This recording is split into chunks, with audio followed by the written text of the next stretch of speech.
Takes more than money to foster change.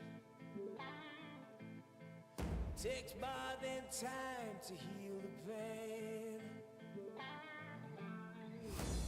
Heartbreak will light the fire. Heartbreak will light the fire.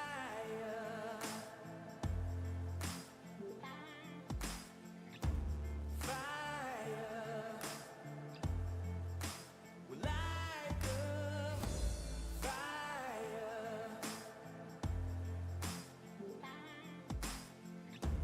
Fire will light the fire.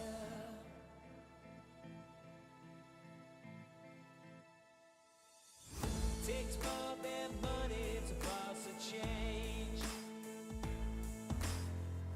Takes more than time to heal pain. Heartbreak will light the fire. Heartbreak will light the fire. Fire.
not a king, I'm the king.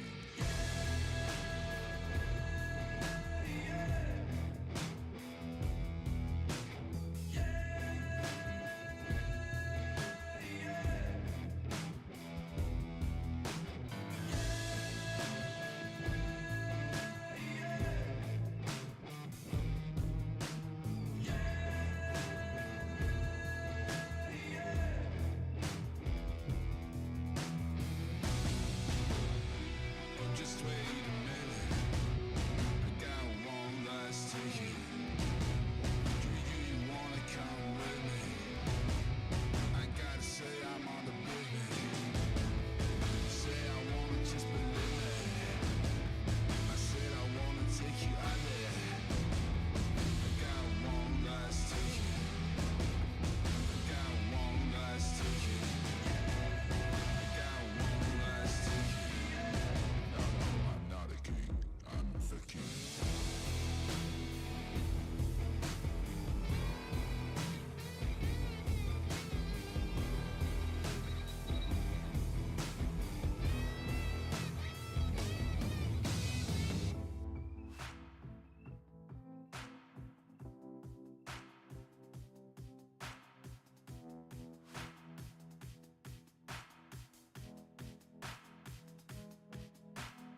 I'ma keep winning, winning.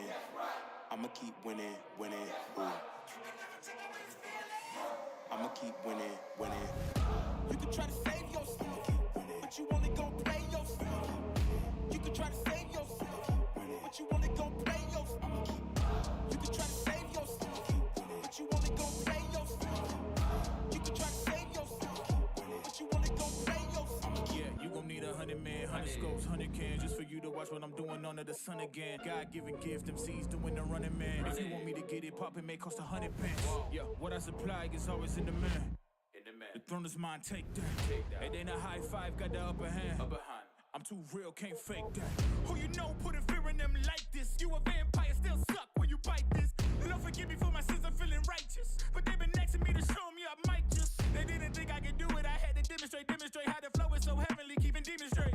Who they fooling, I showed them the jig is up again. When I asked them who is the best, they get this to stuttering. Tell them I'ma keep winning, winning. I'ma keep winning, winning. Ooh. I'ma keep winning, winning. You can try to save yourself, but you only gon' play yourself. You can try to save yourself, but you only gon' play yourself. You can try to save yourself, but you only gon' play yourself. You can try to save yourself, but you only gon' play yourself. stop me now. They knock me down, but they can't count me out. I can't lose, I won't lose. I can't lose, I won't lose. You may wanna save yourself. I think it's best you run away. I won't let you finish. When you came for me, you played yourself. You scream for help. It's a shame that nobody will hit me. No pain, no gain. Watch who you bang with. Make it to the top with the same ones I came with. I shoot my shot. You better know that I'ma never miss. When they coming for me, yeah, I'm gonna tell them this. I'ma keep winning, winning. I'ma keep winning, winning. Ooh. I'ma keep winning, winning. You can try to save yourself, but you only gon' play yourself. You can try to save yourself, but you only gon' play yourself. You can try to save yourself, but you only gon' play yourself. You can try to save yourself, but you only gon' play yourself.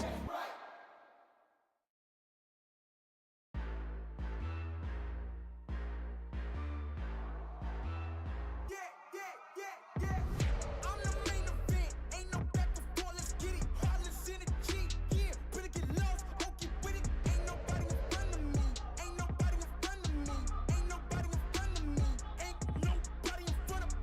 You can try to prove me wrong and try to give respect, but who we looking for if there was no one left? Ain't nobody in front of me.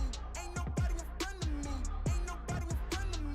Ain't nobody in front of me. Look, I don't really see y'all as the competition, but if you go against me, you the opposition. But if you want to look like you could close the distance, I'ma give it A forever since you're so persistent. With you, I'm just practicing, cause I'm back to back, let's get back to winning. As a matter of fact, I'm not that forgiving, cause you did this to yourself, that's a bad decision. I don't see no one in front of me, you is a ghost, you ain't got a soul. Whoa, always say that they gon' come for me, knowing they won't, they doing the most. Whoa, chasing my, gotta get, already, not selling my, you on the, y'all moving, ready to, whoa. I'm the main event. Ain't no back and forth. Let's get it. Heartless in the G. Yeah, better get lost. Okay, with it. Ain't nobody in front of me. Ain't nobody in front of me. Ain't nobody in front of me. Ain't nobody in front of me. You can try to prove me wrong and try to give respect, but who we looking for if there was no one left? Ain't nobody in front of me. Ain't nobody in front of me. Ain't nobody in front of me. Ain't nobody in front of me. This my game won't stop. No, I can't fit in your box. Whoa, that's the demolish shop. Froze, set the scene, no plot. Hoes, whoa, please don't play me. Cause when I let the beat sound, you think I'm crazy. But none of you critics gon' phase me. So when I talk like this, don't blame me. I know I'm bad with it. Go against a goat, that's bad business. All of y'all are jokes so sad with it. To me, you're just a ghost, don't get mad with me. Just, it's a my, gotta get, already, not selling my, you on the, y'all moving, ready to, whoa. I'm the main event. Ain't no back and forth. Let's get it. Heartless in the G. Yeah, better get lost. Okay, with it. Ain't nobody in front of me. Ain't nobody in front of me. Ain't nobody in front of me. Ain't nobody in front of me. You can try to prove me wrong and try to give respect, but who we looking for if there was no one left? Ain't nobody in front of me. Ain't nobody in front of me. Ain't nobody in front of me. Ain't nobody in front of me.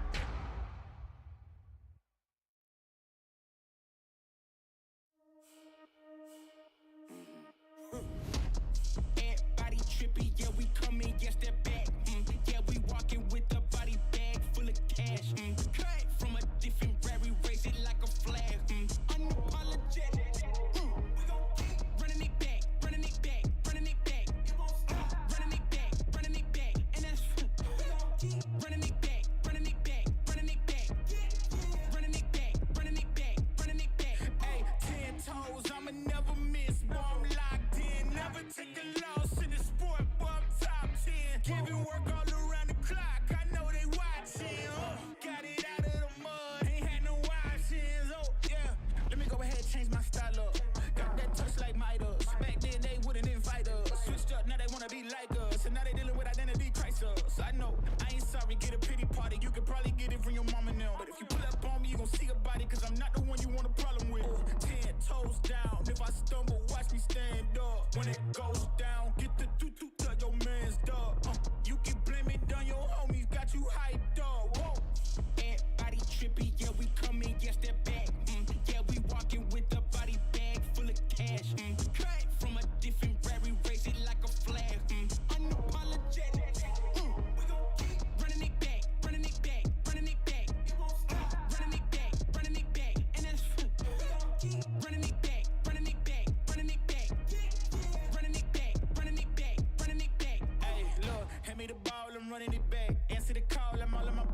Want me to ball, I charge on the max. And then they pay more cause they paying me tax. I'm the solution and I'm the problem. If it ain't profit, it ain't an option. If you try to play me, I'm gon' get you packed up. If it's something that's up, nothing's getting passed up. No, we bout to act up. This whole game is wrapped up. Talk will get you smacked up. Refresh, you should back up. Hanging up these plaques up, it's fast, bro. Know that I'm a menace, catch you lacking with your hands up. 10 toes down, if I stumble, watch me stand up. When it goes down, get the tutu, tell your man's dog. You can blame it on your homies, got you hyped up. Whoa. Everybody trippy, yeah, we coming, yes, that back. Yeah, we walking with a body bag full of cash. Cut from a different rary, raise it like a flag. Unapologetic. We gon' keep running it back, running it back, running it back. Running it back, running it back. And that's we gon' keep running it back, running it back, running it back. Running it back, running it back, running it back.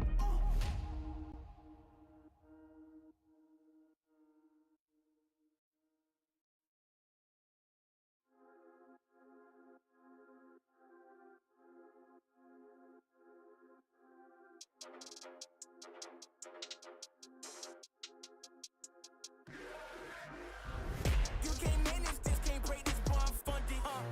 Gotta keep my distance when you not 100, From the same will say they love you, lady, funny, You can't match my energy, and yeah, you know it, Way too cold, yeah, man, I'm way too cold, Way too cold, yeah, man, I'm way too cold, Way too cold, yeah, man, I'm way too cold, Yes, I meant it, yeah, man, I'm way too cold, Hey, I'm a problem when I'm on top like this my designer flow, Hey, gotta keep my fur coat close, cause I'm a boss and I'm way too cold, I don't really wanna come ask me why I gotta act like this. Tell them that my pocket too swollen, they already know I'ma flex with a bag like this. Like, I'm at the top and that's literal.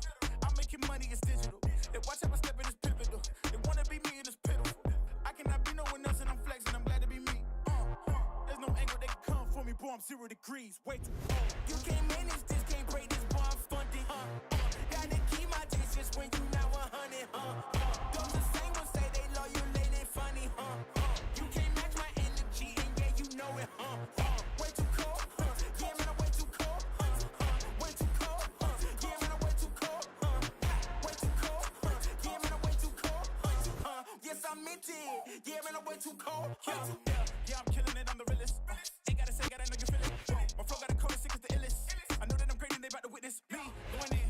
I went way up, about to go again. You see me on the telly, then you tell a friend. Cause you know I'm about to rain, it'll never end. Cause I got big dreams, big goals, never settle, gotta keep on going now. You say you got it in that Red Bull, I got the wings and I ain't coming down. No. I keep it straight, every line is so intentional. This is your moment to let it go. You know that I'm into them way too cold. Too cold. You can't manage this, can't break this, boy, I'm funded. Gotta keep my distance when you not 100, Those the same will say they love you, lady, funny, You can't match my energy, and yeah, you know it, Way too cold, yeah, man, I'm way too cold, Way too cold, yeah, man, I'm way too cold, Way too cold, yeah, man, I'm way too cold, Yes, I meant it, yeah, man, I'm way too cold,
Welcome to the start of day 3, the final day as well for the China closed qualifiers here for the Riyadh Masters Esports World Cup. Then we've got 4 teams remaining and importantly only 1 slot left.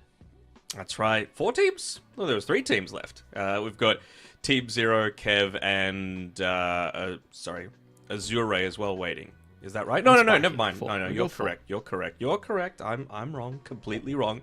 They got to get through that secondary barrier, right? And it's not all just going to be on this stream, right? Of course, this one, as we have a look at the schedule for today, it's going to be Team Zero versus Azure Ray, the big rematch that we've been hoping for, right? You mentioned yesterday in the cast, the Dream League qualifiers, the grand finals, went to 5 games, and Azure ended up being able to take that one. Just best of 3s today, as we see on the other side of the bracket on the B stream.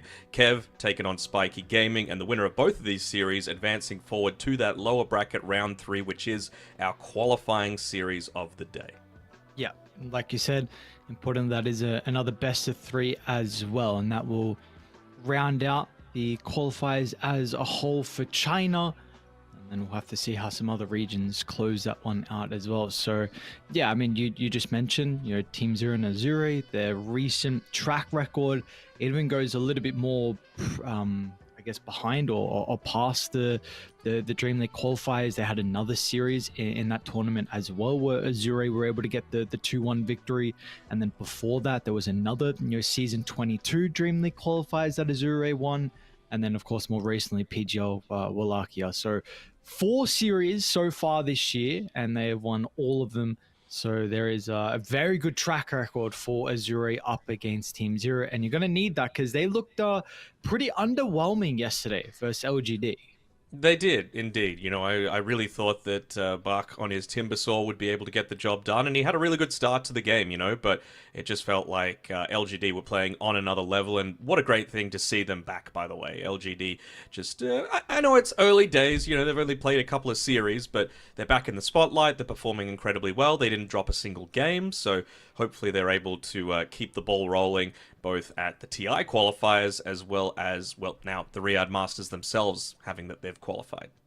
Yeah, exactly right. It's always exciting to see an organization like that back into the scene and all the way already straight back into such a large tournament like the Riyadh Masters as well. So let's see if they're going to be able to continue with that momentum. But now, of course, we need to see that final team who's going to be promoted. Are there any key plays we want to kind of highlight before we get started with the series?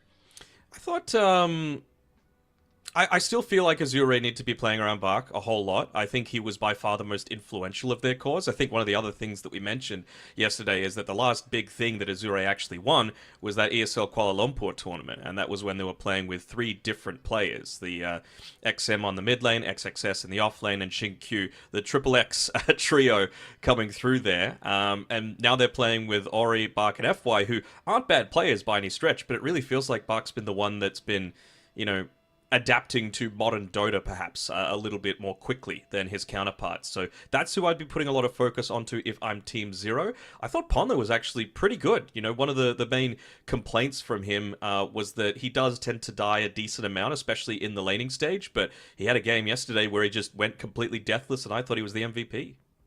Yeah, I think in that was the Rubik game, right, with the Team Bright, where we saw, I think he pretty much solo carried 2 of the very big team fights.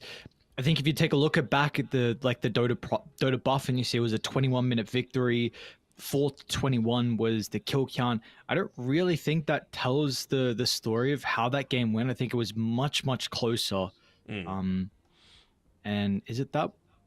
I don't know. I think Dota buff is, I don't know, something's going on because it's not showing the Conquer as well. So yeah, getting a little bit confused. I must have clicked the wrong Dota buff, right? That makes a lot more sense. But yeah, regardless, sir, what I was trying to say is, yeah, there were a couple fights that were very close. The game was very close to them. Ponlo with his Rubik, incredible performance. We saw the Torrent and then the Torrent Storm as well. And that was a big factor why they were get over the finish line. And, let's see what we can also get out of FY. Maybe, we saw yesterday LGD banning the Earthshaker in the first phase. Potentially it's going to let through, and we can see FY on one of his comfort heroes like the Earthshaker, which we haven't seen so far with the new patch. No, we haven't, and I know it's coming to the pointy end of the Dota season, right? And Earthshaker, Tiny, these, even Enigma perhaps will start to come back into the meta because, team fight meta always tends to dominate around this period of time. I just want to see some FY Tusk, man. I'm really surprised that we haven't seen too much of the Tusk. I guess it's kind of interchangeable between which one of him or the Clockwork is in the meta right now, and you got to say Clockwork, I don't know if it's just flavor of the month, but you just seem to have so many different types of utility right now. Yeah, Clockwork definitely seems like one of those supports that everyone is looking to try and draft and pick up with high priority. So we'll see. We have our draft coming up very shortly. I think we're about to load into that one. So potentially we're going to see either side maybe go for it early on. I think also another thing to mention is the fact we saw yesterday, finally the Tiny was actually able to have success in the games that we were covering. Previously with the first day and even the start of like the second day, we were seeing Tiny really, really struggle, but Shiro had some monster performances on that hero. So gives me a little bit more confidence when people draft it now, because I think we were both starting to get to the stage where we thought this was a overrated hero and needed to be lowered down on the priority list compared to some of the other heroes. Yeah, I still don't think it's necessarily like first pick potential. Shiro certainly made it look like that, but it was very much the situation where it was like he was able to do it with an IO, and I was like, all right, maybe it's just an IO problem, but then he was able to do it even more convincingly without the IO, buffing him up as well, right? So this is just a sort of thing where we touched on during the gameplay, was that it just felt like he was getting so much more active than a lot of the other Tinies. You're still a Tiny at the end of the day. You're not just some anti-mage off farming on your own for 20 minutes and hoping that your team, is able to 4v5 for 20, 30 minutes. You have to get active. You're so impactful just with, avalanche, toss, couple of right clicks, throw the tree. You're able to pick off a couple of heroes incredibly easy. Mm-hmm. Yeah. So I'm kind of surprised we're still not seeing it in like even other roles as well. Like we've pretty much, we got one position 4 Tiny. Did we get it? We got a plus 4 Tiny, right? And it won. And I was like, okay, well maybe still the position 4 is what's needed to be successful, because prior to that, when it still had a 0% win rate over like 7 games, it was only being played as position 1. So I do like teams that have that legitimate flex to them. I got to say that Team Zero is probably one of those. I know Ponlo, especially when Enigma was a lot more busted. Tiny Enigma is still an incredibly strong lane, so he's certainly got the capability to play it. Erica can as well, and I'm interested to see, of course, FY is super capable. Low, haven't really seen him play the Tiny too much, though, on the position 1 role. It just doesn't seem quite like his specific sort of hero pool, but we'll have to wait and see. We'll have to wait and see. Yeah, and like you just mentioned, Erica, very intrigued on what the hero pool is going to be for him as well. I think Erica now, as what I saw, has got a little bit more of a different type of style of how he likes to play. I know you're back on Vici Gaming. You would always kind of think of like the Wraith King, and that's very popular at the moment. So maybe that's something we see. But very recently, like with the transition to Team Zero, we've seen him prioritize really a lot of the ranged heroes. We got that more to carry in one of the games. He pulled out the Juggernaut, which of course is another staple of his. I know not a ranged hero, but I would say probably he has a little bit more of his own kind of carry hero pool compared to some of the others. Yeah, for sure. And it's all about making what's good for you work, especially this early into a new patch, right? A lot of people say, oh, it's very evident what the OP heroes are. And, there are some of those, certainly, with the Zeus, with the TA, all that sort of thing. But, it's not always going to be the case, especially with these position 1s, where I feel like there is a little bit of flexibility coming through there. Yeah. We are almost in, having some slight... Okay, as soon as I say that, we do get the draft underway, so we should get that one up on screen very, very shortly. We had to go a couple times, but it looks like we are good to go. So there we go. Draft up, and we are underway. Game 1, first series of the day. Team Zero up against Azure. Team Zero going to be on the Radiant side, playing with second pick, Azure on Dire with first pick. We have not got a single 3-game series here, Aries. Do you think we're finally going to get one today? I think this is the one that I kind of want to see. It's a bit of a grudge match between the two, and I want to see them go at it for 3 games. Yeah, I think if this is going to be the one. This will be the one where we get to go that 3-game series.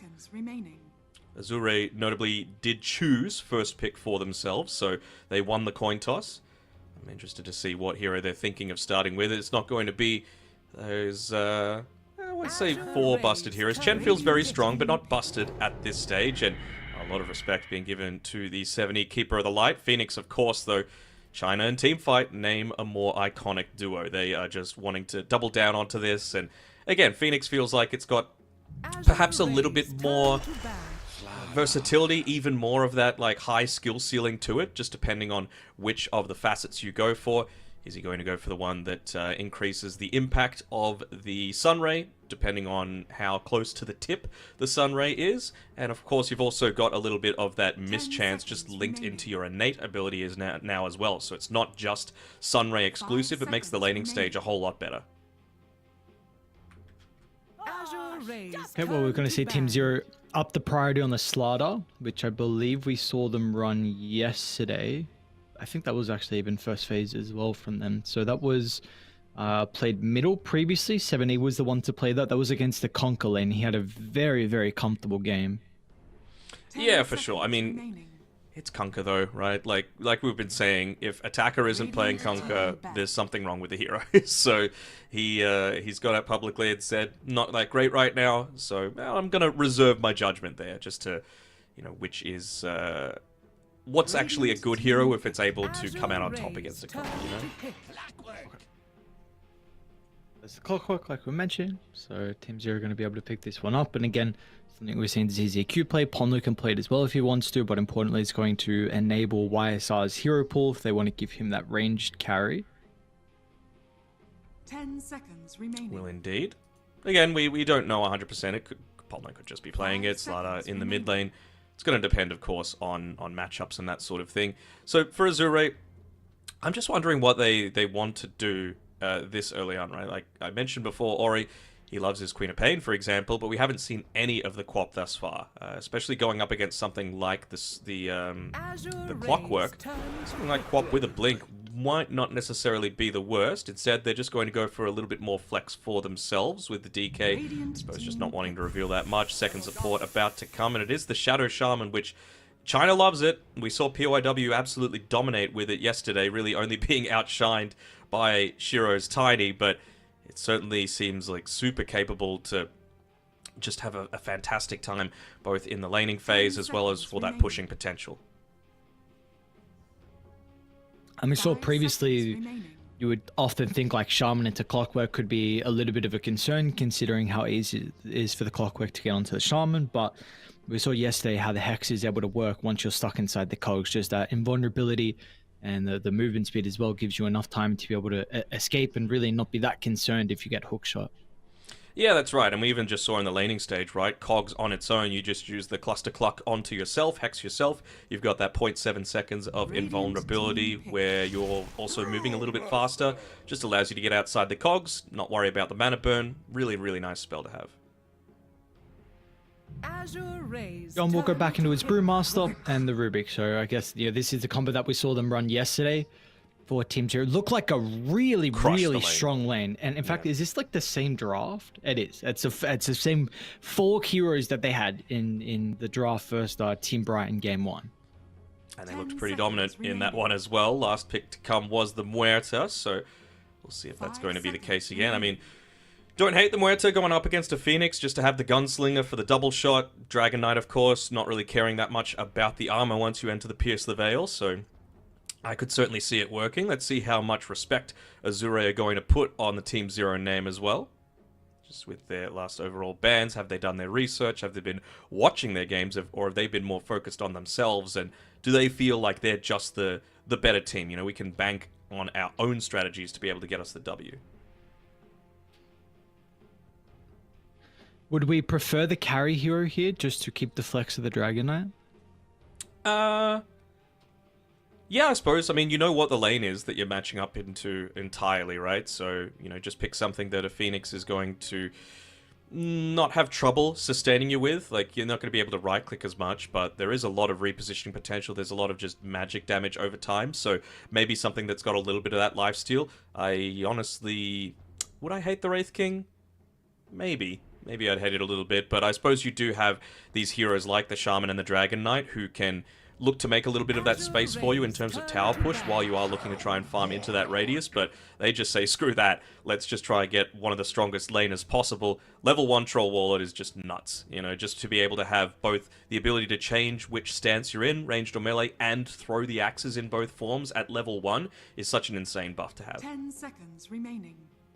Is this a good troll game though, overall, besides the lane? 5 seconds remaining. I mean, if you're able to lock in onto the Brewmaster at the start of these team fights, it doesn't feel too bad. You've also got, if he chooses to go into the Aghanim Scepter, which we've seen a little bit more commonly in recent times, a dispel for stuff like the Corrosive Haze, you can dispel the Guardian Sprint, you can dispel off the Cinder Brew, so yeah, there's some stuff that makes it valuable. Okay. Just a bit concerned on the potential to kite the troll pre-BKB. I mean, you do have a lot of stuns, which is going to be really nice. Once Troll does get that, he'll be fine to be able to lock onto a target, but I feel before BKB, how impactful is he going to be inside the team fights? Sure, but then that just makes me touch back on my point again that I was just saying about why Wraith King could be viable in terms of you're going to have time to be able to go back to the jungle, right? You've got a DK and a Shadow Shaman, and, you know, once Phoenix gets his ultimate as well, to be able to push out towers, to be able to be really strong in the team fight and take a lot of attention away from you. And then basically it's your job to come at the tail end of team fights, maybe clean up a kill or two, and then assist even further with that pushing if it does end up happening. So for Team Zero, I want them to go either something that's able to kite out the Troll Wallet even more effectively, or that's able to actively participate in a lot of these early skirmishes to punish the Troll Warlord who's trying to go for a little bit of that extra greed. Do you feel like they need to kind of fix their draft in any way with this offlane for Azure? I guess we're going to find out. They're going to go to the Vengeful Spirit route. Okay. A little bit of an anti-carry, I suppose, right? With the Wave of Terror, feels quite nice. They've banned out those, so we're not going to see the complete same draft where it's a Drow gone. I wonder if they consider a Gyrocopter, just more stuff that's going to be able to, A, hit into the egg, and B, able to stand away from the Troll Warlord, just not worry about him getting in on top of you, because I don't necessarily see a Spirit Vessel builder. Phoenix is probably the one that's going to need to be forced to go into like a Shiva's Guard if you are looking to deny away some of that lifesteal coming from the eventual Satanic. But instead, it's going to be a Clinks, okay. Not necessarily an LGD Clinks, but clearly YSR, Erica, feels like it is going to be pretty strong this game. And it is one of those heroes that I mentioned that is able to get quite active when you're looking to punish the Troll Warlord and his greed. Still kind of like, I guess, stuck on this Venge and what it's able to really provide Azure. Can you go into a little bit more detail on what do we think like the thought process is behind it and what an offlane Venge actually provides instead of something like a support Venge? Yeah, so I think they just want to try and delay out a lot of these fights. They want to use a lot of this, I guess you can just call it overall damage reduction, right? Through the Wave of Terror, through DK being inherently tanky, through a lot of evasion. So they want to take prolonged team fights. That's where, your Dragon Knight is going to thrive. That's where, you want to try and last out stuff like the Brewmaster ultimate. But also, he's opted to go the Soul Strike as well. So you want to be able to go into that like stuff that's more effective in the melee form versus the range for the Vengeful Spirit. So maybe we'll see some crazy stuff come out from him, like, Basher and all that sort of stuff, just to provide even further control in a lot of these team fights. Are there any other items that you can think of that actually have the extra benefit from melee? I mean, it doesn't always go to melee, right? It just picks which of the two is better for the interaction, right? So things like Skadi, for example, not that Venge is going to buy a Skadi, it still is going to be more impactful against the Clinks versus a melee hero. Alright, well, let's see. Again, previously, like we were mentioning, Azure have a very good track record versus Team Zero, 4 series so far throughout the year, and 4 victories in all important qualifiers. Let's see if they're going to be able to continue that, though. They'd love another chance to be able to have a shot at qualification here into the Riyadh Masters, and Team Zero would kind of like to knock them down around, considering, again, this has really been their biggest issue in a lot of qualifiers. They continue to run up against Azure, and they continue to be eliminated because of that.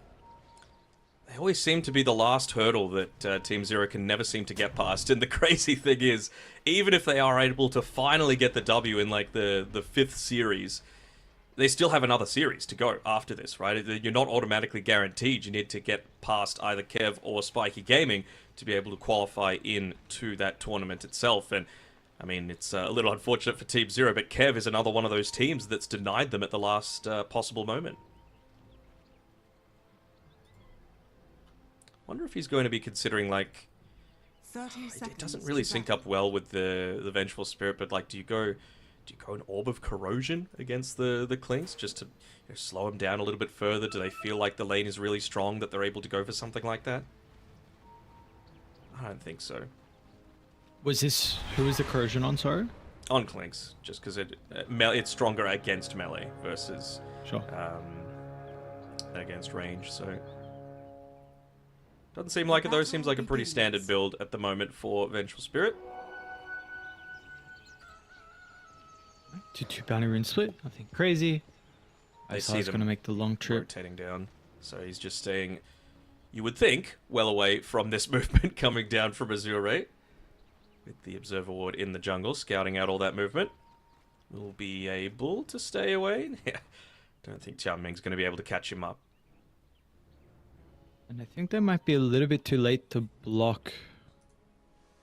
I think ZZQ's going to miss the wave, to body block the die crit wave to be able to kind of prevent what Radiant are doing. See, yeah. Oh, he's gonna cogs. Okay. Well, very cool, I suppose. That's the way to be able to do it. For sure. Alright. Dire's turret has been killed. Animation looks so cool with Avenge attacking. One other thing that we didn't quite notice is that it's going to be FY on the Phoenix as well, playing on this bottom side of the map, so clearly feeling like they want to try and deny away a little bit of this harass that the Clinks might necessarily be able to provide. And you just see exactly what I'm talking about, right? There's that damage reduction in the lane, both from the Wave of Terror, reducing attack damage by 10, as well as the Fire Spirits, able to get that damage over time, of course, get the attack speed slow, and the mischance coming from the Phoenix innate ability, the Blinding Sun. So not going to be able to quite as easily put in a lot of harass. He's trying to do it now to FY, and he's doing a pretty decent job, but it's just not going to be as a complete free lane as they would have been hoping. Do you know if the Dying Light accounts as a ability debuff? Like, does that make sense or no? Yeah, no, I understand what you're saying. I don't believe it does. Yeah. That is just so much damage. CZQ is very much enjoying being able to utilize the cogs. FY is in some trouble here. Is he though? Maybe ZZQ is actually. Never mind. ZZQ is apparently the one that's in trouble. With the attack speed slow, won't really be able to play around with the cogs, but looks like he just will survive. It's not going to be able to have the speed to be able to catch up to the clockwork either. Of course, just very, very speedy. Level 1, he's got a 30 move speed advantage versus the Phoenix, so even if he wanted to keep chasing him and try and get that Dying Light to kill, wouldn't have been able to. Up top, looking to try and show the strengths of that lane that we were talking about before, as Bonlo might be in a little bit deep here. Yeah, unfortunately, with the Cinder Brew still on cooldown, then it's not going to be his turn potential. I really still feel like this... Like, I just saw how much damage they're able to do onto the troll, and I feel like this is going to continue even once they get their levels. I'm a bit concerned even the Shadow Shaman is going to be really vulnerable. Like, I don't know if you're playing like Tianming Shaman just to avoid the clockwork lane into it down bottom, if that was a concern. Like, I know we spoke about the game overall, like once the lane's dissolved, that the Shaman doesn't particularly care, but maybe the lane is something you're worried about, but now you're going to be playing to Brew Rubik, and I feel like you're very vulnerable there too. Oh, for sure. It's just like, it's a little bit of both in my eyes to be able to avoid, right? But I think the bigger issue is just making sure that if you're going to go with the last pick overall for the Clinks, it's lessened in effectiveness, I suppose, right? They don't want their Troll Warlord to be punished. The lane should still go fine enough for low. It's just about making sure he has the time to be able to scale it and be that carry that you're not really worried about, even against all these strong lanes that Team Zero have.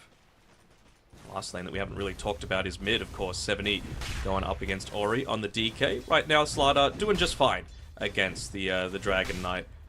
Of course, anytime that you're going up against a melee hero, that always is going to be the case. At least DK is somewhat sustainable against it. Not exactly the greatest lane where people need to necessarily be rotating for these power runes. Right now, only 7E the one that's got the bottle, just because he does need to be spamming out those spells a little bit more frequently. But yeah, I'm expecting, especially if 7E is going to look to make a few of these rotations. You know, he's got the Guardian Sprint, he's Slardar, Innate in the water. He's going to be able to make quicker rotations around the map.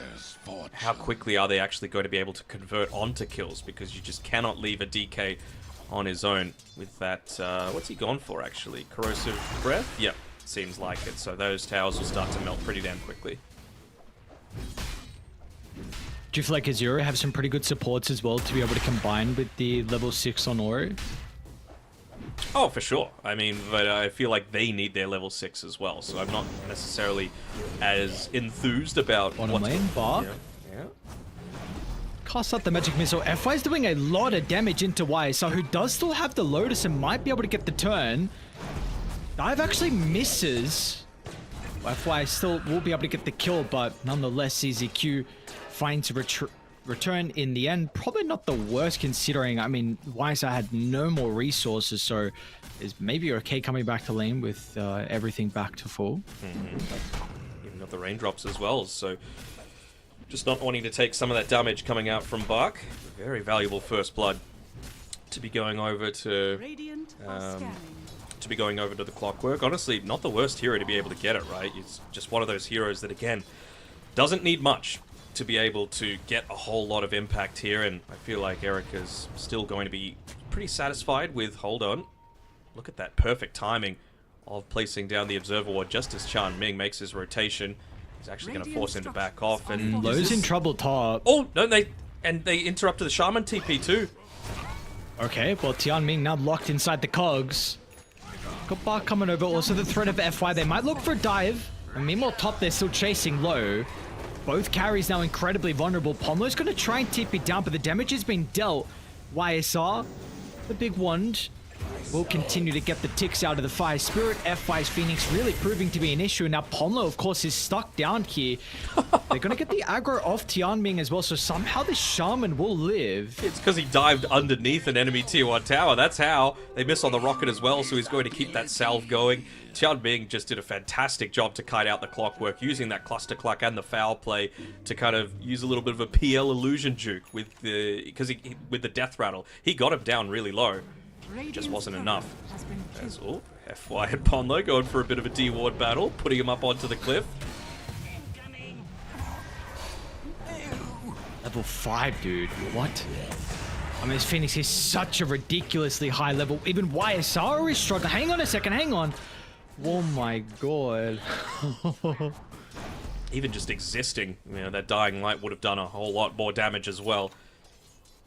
I really did like the moves that ZZQ was making there. Yes, Shaman got away at the very end, but he was still able to do so much, right? Stopped the gank, placed down the Observer Ward, completely drained his mana, not once, but twice with the cogs. And it meant that Shaman wasn't really effective for anything other than running away. So, very nice start for the Clockwork in this lane.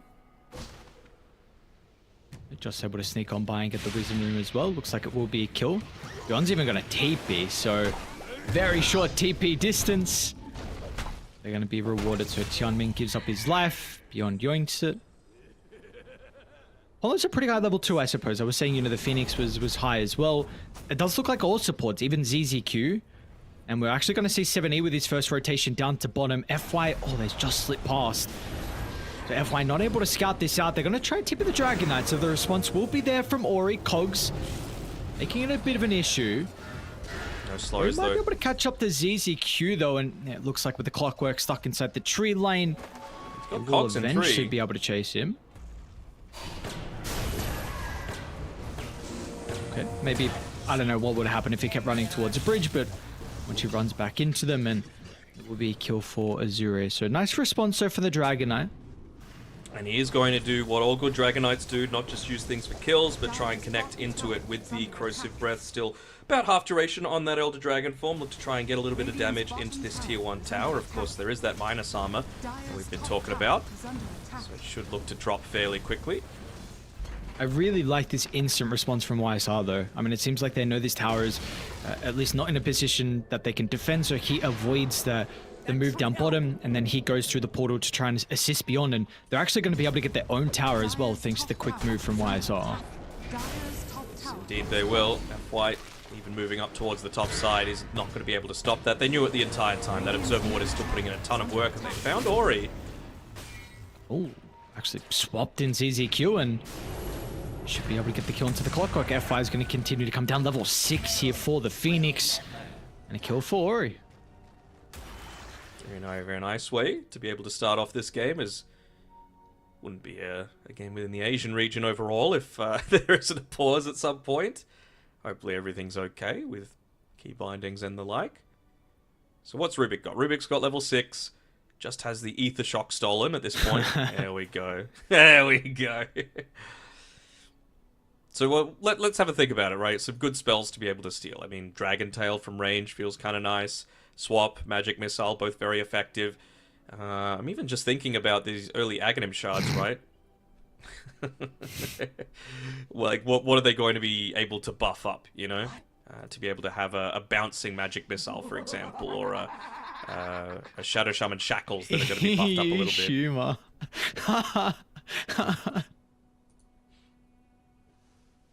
You're missing one U, but it's alright.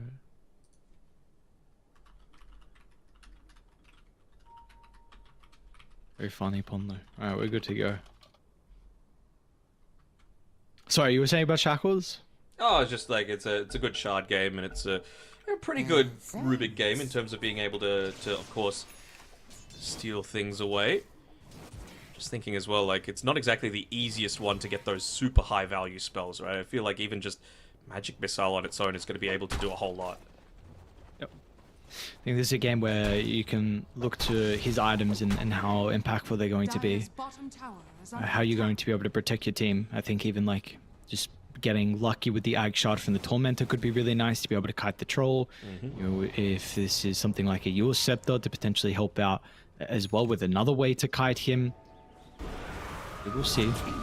Sometimes when it's not the greatest game for the Rubik to be able to use abilities, that's where the item's able to come into play.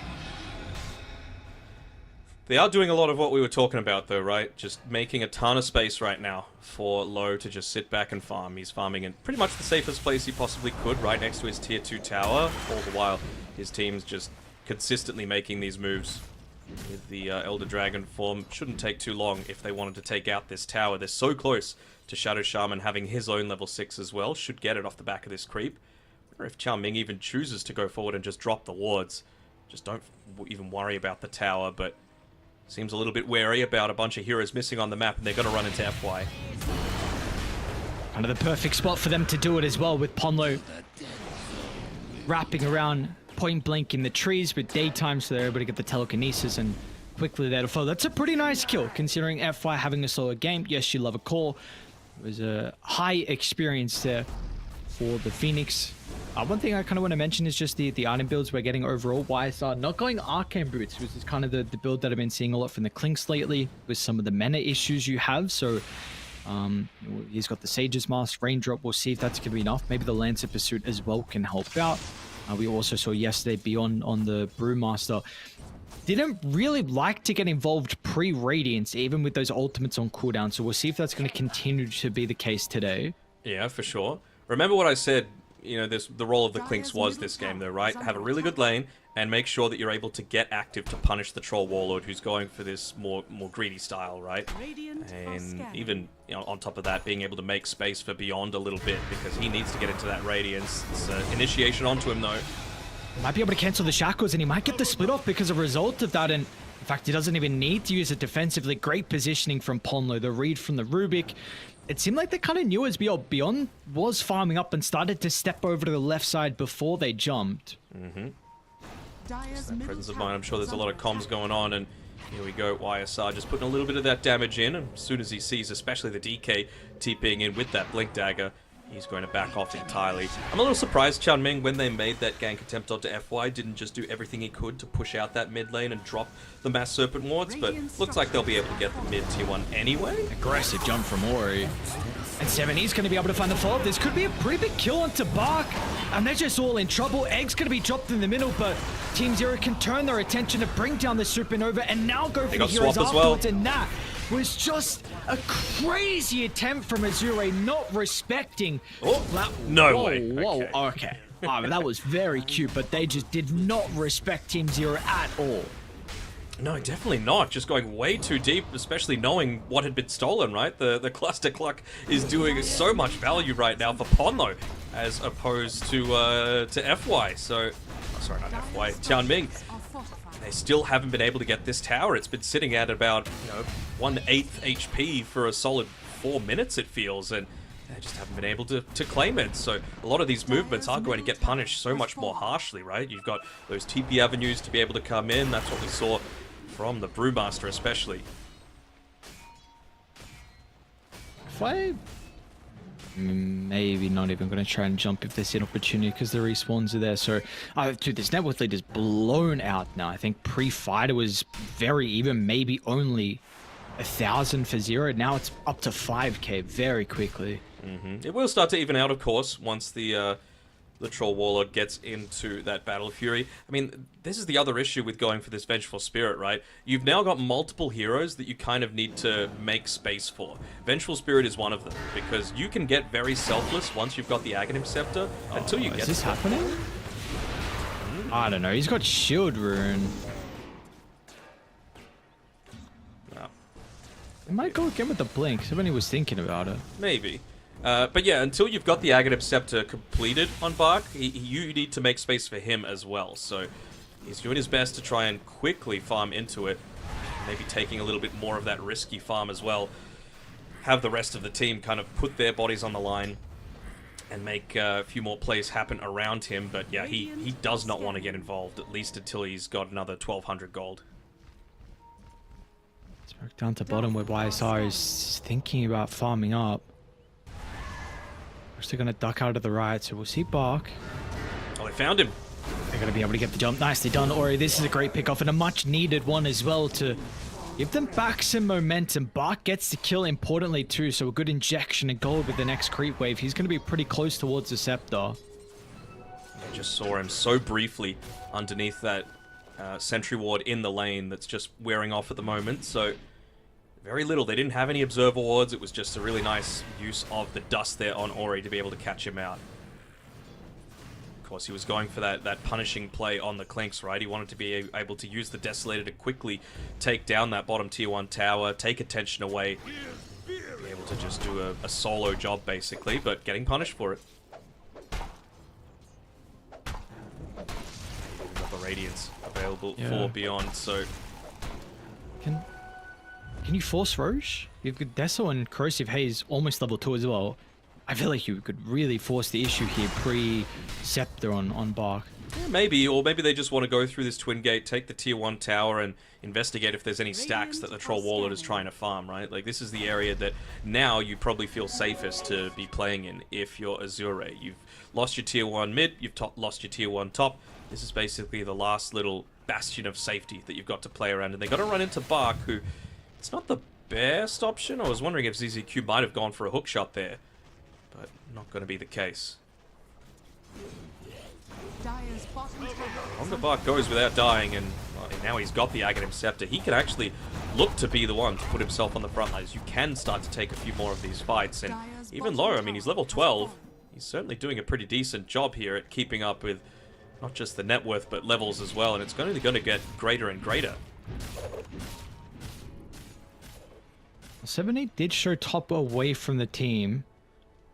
They were thinking about going for him first. Instead, they're actually still going to go towards Team Zero's jungle, knowing that the starter might not be there to continue fighting. Loken can't Another incredible read. I believe the instant scan into the jump was what gave them that information. ZZQ's going to try and TP out of the ward, but Bark quickly there to be able to shut that one down. And And we're seeing just the experience from Azure. A couple moves from them connecting, and DZQ. Oh, all right. I mean, he's going to make him go the long way, but Warrior will be able to run into him pretty shortly. Will he? Okay, yeah. A couple of times now. I mean, in the previous series that Team Zero even did end up winning. You know, they made that previous gank attempt in onto the Clinks and they killed him, right, when he was closer to the lane. And surprisingly enough, they're just walking around their jungle without any sort of D-wards going on afterwards. You might have thought the fact that, oh, they killed me because they've got vision around this sort of area, but they still didn't go for it. Does Pomlo's swap still stolen? No. Should still be able to claim the kill there. Maybe Tian Ming stepped up. We wanted to get the Hex off. Okay, nice use of the Hex to be able to dodge the stun, but it's not going to matter. 70 as well, almost blows up F5 by himself. Egg's going to be committed, and no one is really here. They're doing their own job to try and kill off the Shadow Shaman, so F5 will be okay with the Egg popping, but blinks up in a couple seconds from 70, and Pomlo's giving them the vision, actually jumps the wrong way, but it's not going to matter in the end. They'll still be able to catch up to the Phoenix. 3 heroes going down, so some signs of life once again from Team Zero. Azure were making some good moves across the map back to back from them, but we're going to see Team Zero be able to strike back. Yeah, make sure that there is a little bit less of that farm for them to be playing around for the Troll Warlord as well. Still has just died the one time so far, but he's certainly coming into his own, right? He's got the Yasha finished up. He's going straight into that BKB. Just wants to improve his farming efficiency even further. Hold on, I was about to say, can you imagine if they're able to yoink away that Roshan before the Slardar Clinks lineup can? Maybe it's even something that they're considering they do have the Mass Serpent Wards available and they're looking to set up a bunch of vision to be able to protect this attempt. This is huge. And they're doing it without the Egg as well, but of course splits on cooldown, so potentially feel like this is not a possibility for Radiant, and no, they're not going to be able to do anything about it. Very nicely done there by Azure. 70 has to be a little careful with how long he sticks around here as well. I suppose maybe just seeing that Vengeful Spirit only is level 11, so might feel a little bit more self-conscious about going in and making a gank happen. Of course, less cast range as well on the swap.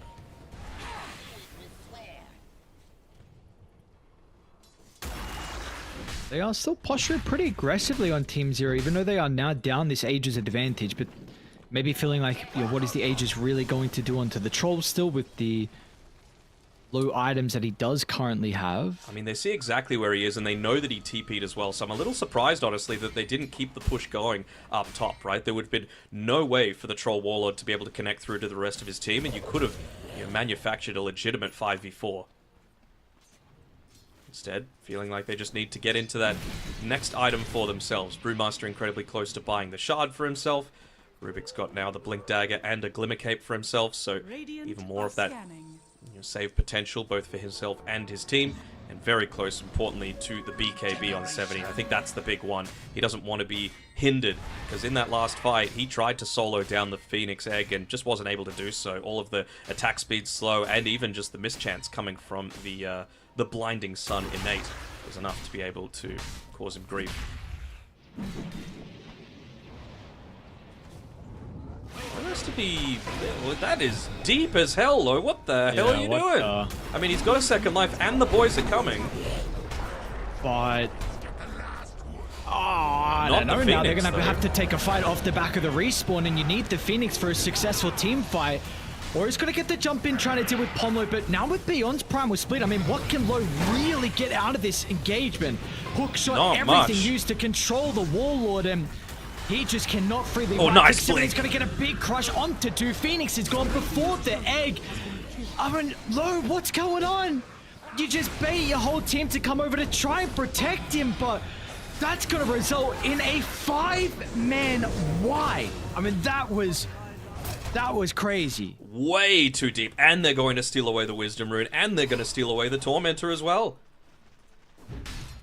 That is such a huge blunder. All of that damage coming through, of course, from the Primal Split, from the Radiance. He's even got the talent for the extra little bit of Brewling damage coming through, but it was ZZQ just keeping him locked down in the majority of all of that, right? The Cogs able to run away, even when he gets hit by the the root, the second that it drops, just hook shots into him for that extra little bit of a stun. All they were really wanting to do was just wait out that battle trance duration. Big blunder. And it puts Azure 11k net worth behind Team Zero now. And importantly, like, again, puts Low in a position where you're one item away from actually being able to have impact inside team fights. Alright, we'll get a jump on ZZQ. Nothing else, though. So this is another at least 3 minutes where 3-4. I mean, actually, how long is it going to take to farm this BKB? Like, until then, you can continue to take fights on Team Zero and really not worry about the troll. So I've just, and even if he does show up to fights now, like Pomler has Glimmer, he has Agshard, he is going yours. Like we are seeing, he's going a lot of these more utility, defensive items to be able to help protect his cause or even supports inside the team fights. And they're going to be going for a smoke here. I feel like that this is the mid lane that you're really looking to go for, right? That's the tower that you want to be able to claim. That's where you've got a slight vision advantage, although found Bark. Warriors well on top of the back line. Magic Missile from Ponlo will connect onto both. Dyra's starting to slowly move on over, but what can they really do once the jump has already occurred and not in a position to count on? Two heroes will go down once again with ease. And really nothing stopping them now from just going into this mid tower. The space that you're supposed to have made for the Troll Warlord, it was kind of okay, but just a few times they've just gone in way too deep, overestimating their strength, considering you've got, here we go, FY about to get picked off as well. But 5-man against 4-man, always going to be a whole lot more challenging, especially at this level, and especially considering some of the great team fight spells that they've got on Team Zero. They're not lacking in that burst damage and pickoff. Holy crap, look at Ponlo's net worth. What? Free shard does help. Yeah, that's true, that's true. Is under attack. There's a reason that they're, picking this hero pretty frequently for him. Grandmaster on it, able to just dominate the lane as we saw with the Brewmaster. And they're going to be able to claim another tier 2 tower. Dire's top tower has fallen. It's only going to get more and more difficult as well, right? You've got the Grove Bow. You've got the extra attack range from the level 15 on the Clinks. They want to try and protect their vision as much as possible, and that sentry is just out of range. And they use it to make the jump. Might get... Okay, they're going to get the jump on the right side over and zip. Look at the even better. Oh my lord, I mean the Dragon Knight, you'd expect to be tanky against the armor, but with the Death so Corrosive Haze maxed out, he just cannot even stand his ground. Didn't even need to pop the DD in the bottle as well. I'm still going to call it DD, screw amplified damage, but yeah, they are a very scary pick-off team right now, and they're even atoning for some of their mistakes that they made previously, making sure to get some of those D wards off. They just avoided having understanding of exactly where Low is. Maybe just thinking, oh no, surely not. Let's go, man, to play. Wait, he's got to stick around and keep farming. Cheeky nut. Gets to the other side. He got away with that. That's so funny. Well, it is a big play, but he needs to make a few more of those to be able to fix the previous blunder that he made on the bottom side of the map. He's almost ready, though, to be able to fight. 900 gold away from being able to get into that BKB, but it's going to be so much more dangerous for him to be able to get into it, right? He doesn't have any more tier 2 towers for his team to be able to back him up, so this is kind of the space that he needs to be farming in, and I like the fact that Beyond is kind of taking away the only farm that Low has the potential to claim. Look at the lines being drawn on the map. He's just saying, maybe come back up here, come back towards the rest of the team. There's still a couple of camps here that we could look to farm, but Low is just trying to push his luck once again. At least he can use the Manta for that purpose. Are scanning.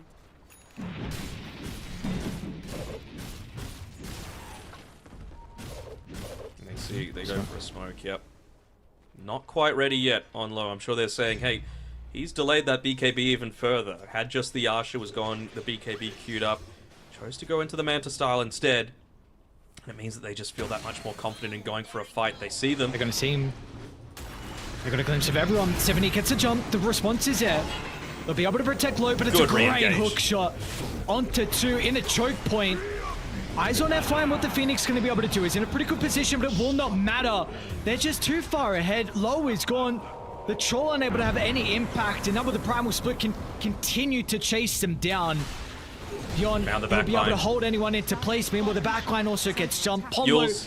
Your Scepter on the Can dive swap him away. too. FY tries to make it up to the high ground. A couple of crits. YSR stolen as well. Swap from Pomlo. Dire's Or he's bottom protected. tower Is anyone else going to die? What? Okay. All right. Apparently not, but they're still going to be very happy with that sort of trade. Even just in the middle of that team fight, Ponlo not involved at the very start, made sure to get that D-ward off, take away the vision advantage that Zure did have, being able to play around the tier 2 tower. I'm sure that tip from 70 to Ponlo is saying, you know, good on you for trying to go for that additional kill onto the DK rather than just go for the greed and securing the Phoenix kill. Obviously, much more important that you keep a core neutered as opposed to a Phoenix. So he's been playing a very good game once again. 3-1 and 13. Single death. What a trash player. Oh. I feel like... Do you let him get away? I don't know if he would have hung around in the lane that long if he was actually around, you know? He's got the boys behind him. I don't know. I don't think he would have just walked onto a crit wave as well. But He would have been at least at the defensive side of it. We shall see what ends up happening. Hopefully this is just temporary. We would hate to see another situation where, you know, it's been happening a lot in a bunch of tournaments lately, right? Where teams just have to completely forfeit because of a DC issue. You know, do you rush to a LAN cafe? Do you see if you've got some hotspot available on some phones? You never know. let's hope we don't get to that stage. Yeah, that's still going to be a little bit of time. Hopefully this is a quick reconnect for Azure. Regardless, so this is a very difficult position for them to be able to fight their way back in when they do come back. I mean, 91% probability, 22,000 net worth lead. I mean, if they are going to start to fight their way back on Azure, what are some of the little things that need to go right?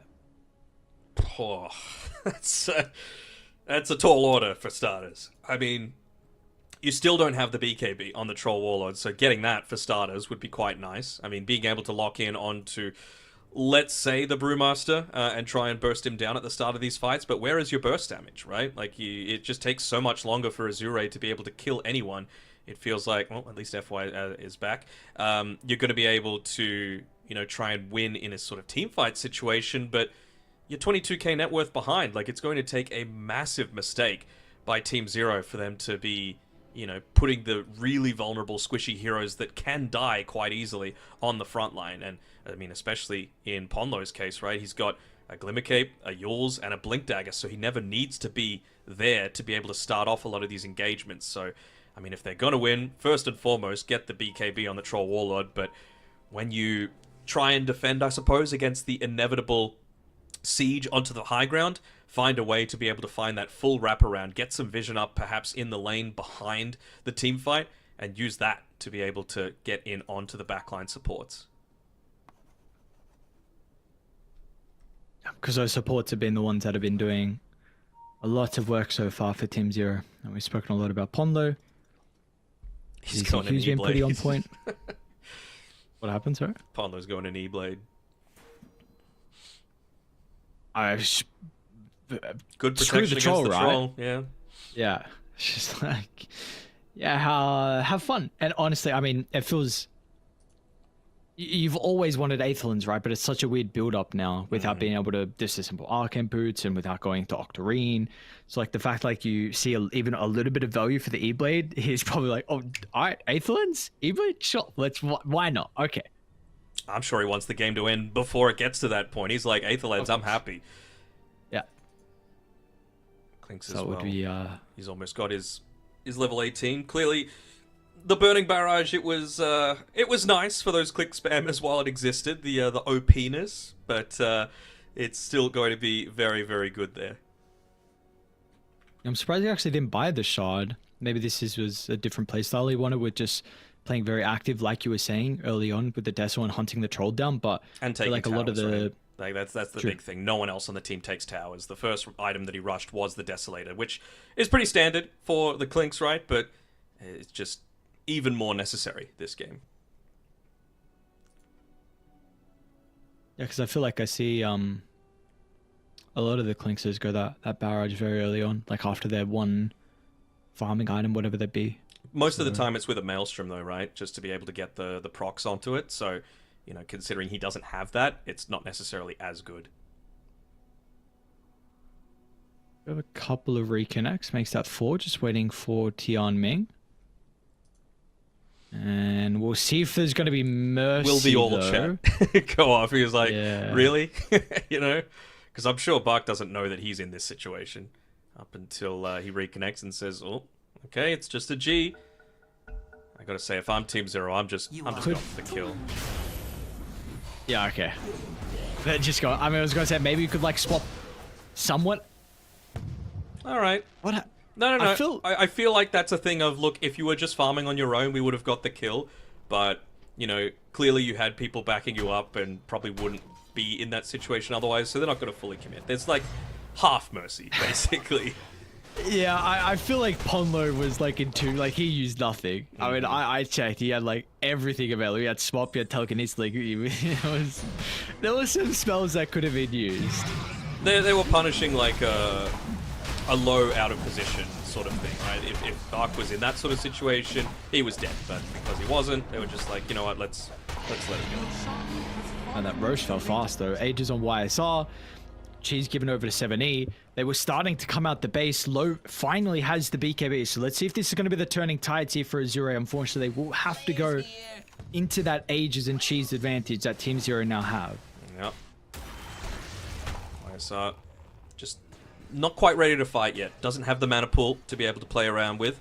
Once it's level 18 as well, he should be able to get it and then connect through with the rest of the boys. Maybe even they secure the Tormentor for themselves, because why not? You know, they still don't have it on the clockwork, and I mean, just being able to have that jetpack as another escape mechanism, if he is the one that indeed gets locked down by the troll wall, it feels incredibly nice.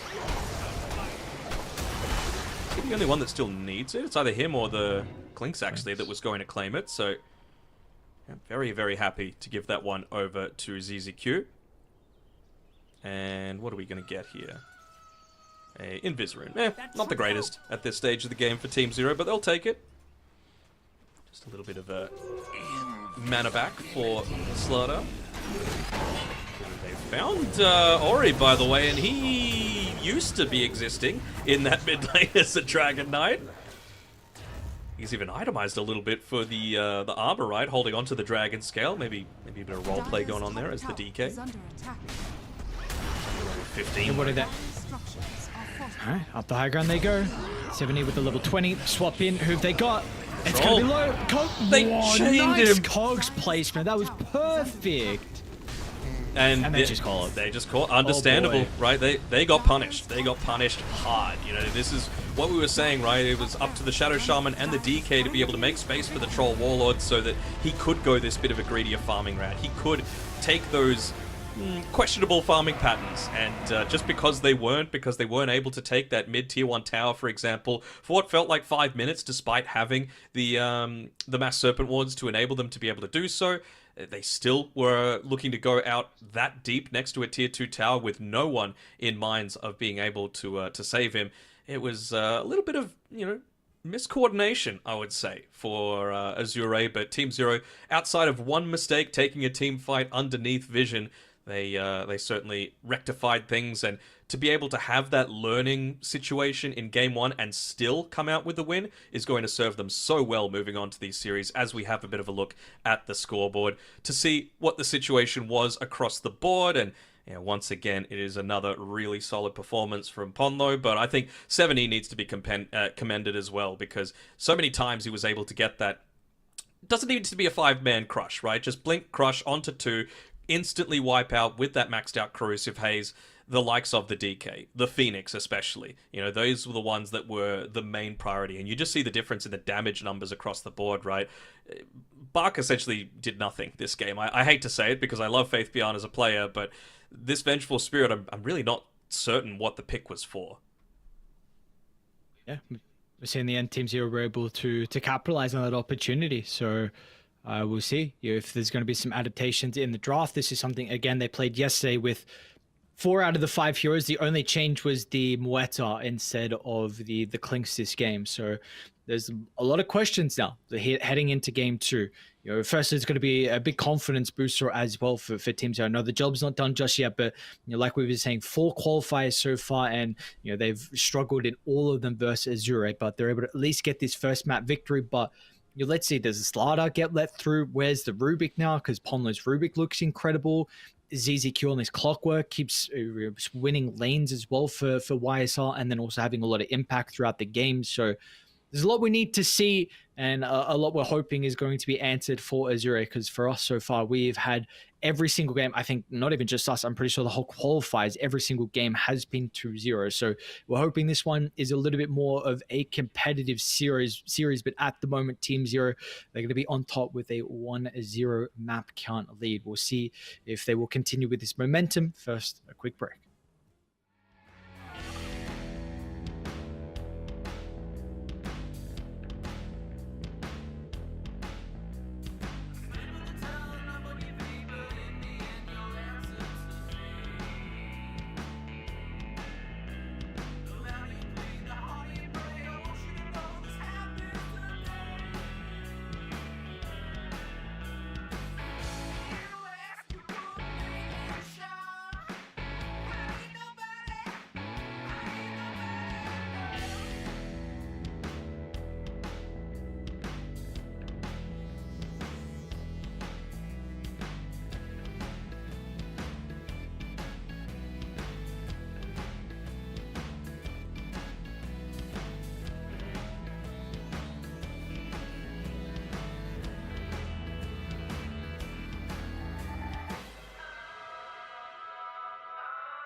Open your eyes, what can you see around? Wind of the open sky, over the siren sounds. This is a dream, getting the royal scar, holding a diamond blade, throwing it far. Holding your breath still, you jump the fire. We'll just sit and wait till you see me fly. You know they'll never catch me for it. See me fly, the way I put my finger on it. See me fly, you got it, then try to tell me you got the wrong guy. See me fly, you know they'll never catch me for it. See me fly, the way I put my finger on it. See me fly, you got it, then try to tell me you got the wrong guy.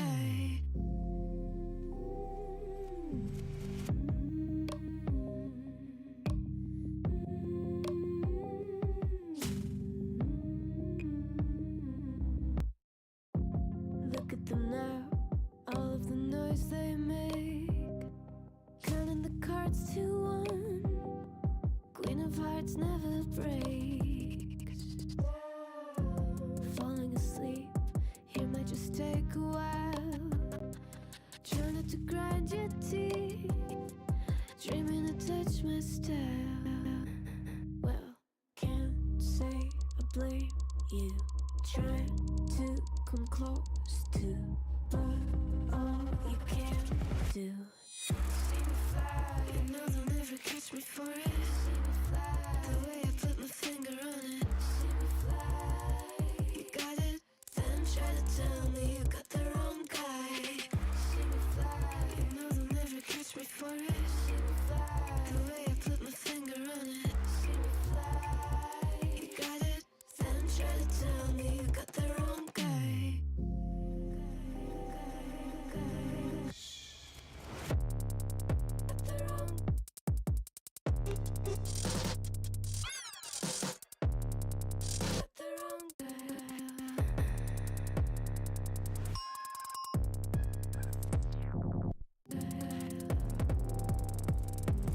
Then try to tell me you got the wrong guy.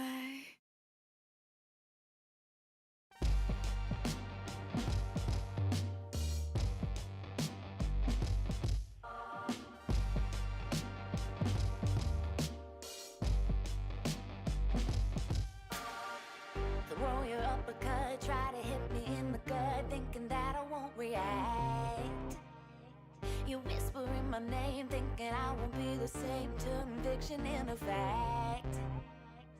See what you didn't know, bruises that I'll never show, slipping on your every jab. So tighten up your fist, step into the ring with this. I hope your mama's got your back. First round, you thought you would've knocked me down. Fifth round, bleeding out the side of your mouth. Final round, holding the sound of my name in the crowd. You did a bust. Oh, oh, oh, oh.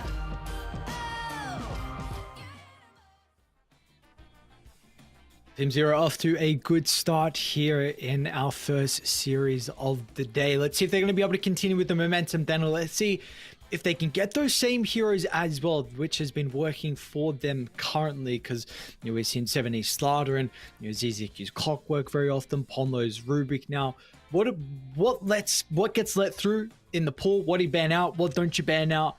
Because at the moment, Azure need to change some things up, because currently we even saw yesterday versus LGD, they looked very, very slow and not the Azure like we've seen in the past. And now today as well, it looks like they're a little bit behind again. Yes, it was strong, but again, I just want to put it back on Azure. Like, some of their decision making was just way off the mark, right? Like, delaying some of this push out time by legitimately 5 minutes, giving up an Aegis for free and a full team wipe as a result of a carrier's really poor positioning. So I think there is some justification in not letting clearly a draft that Team Zero are incredibly comfortable with playing through, especially considering, Clockwork. Everyone knows how to play Clockwork. It's FY Rubik, is a possibility, even if you wanted to block pick it, right? It's something that's going to be able to work. So I'd have those pretty high up on my priority list, and it's clear how highly they're going to be valuing the Slaughter as well. I mean, they first picked it last game. So for me, probably look to pick up the Clockwork for yourself, just because, up against the Phoenix, it felt relatively strong. You can't just Icarus dive away when within the cogs. Makes your life a little bit more challenging. It's kind of neither here nor there if you want to pick up the Rubik for yourself, but I could justify, like, banning out, let's say, Brewmaster, and then picking the Clockwork for yourself, and I think you're generally going to be okay with how the game goes. It disrupts enough of Team Zero's draft. Okay, and overall, what about the strategy as well for Azure? Do we feel like this is something that we saw there were potentials for success with that strategy, or were they just cooking a little bit too much? I think they were cooking a little bit too much. Again, like, I still don't understand what the Venge was for. I still don't understand why he went the Soul Strike facet, because none of these items synergized together with it. Yeah, you got a little bit of better base attack time, I think is, pretty much the only difference there, but other than that, nothing really, like a little bit of that damage reduction to maybe delay the game out enough, but if that was the case, could an Underlord have been a better option, like just for a little bit, especially considering you're going up against a Slaughter and it clinks, the Atrophy Aura might have felt quite nice, or maybe you just didn't want to give a Pit of Malice over to a Rubik as well, just make their life even more challenging. I don't know. Outside of the Vengeful Spirit, I didn't hate the Azure draft, I just really didn't like the execution. Okay.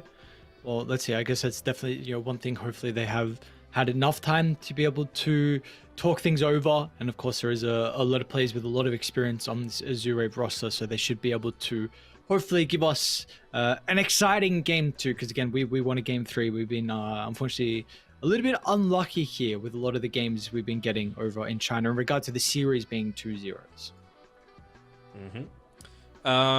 Spoiler alert as well, it's actually choosing Radiant is Team Zero, which is a little surprising. You know, they were the ones that have the pick priority this time. Azure were the ones that went ahead and chose having first pick last game, and they just went ahead and picked, it was the Phoenix with their first overall pick, but they're going to have the option to be able to do a similar sort of thing again. Clearly, Team Zero just valuing the Radiant. I mean, they didn't necessarily prioritize the Roshan. That was something that Azure were able to take away from them. So maybe, you know, even in a... I don't want to call that a perfect game, because there were mistakes that Team Zero made. They clearly see chances to improve, and probably assuming as well that they're not going to let get the same strat and same heroes let through to them again. Do you even at the moment overall have a preference with sides? Because it feels like it's very even compared to what it has been in the past. I think while the heroes are still shaking out as to, you know, who's OP in what spot, it's still going to sort of be that situation. Maybe just like you might feel a little bit stronger if you're playing TA, for example, on the Dire side, just because you're more likely to have taken like a tier 1 tower. You can still move through the Twin Gate. By the time it's nighttime, you can go up top and take the Roshan very easily there. But if TA is not getting let through, as it shouldn't, because it's, you know, giga busted, then I think it's still, you know, neither here nor there as to which side is advantageous. I know Ponlo's always a big fan of Radiant as well, just because it's a lot easier in the lane, especially the safe lane, to be able to make pulls happen. It's a lot easier to have that high ground vision. Yes, it can get dewarded. It's a very obvious place for a ward, but it still provides you with just perhaps a little bit more information than the Dire side does, specifically for your safe lane carry. Alright, well, there's respect with the slaughter, so we're not going to see 70 being able to play that one once again. Trying to remember what some of the other bands are. I'll actually pull it up because I don't remember. Never mind. Okay. Chen and pretty much, was it like 3 of these 4 certainly, not the slaughter, were banned out. What else was there? I don't remember about the Shadow Demon. If you say Chen, then I'll Storm Spirit was gone, and Chen absolutely was gone. Chen was first ban. Okay. 5 seconds My remaining. unfortunately Wikipedia is not updated with the Dota buff, so just go off memory. At least you have a decent memory, Mr. Old Wise Man. Mm-hmm. Seems like a skill issue to me, Lucky, that you're just not able to do it. But the Kodo. Okay, it's another one. Yeah, indeed. I mean, I that's just 70 staple, right? You got to make sure that you're removing that from the pool. He's so individually skilled on the hero, right? He can basically solo carry games as a result of it. What else was there? I think it was Tiny, also I believe removed from Azure with one of their picks there. So clearly them still valuing the hero quite heavily, but most of these heroes have slipped through. I wonder if Team Zero, you know, just the lack of slaughter, I don't think is enough to be able to put you on the back foot. You know, there's still a lot of strong heroes out there. It's just a matter of, like, do we want to pick Storm Spirit, basically? I think what they're thinking of here, and one of these heroes that could punish us, never mind. They're going to go for a Dragon Knight instead. I mean, do you just Storm now on Ori? He's great on the Spirit heroes. Yeah. There's a lot of options, right? You can Phoenix as well. If you want some percent damage, and of course we saw the priority with it last game. But they got the first pick Clockwork, coming out of second phase, right? So you could 5 very seconds easily remaining. save some of these heroes too. Yep, it's true. Clockwork and Dark Willow, I believe you're about to say. Oh. I need a moment. Okay.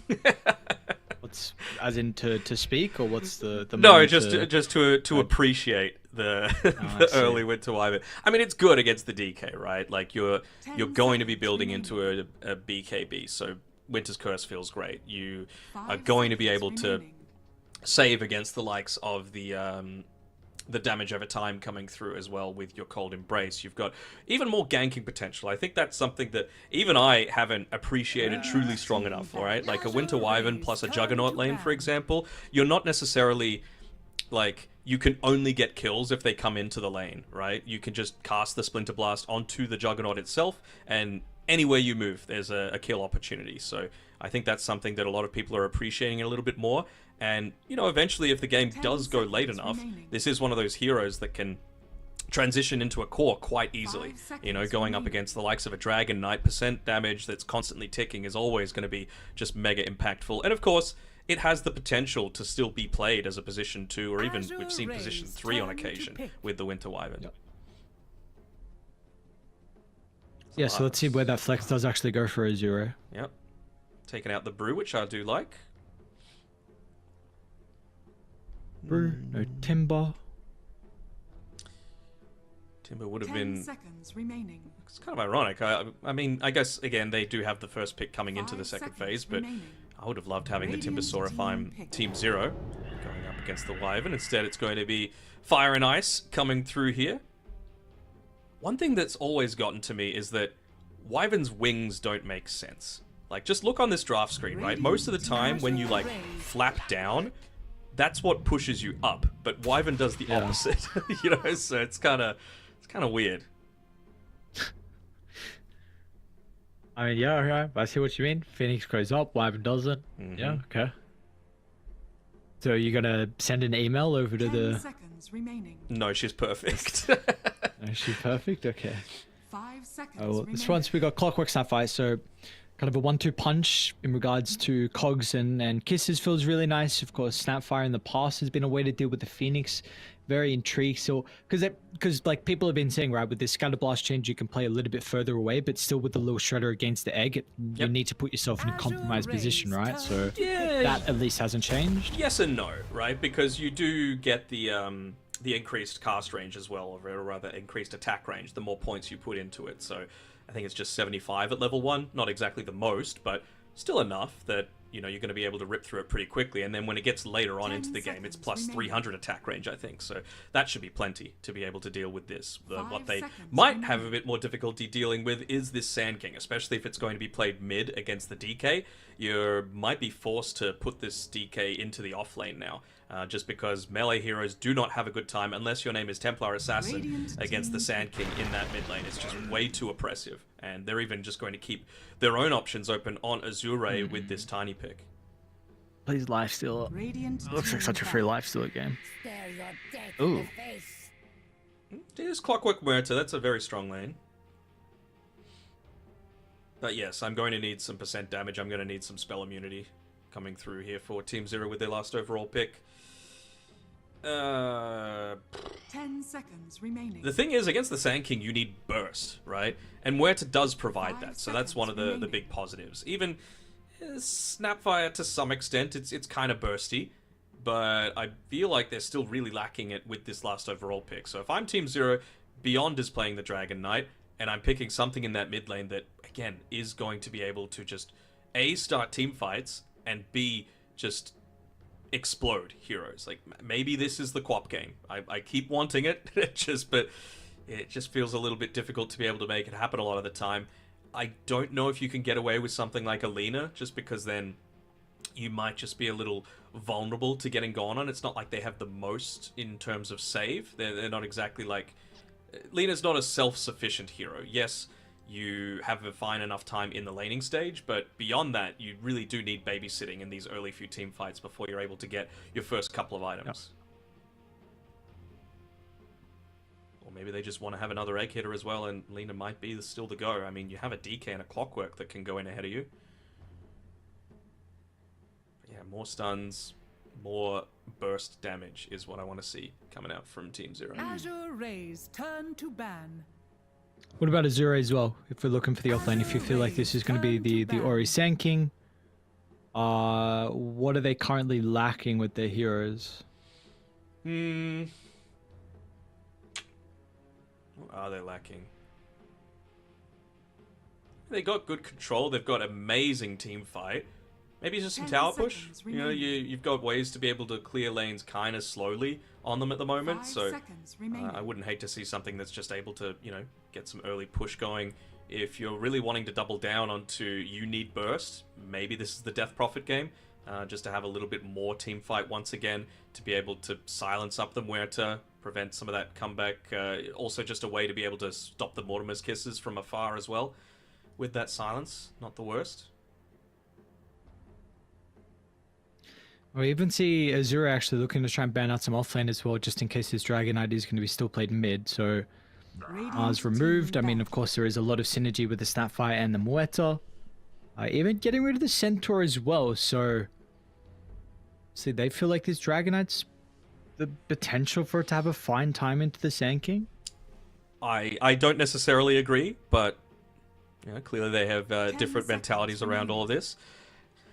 Beastmaster, I think, is another option that you can look to go for. It is an okay amount of burst. You can look to lock down the Muerta in these later team fights, and when she pops that BKB Pierce the Veil, very, very important to be able to have that at your disposal as well. Just another way, again, to be able to siege towers. There's nothing like a Nyx Assassin or a anything that's going to be able to just instantly chomp down a Helm of the Overlord creep if you go down that route. Still just feeling like this might be, what, offlane Sand King mid tiny? Get rid of the Ursa. Instant. Wow. Okay. And they live still. I mean, against the What's going Underlord on? feels pretty good. Oh, Boxplane Phoenix. Ooh. Okay. There is some percent damage there against an Underlord and a DK. You do get more of those levels, so you're able to put a little bit more emphasis onto the Muerta as well. Just make her life in the lane a little bit more challenging. I'm interested to see how this one's going to break down. It does put a whole lot more priority on Tianming to really be in place for that Winter's Curse when the fights do start to break out, right? Oftentimes you can actually use the Supernova as a bit of bait, try and get people to converge together a little bit, group up in position, and that's the perfect sort of stuff to be able to set up for the Winter's Curse, for the Sand King coming through, even just the tiny, right? It'll be, I'll say it again, team fight, Azure have it supremely in this game. Team Zero, I wouldn't necessarily they excel at like anything this game, right? Not to say that it's a bad draft altogether, but there isn't just something that screams like, look at the amazing pickoff, look at the amazing burst damage. Maybe sustain, they've got it okay, just because the Snapfire really isn't going to be in a position to get gone on too consistently. Muerta's always going to have that Pierce the Veil for the ethereal form. Underlord, Atrophy Aura, Clockwork, pretty tanky, enough said, and a DK. So, very different sort of draft for sure for Team Zero this time around. I'm always a sucker for team fight, though. How about you? Yeah, I mean, I'm rooting for an offlane Phoenix. Honestly, very intrigued to see on how this hero is going to shape up. Seems like there is potential for it to be played in that Korra. I know we haven't got it for quite some time. I think really the only people who were playing it was like Whisper, not even like on his early stint at OG, previously with some of the other rosters in South America. So excited to see what Bark's able to do with the Dying Lad, and hoping for a game 3 as well. What's Beyond doing up here? Just, I suppose, scouting out potential smokes, seeing if he can look to invade into that area, but they're kind of split at the moment on Team Zero. Just the one ward placed down in a not so obvious spot. Looking to try and avoid the sentry up there on the high ground.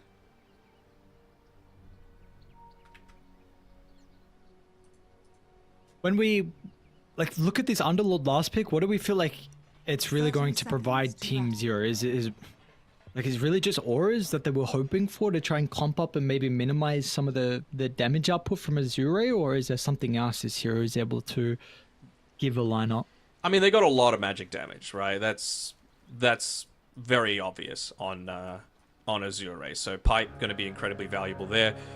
Pit of Malice as well. You just want to make sure that you're locking in these heroes that can be kind of stuck and immobile if you just are able to, especially when it's going to be a core Phoenix, right? If you're able to just root him consistently, then he has a whole lot more difficult time to be able to take a lot of these engagements. I'm just a little worried about, again, the lack of burst that Team Zero have. I feel like Azure are going to be able to sustain through a lot of it. They've got a Phoenix for the Sunray. Yes, it's a core, but Sunray is still going to be impactful later on with its percent damage output, but for the healing component as well, you've got a Winter Wyvern, Cold Embrace, one of the best saving saving things that exist in this game. It's not going to be great against the Muerta, but it's still good, right?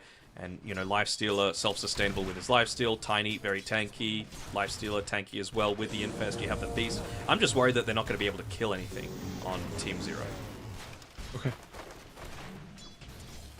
Well, I guess we're going to have to keep tabs on Erica and what YSR is able to do this game.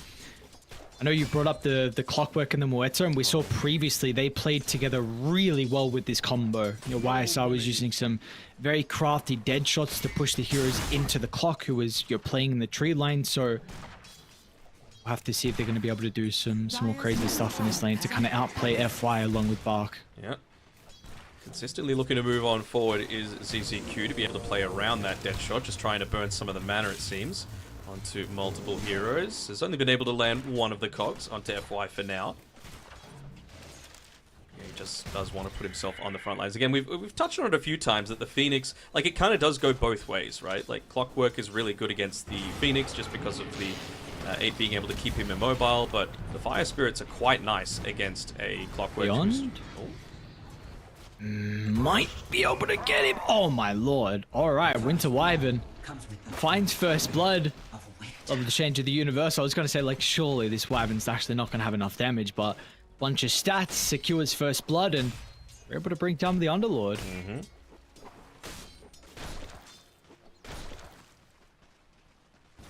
I think that one as well did a little bit of extra damage because it was at the very tip of her attack range. So remember, bonus damage when higher than that because of the dragon sight. So, and her attack range is, I believe, 425. So yeah, was just enabled to get that kill there with the last hit.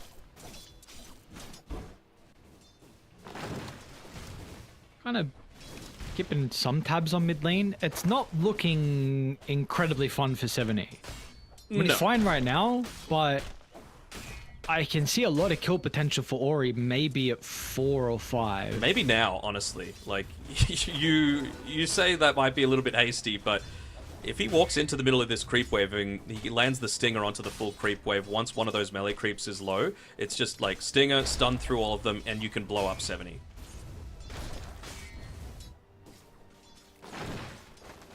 Make sure That would be... the spacing was good.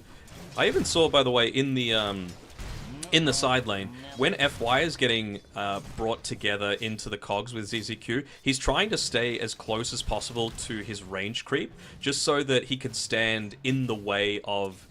stand behind the range creep, so that is the thing that gets mana burned by the cogs instead of himself. So it's just these cute little plays that that you can go for to kind of mitigate the new strengths of the Clockwork in the lane.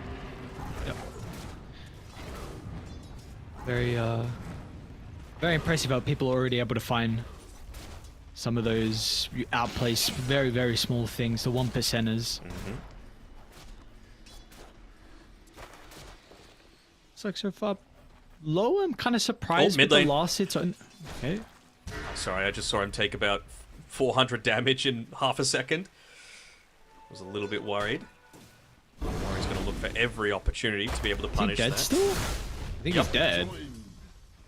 This is what I'm talking about. You just melee hero against Sand King, rough time, and he's topping the net worth right now on Azure. A little surprised at how poorly Bark is doing.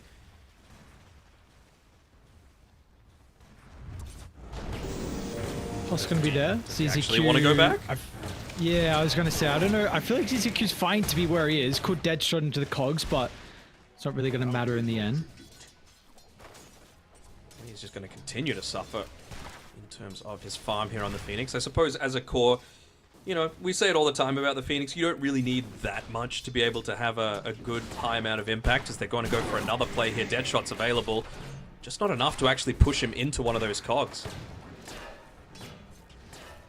Radiant's bottom tower is under I'm a bit attack. concerned though that we're going to have some issues where this mid lane is going to be very weak for 7E. He's going to ask for rotations, and then that's going to force some of the supports from the side lanes to help out. So maybe ZZQ leaves YSR, or potentially Ponlo leaves Beyond, and then all of a sudden having a 2v1, that's going to be enough to get the Lifestealer off to a better lane, or Bark as well. Because they're both pretty... The Lifestealer's just been able to catch up a little bit now with last game, but we're still continuing to see Bark have some difficult times, and it's like he might end up going down. Another Cogs push. Oh, Actually gonna ballsy. dive in and try and get the kill, and Bach is not even gonna die because of it. Nicely Ooh, done. maybe. Reads it perfectly. Maybe actually YSR. Trying to catch him in the tree line. Bach will juke over the right. YSR's still hunting though, but will probably give up shortly. So Bach's got Lotus up pretty soon as well. See if he sticks around. And he legitimately did that solo as well. FY had TP towards the mid lane to maybe set up another kill for 70. He'll be able to land the Stinger onto the wave. Not as much burst damage, but still enough to be able to force him back right before those power runes start to come up. And you can see that's what FY is prioritizing as they finally do get the kill onto Bach. Still being able to secure that solo kill for himself. He'll be incredibly happy. FY's coming too. And it's probably going to catch them off guard a little bit here. They may not expect FY's rotation with the Tiny. Lacking mana for the Avalanche, but it's not going to matter though. They'll bring down Beyond. Ponlo's now in some trouble. Gonna try and at least get the Lotus before he dies. Even eats it. Oh, almost got Tian Ming. That was so close. Nice attempt there. Once again, FY really showing why he is one of those top position 4s in the world. Just feels like he's everywhere around the map right now. And Mid lane? yeah, or he's gone in a little bit too deep. Oh, nice Haver again. And FY. Chao Ming might be the one in danger now, though. Or he's actually going to charge up the epicenter, looking to try and step in. Remember, it lasts twice as long. Play accordingly, but yeah, like you said, it's going to last much longer than maybe he was actually expecting. So this is this laning phase starting to get a bit out of hand. And this is why I was constantly thinking that this DK was not going to be laning into the Sand King, right? He is only 500 net worth behind, so it's not the worst, but it's going to be about a full level, and maybe they actually are able to get a kill here onto ZZQ, but unless there's creeps, Ori doesn't have that burst damage without the epicenter available. And remember, this is just the lane domination, right? He's topping net worth purely off of, like, kills. He hasn't gone into full farming mode yet, not a single point in the Sandstorm. Now's the time that he'll start to level that one up, though. Full smoke as well, able to help him out. 7E, they're just not giving him a moment's respite. This Dragon Tail at least going to make him work for it, but still look at the damage. Or he's going to be dragged inside the stands, but it doesn't matter in the end. We're going to try and help reposition. Even Bach's going to try and TP in, but I believe he's out. Toss is still up, actually. FY back off cooldown, and man, Tiny is cooking. Some great rotations for him. 1, 0, and 5. Low now might be able to get a solo heroes are going to kill. start to go to bottom. He's chasing Beyond up here. He has the Orb of Corrosion plus the Ghoul Frenzy, and yeah. Now bottom, YSR. Very careful as he even gets a D-Ward, but will that cause him a bit of issues? Doesn't seem like it.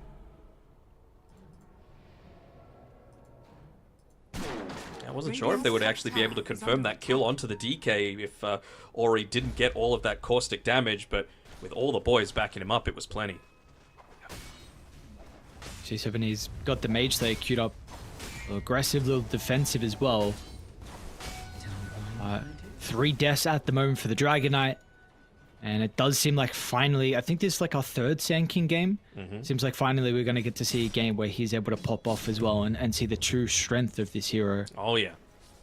Even looking to try and invade, sure, why not? Won't have the permanent Sandstorm uptime just yet. Needs to wait until it's level 3 in order to have that. But he should get there pretty damn soon. Bottom lane, Bark. Pretty big kill here onto the Phoenix. YSR having to commit the Pierce of the Veil, but we'll be able to slow down the position 3 Phoenix nonetheless. Nice rotation out of ZZQ along with Ponlo. Radiant's top tower is under attack. Lowe's just got a completely free lane up here. We haven't looked at the net worth, actually, between the Lifestealer and the Underlord. I mean, with all these rotations that have been forced, Ponlo has to have moved across the map. He's still able to get the regen, but probably won't be able to get it ticking. Dire's bottom tower is under attack. All that burst damage Radiant's potential. top tower is under attack. They've even got the epicenter available if they were wanting to try and get this additional catch. ZZQ maybe gets away. Oh, nice toss. Nice it on, they're going to toss him. Dire's structures Put Ori up in the face. rewarded with another kill. Is under attack. Very close to the second component here with the Scepter. And like you're saying, Low is just completely botting top. And it was even. And in fact, at one stage, Underlord even had more last hits as well over the life stealer. But you know, that mid lane just forcing some reactions. Now YSR bottom lane's getting dived as well with a double bird combo. Moeta's going to be okay. They will not force out any reactions either. The power of the bird. It's just way too much. As doesn't look like they'll be able to get any significant damage done onto these towers. Remember, that is, I suppose, one of the weak points that we did point out during the draft about it. But I mean, if you're just dominating the lane this hard and Low is able to just solo push towers, then certainly becomes a whole lot easier. As Beyond, he's been, you know, you mentioned all of those last hits that he got. A lot of them were just from these jungle creeps that aren't going to be providing quite as much in terms of the net worth. So nearly doubling the net worth now is Low in comparison to Beyond. So we'll see if he's able to rectify that, but yeah, like I mentioned, not exactly the easiest lane to be able to play into. And even once the, you know, Team Zero feel like they are ready to fight, I'm not even necessarily sure what he's going to provide this game, right? Like, he hasn't put a single point into the Pit of Malice. It's got a huge amount of utility as a value point, but maybe he just feels like he needs to be playing reactionary Dota and wait for Azure to dive just that little bit too far. He's put an early point into the Fiend's Gate. Just maybe the issue, like an early point in pit slows down. Oh. Okay, like 70. Oh, bottom lane? ZZQ? Yeah, he's dead. Yeah, they're going to be able to get the kill. So I was watching 70 like try and think about denying the DD, then he pump faked it twice, and he walked on forward, and then got stunned, and I thought he might be in a little bit of trouble, but no, he's fine. Back to the Underlord. I wonder if like just no point in pit at the moment is because like how rough of a game he's had, and kind of needs Firestorm to be able to maybe shove lanes and farm jungle. Oh, for sure, but in my eyes, you need to be able to... Like, Pit is still a really good spell this game, and you need to be able to respond to the inevitable, like... Not even like they're not full-on pushing right now. They're getting really aggressive on Azure, but I think they're being calculated about all of this, right? They're not diving past towers. They're not making the same mistakes that they did in game number 1. They're being very measured about it, not getting out of position, keeping their formation, and it's working really well for them so far. 6k net worth lead, just 13 minutes in. Nearly into the Ags as well for Ori. Just 500 gold away, 13 minutes into the game. Who have they found here, though? Fire? On the back kill, the team is responding. Or inside the river along with Tianming, but they're only going to have to watch their position for be killed off. Bit of a freebie. Well, Low is also bullying Beyond back. Is he going to stop this time? Okay, he will. I imagine we might see them maybe look for another smoke as well, or at least their first smoke on Team Zero. You've got Hookshot finally online 13 minutes into the game, along with Kisses, so you may not be able to win a big team fight, but you could potentially bring down a valuable hero. Yeah, I think they just want at least the Mage Slayer up as well on 70. Like, they're going for a smoke. I'm not sure if these two supports are going to be able to do it, though. Like, who are you actually attempting to kill here? Maybe Bark? If he gets pushed out of position slightly, it'd be a really valuable one. Oh, he missed the Scatter Blast. They need YSR without a doubt. The extra control is going to be important. FY starting to move over. It's a bit too messy. Supernova killed off from Ponlo easily thanks to the low shredder. Beyond's going to come through the portal. Good There's Kisses. the peer onto 2 Kisses as well. The fight they've been waiting for in Ori is a big streak, and they're going to be able to find it. The question is, can YSR get away with his own life though? FY, big swipe. Cleans the position 1. Meanwhile, 70 inside the river. Jiangming bonus health thanks to Low's Infest, and now 70 stuck in no man's land. It'll be a double kill for FY, and what was looking like a decent fight somehow turns out to still favor Azure.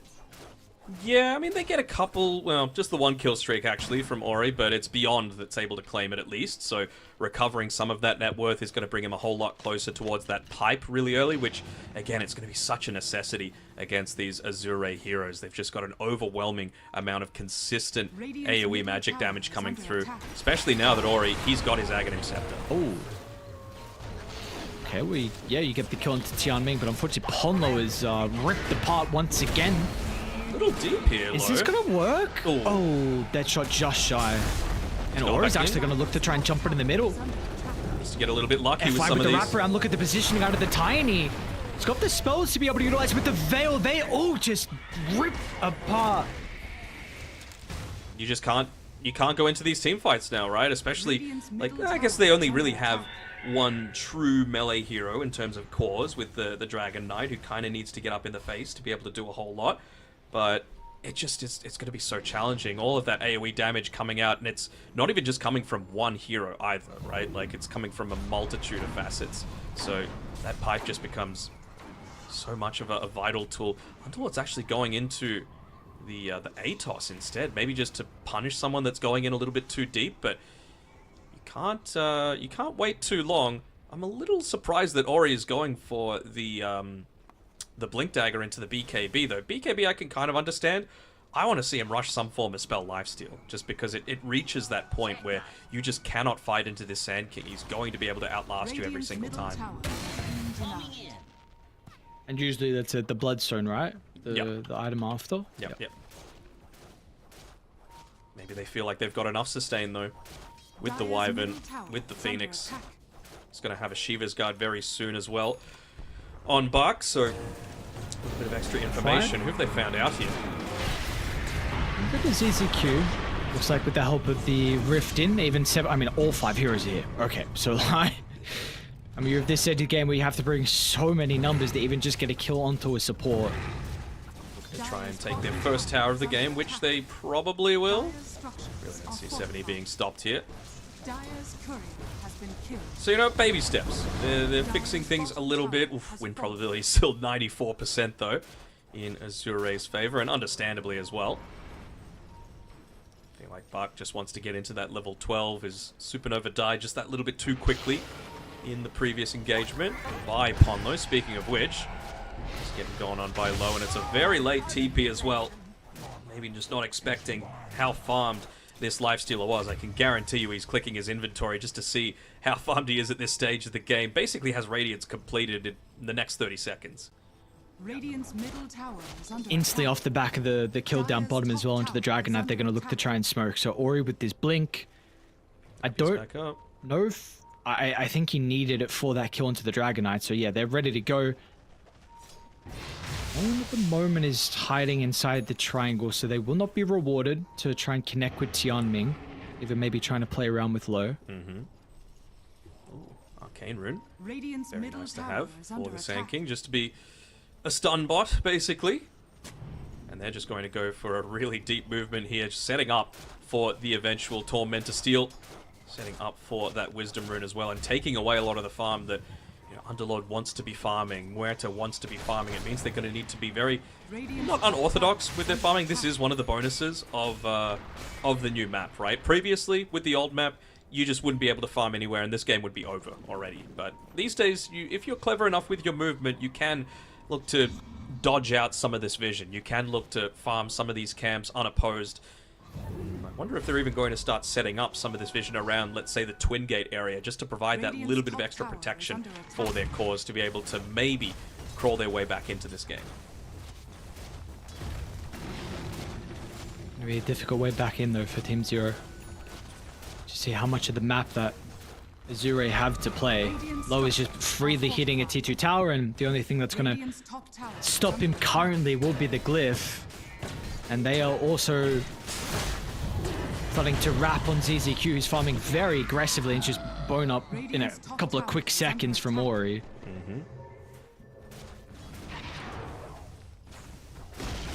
TP's coming in to that top tower. It's going to be a little bit too slow though. middle tower is under attack. YSR down bottom. We're starting to move on over, but it looks like the high ground ward's going to protect him. Nyonya is now completed, at least for the Muerta. We'll see. Still, she needs a lot more time. And meanwhile, actually, top lane, Low is starting to wrap on 70's Dragon Knight, and we're really seeing the damage output. TP used Pride to get into the lane, so he is stuck here. And Low, he's just going to be able to continue to chase him down. I mean, they're starting to TP the Wyvern as well, but it really is not required. 70 knows he's dead. Wow. All right. Yeah. Had used his TP previously, there was no escape. Even if he just turned around to use the Breathe Fire for a bit of that damage reduction, still had the Rage held, so Nothing really stopping the Lifestealer from just, again, hooking in onto that target. Has the Orb of Corrosion as well, of course, so going up against the DK, that Dragon's Blood doesn't necessarily feel quite as strong. I'm really struggling to see an avenue for them with this. I mean, you've gone the Rod of Atos, but where's the kill threat actually coming from on Team Zero? That's always going to be my question. Maybe looking to try and play alongside YSR, but he's still in farming mode. He wants to be able to get this BKB so that he's not worried about getting consistently stunned in these team fights. That he's not worried about mischance coming through from a tiny stun. But again, it's probably going to come a decent amount of time after Tianming's already finished up the Blink Dagger for himself, right? So as soon as he joins the fight, pops that Pierce the Veil, Tianming's just going to be waiting on the backlines. Blink, Curse, waste so much of that early BKB. And then what are you supposed to do in response to that? Basically, your fight is done, your damage is gone. Another quick and easy kill into ZZQ, and Torment is going to get claimed now as well, considering they're right next to it. Arc almost dies, but that's okay. Looks like Shard will be given over to the Tiny, so 13,000 net worth lead, and yeah, I mean, this is looking like a very, very, very difficult position for them to be in. If they can somehow manufacture a way back into this game, I would be incredibly impressed, but you are really just praying that YSR's Moeta is able to pull off some sort of miracle, and I don't know, he's going to continue to lose map to be able to farm very shortly. This tier 2 tower mid is about to be under assault. They're doing their best to try and keep other lanes shoved out as well, but there's only so much you can do at this stage. How close is he to actually being able to pick up the pipe? Close-ish. Maybe 300-400 gold away for the Underlord, which will be pretty nice. Again, in that time, probably going to have the BKB on not only the Sand King, but Arc's Phoenix almost has it picked up as well. And they're looking to go. Radiant's bottom tower is under attack. Dire's See who top they can tower get the jump is on. under attack. Ori leading the charge. And look at these The wards placed smoke, down he's going to as be able well. to find the angle. Yeah. Jump on the Underlord beyond. Protected momentarily, but the curse onto the backline. Tianming's going to be able to find 3. The taunt sets up perfectly for the Supernova. And they need to just get YSR out. If they can at least hope that the Moeta will survive. But the slow's going to be there. Tianming stops the retreat. The movement speed to a crawl. It's another one dead on the high ground as well. Azure find 3. Building soon to fall. And we might be getting towards a territory where Team Zero potentially already discussing what they can do differently in this game 3. Radiant's middle tower has fallen. Draft. That's what needs to be done differently, I think. You know, just the choice of putting that DK into the Sand King is the thing that stands out the most for me. Like, it's way too impactful what they're able to do as a result of that lane just going incredibly well. Yeah, and the cherry on top, of course, was the Lifestealer, and it's the power of the last pick overall, right? Low just had essentially a free lane. It freed up your Winter Wyvern to go around and make plays around the rest of the map to confirm that sort of, you know, mid-domination situation. The only lane that went anywhere close to okay was bottom, and that's just because you've got a Muerta Clockwork duo, and it's up against a Phoenix, an unorthodox offlaner who doesn't necessarily have the most forms of, like, you know, save for himself and escape.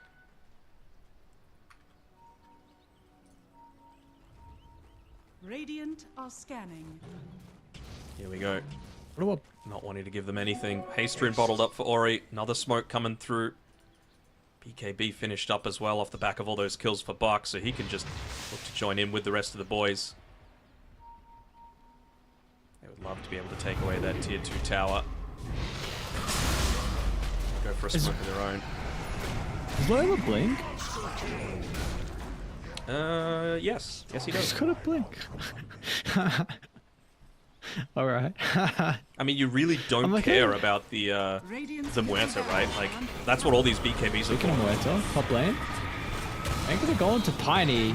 I mean, if Pierce the Veil, it's a lot of, well, it's a decent chunk of gold. But now, how are you going to defend the base? You don't. That's the thing, right? Like, Muerta, is literally all you're worried about, but she's willing to pop that Pierce the Veil just because it's going to get her closer to that BKB a little bit sooner, right? But again, like I mentioned, I feel like as long as Qianming doesn't mess up, he just needs to know his role this game, and that is curse the Muerta. That's it. You know, if you've got that, then you just pop all your BKBs, you pop the Rage, and that is a Muerta ultimate completely wasted. He does have that BKB available, but it's still going to be another 20 seconds until he's into the next Pierce the Veil. So it's legit going to take a miracle for them to be able to come back from this one. Win probability, I say, should never be 100%. Outside of a 5-man DC, it's 100%.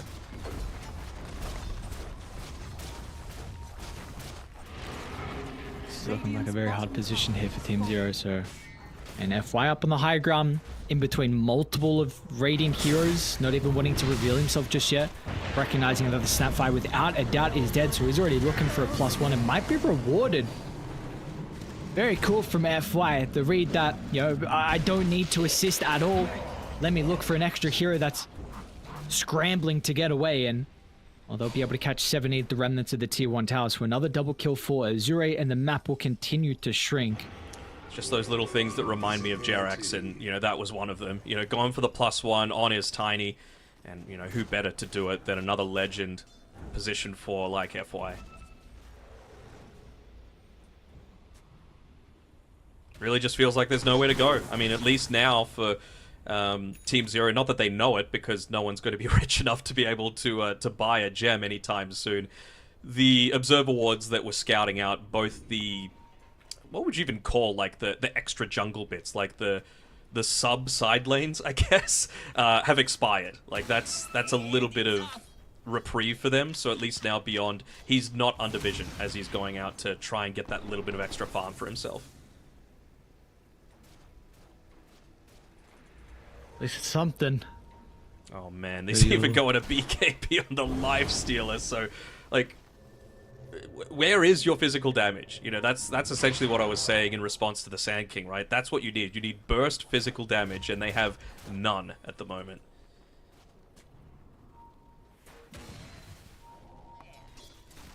And they are not letting up the pressure as well in Azure. Another smoke from them. Holding hands. Ori's going to get the start. Tries to commit with Nice the hook. epicenter. Hookshot's going to be able to prevent that. It does, of course, put ZZQ into the middle, but now low. Nothing that the Life Stealer needs to fear with an aggressive jump towards the backline. BKB from 7E. It's preventing some of the slows from the Life Stealer, so he is out, but they are not going to stop on Azure. Qianming again is being very patient, not popping that Winter's Curse preemptively. They had to pop, I believe, 1 BKB on the Sand King to be able to get that kill, but they've still got 2 left. 1 on the Phoenix, 1 on the Life Stealer, in addition to the Rage, so... Radiant's top tower is this under is, attack. like, how are you supposed to contest against this? Structures are fortified. Actually going to back off, though. Are they going to Roshan? Is this a fake back? Better to be safe than sorry, I suppose. Of course, knowing that if somehow the unthinkable happened and Zero were to lose this game, they would be knocked out of the tournament. This is lower bracket, and lucky, we might finally get it. We might finally get the 3-game series.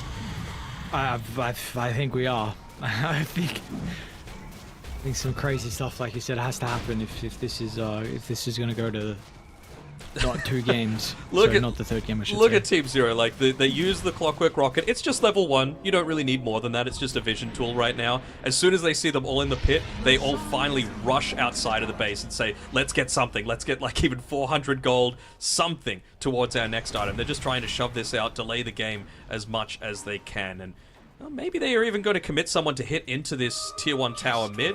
Maybe they can let the creeps do it on their own. Is under attack. Would do a lot to open up the map, and well, maybe with the Life Stealer actually TPing, they can finally get an outnumber onto FY. They should be able to at least get 1 kill.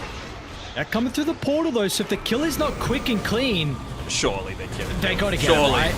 They gotta get it. Alright, they got the kill. What's the cost though? Because it looks like it's pretty goddamn grave. YSR's gonna be able to jump away, but Ponlo's down. 70 committing to the egg, but this is a level 3 egg, and by yourself, you do not have the attacks to get rid of it. And I mean, YSR lives. All right, so daytime they might see him be okay. I was going to say if he runs up that the stairway, they're going to get a glimpse of him, but He's okay. It is a 2-for-1 though. They tried to go into the Underlord Dark Rift as well, just to instantly get inside the base, but it had expired by that point. Realizing how far ahead they are at this stage. Again, Lifestealer wasn't even part of that fight as well, right? He TP'd into the mid lane to be able to just keep the lane pushed out a little bit. A little bit of, you know, not bad positioning by Low, because obviously they're far enough ahead that it's not going to be punished, but you know, it could have been an even more decisive victory if he indeed was there. And now, like, again, this is the sort of situation where you can actually solo up onto the front lines, because you are not killing this man. A Hail Mary play with the DD on YSR. Let's see if he's going to be able to right click. Nice jump in from FY. Look for the curse, but a quick silence actually. Going to be able to present Tianming. Been utilizing that Winter's Curse inside the team fight. 70's fallen pretty fast so to percent damage. He's okay, and apparently no one is dead. A little bit committed early on. They could very easily find a blink onto the backlines here. Still going to back off though. They were all clumped up, every single core there, and that's all they needed. Maybe just wanting to wait for that epicenter for the true wombo combo moment. It's back available now.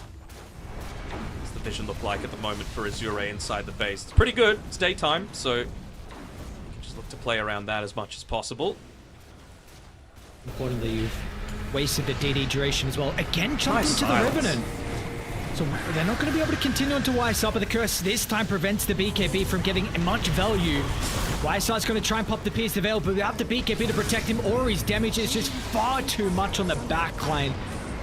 This Sand King making sure they're unable to stand their ground and have a Hail Mary defense. G's are going to be dropped, and AR will give us our first game 3 of the qualifiers. Yes, they will, and you know, it might sound a little bit extreme, but it's the sort of situation where you could have called GG about 15, even 20 minutes earlier. It was that much of an outdraft. It was that much of an outskill in the laning stage as well, but it doesn't need that much skill when you've got such dominant lanes. You're able to leverage that second pick, and I mean, that they did. Low with the last pick, Lifestealer not dying a single time. Ori, just the one death on his Sand King, but it was well worth it, just constantly being able to be there on the front lines. Let's have a look at the scoreboard to really tell the tale of this game, and you just see all of those damage numbers coming through from Azure. They're so incredibly high. All the damage received, more importantly, onto 70. Poor guy just can't seem to catch a break. He died 9 times despite being one of those tankier mid laners, and it's really all on the back of the Sand King. He was the one that was just focusing down this Dragon Knight constantly. It's going to be a good feeling as well overall for Low 2 on the Lifestealer. You know, 13-0-7. He had a pretty rough performance on the Troll Waller, was really unable to actually play Dota in the previous games. The fact that he's able to let out probably a lot of frustration here with just constantly, you know, right-clicking the Underlord inside the lane and being able to play aggressively as what he did in that game. So very cool. We also saw this offlane Phoenix work. I wonder, in a different game, like how it's actually going to function, considering they did have a very early lead. So hopefully we do get to see the strategy pulled out once again, though, to be able to determine if this is actually viable or not. Mm-hmm. It was just an outdraft by Azure, and I really liked the itemization as well. Even just like wanting to go into a BKB on the Lifestealer. The game was done by that point anyway, but just to put it beyond a shadow of a doubt, and yeah, I think Team Zero made a fair few mistakes there, just in terms of their drafting, in terms of even some of their itemization choices. Underlord went the Rod of Atos, and I think they might have only got 1 kill after that, whereas, you know, a pipe might have enabled you to fight just that little bit earlier on the Muerta, because again, she was the only form of burst damage that you had, and you know, once you had the BKBs up on the vast majority of Azure, there's nothing that the Muerta could do, ultimate or not. So that is a well-deserved victory, outdraft, out-execution, out-everything by Azure, bringing us to a Game 3. Yeah, very exciting. Deciding Game 3 as well. We're going to find out if it's going to be Azure or Team Zero playing in our final series, the qualification series as well, to go over to the Riyadh Masters. Game 3 coming up shortly. First, a quick break. We'll see you guys around the corner.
not a king, I'm the king.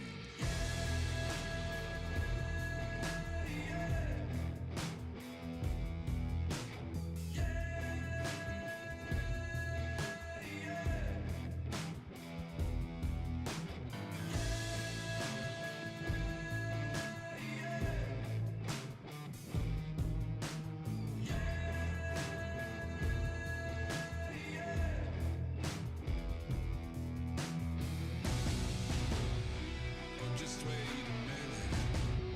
I got one last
Finally, we get a game 3. It's taken us multiple series and a couple days apparently for us to get a deciding game, but now we have it in our first series.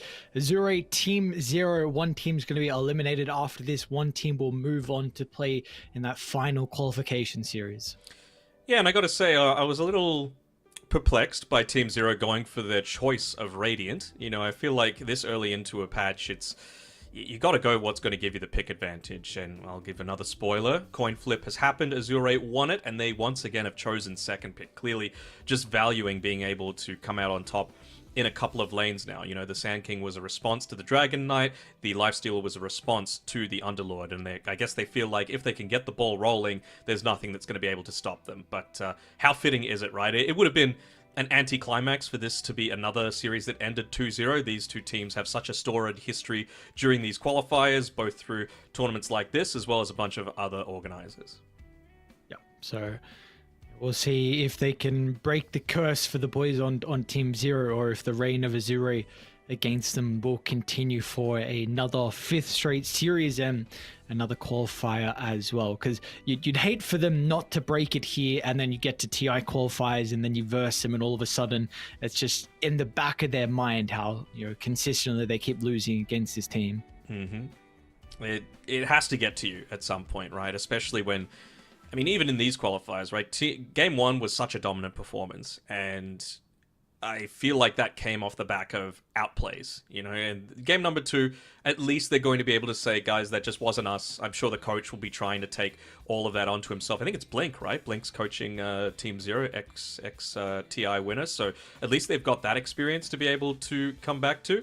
But yeah, he's obviously got a lot of that high pressure experience, and he's going to be able to say, look, let's just rinse, repeat, my bad, let's fix it this time around. 10 seconds. And let's see if they're going to be able to do that. We've got our draft ready to go once again. Azure getting rid of some of the heroes that we saw previously. And we'll see, of course, if the Coddle is another thing that's going to be banned out once again for Azure, if they want to try and, you know, if they have to get rid of that. We've seen Shadow Demon, we've seen Chen, and they're actually even going to respect the Sand King. So that is, yeah, wow, okay. I mean, 10 seconds remaining. I'm a little surprised that they went ahead and got rid of the TA, to be honest. Like, you've got first pick. This is first pick material in my books at every stage of the game. So they clearly have something in mind. They'll be jumping for joy if somehow that Keeper of the Light gets let through, or maybe Azure feel like they've got an answer to it. But the thing that I just don't like about letting Sand King through, especially against a team that's obviously very confident playing with it, it's that it reduces your 10 seconds remaining. Your possibilities by so much of which mid heroes you can actually look to play in the game. Like, basically none of them. And also it means that you need to go so much more heavily into that burst potential, right? And someone that likes to build into the BKB, because if you don't, you're getting stunned up, and later on he's going to have that healing coming through from the Bloodstone as well in a lot of these team fights. So it does look like something's getting let through, though, because of your Coddle, Shadow Demon. So Storm, Chen, Storm.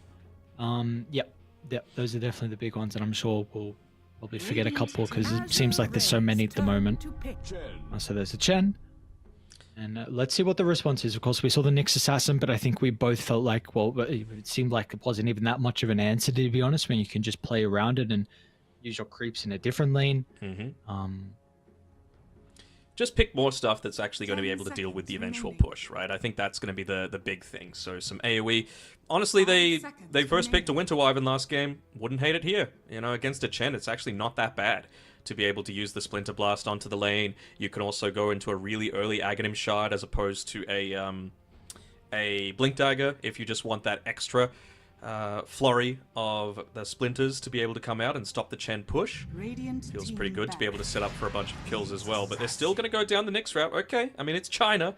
They do love themselves some Nyx Assassin. I also wonder if it's actually going to be Team Zero playing this as a 4 or a 5 Chen, right? Because Pon, though, he's very good on the Chen. Obviously, ZZQ is as well, but, you know, maybe they're just going to try 10 and seconds dodge out remaining. the Nyx Assassin lane as well if they're able to flex it to be a position 5 for Chen. seconds remaining. Radiant team ban.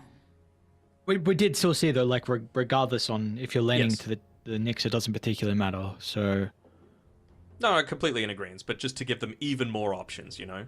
Like, the Yep, lane sure. hasn't gone well, and you can still send the creep mid. So, again, the thing that you need to be mindful of now is, 10 okay, well, seconds remaining.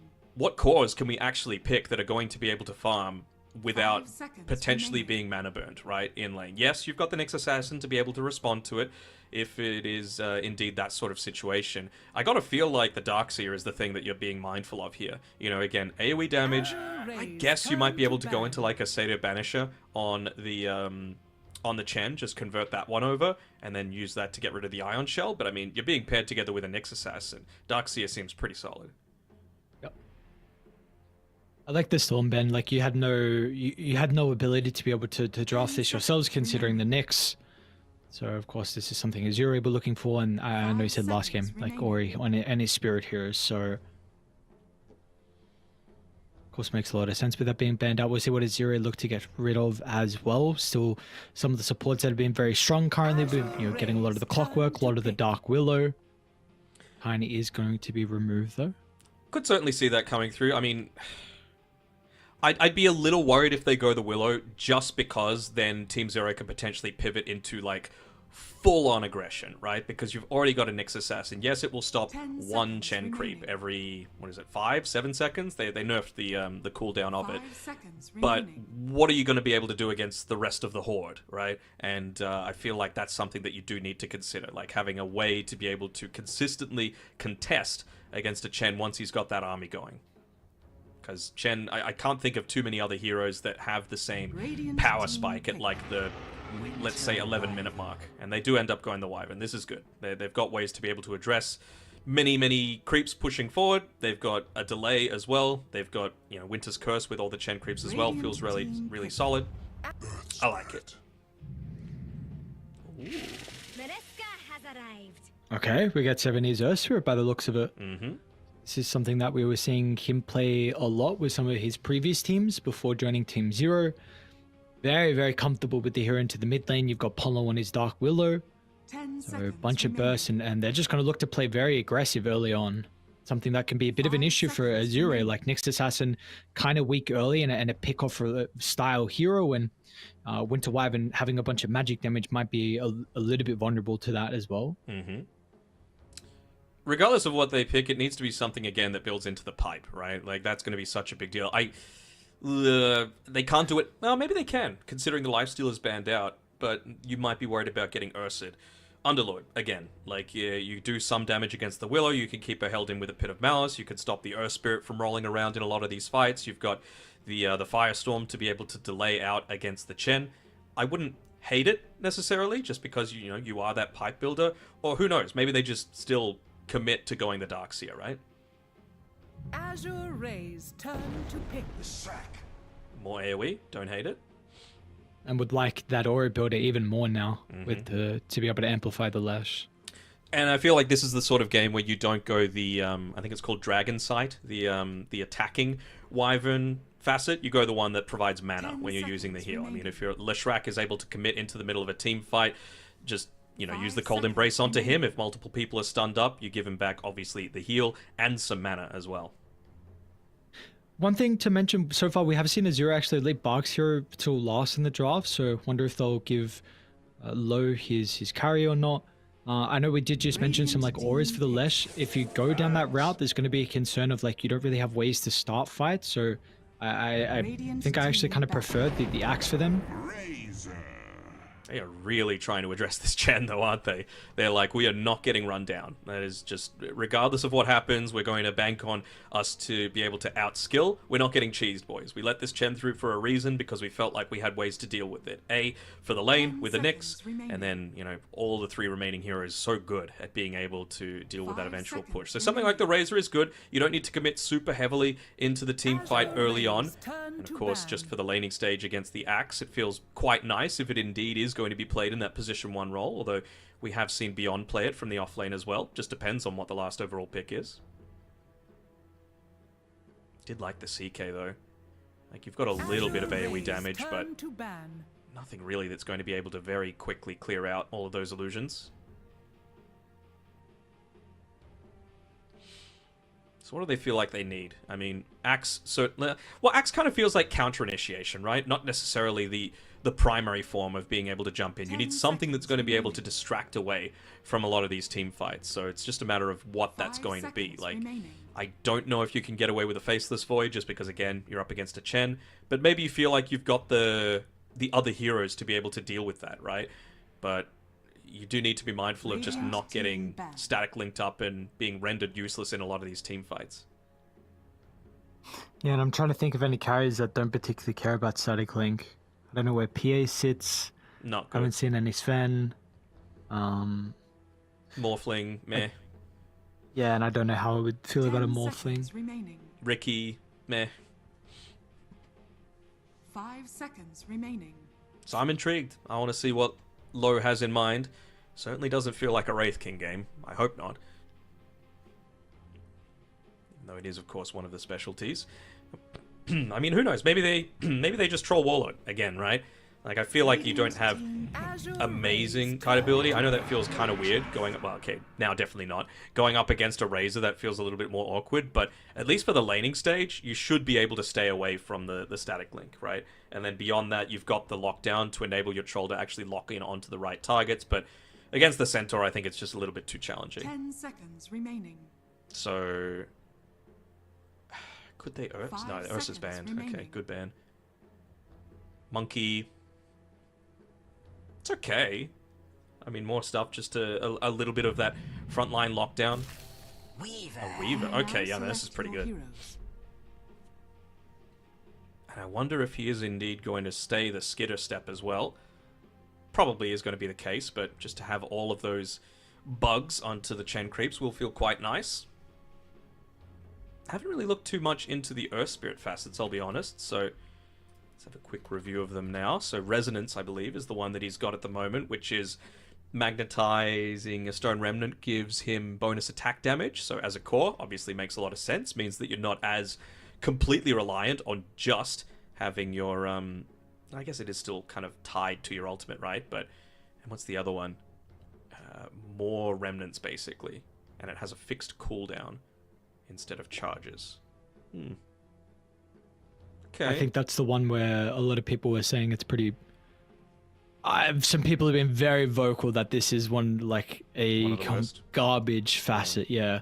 But then I actually just saw a Reddit thread and someone saying, like, this is really, really, really, really, really undervalued, so... Well, Reddit's never wrong, so, you know. Exactly right. Reddit is never wrong. Alright, so you can see here with ZZQ, he's going the Hellbear convert, right? So, a couple of things. One, he's kind of banking on his... creep dying, so that he can have the, I think it's called the Death Throw coming out from him.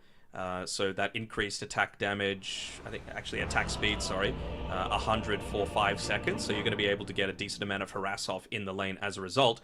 But if you're not getting focused, if it's not being focused down, then it is the best of your convert creeps at just being able to have a high amount of base damage early on to be able to harass out this lane. So, like the choice coming out, it's a very measured one coming through here from the Chen. Let's just see how it's going to pan out, though. You can already see he's leveled up the Mind Flare. No questions asked. Just wants to be able to get a bunch of freebies, does F-White. As the smoke ends up popping. But they're actually going to be able to back off. Lowe's not usually very vocal in games. Hold on, I'll get the translate up. I don't know if it might be related to 70, I think.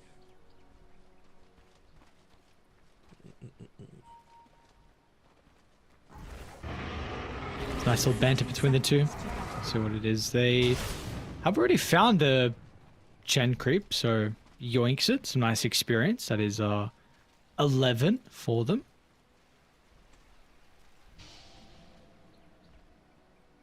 I have no idea what that means. Woohoo rabbit hair, apparently, is what it translates to.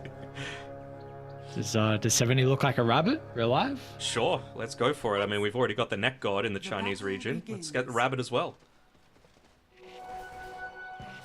Is it giraffe in the Chinese zodiac? I don't think it is. But rabbit absolutely is. I don't know. Look at FY.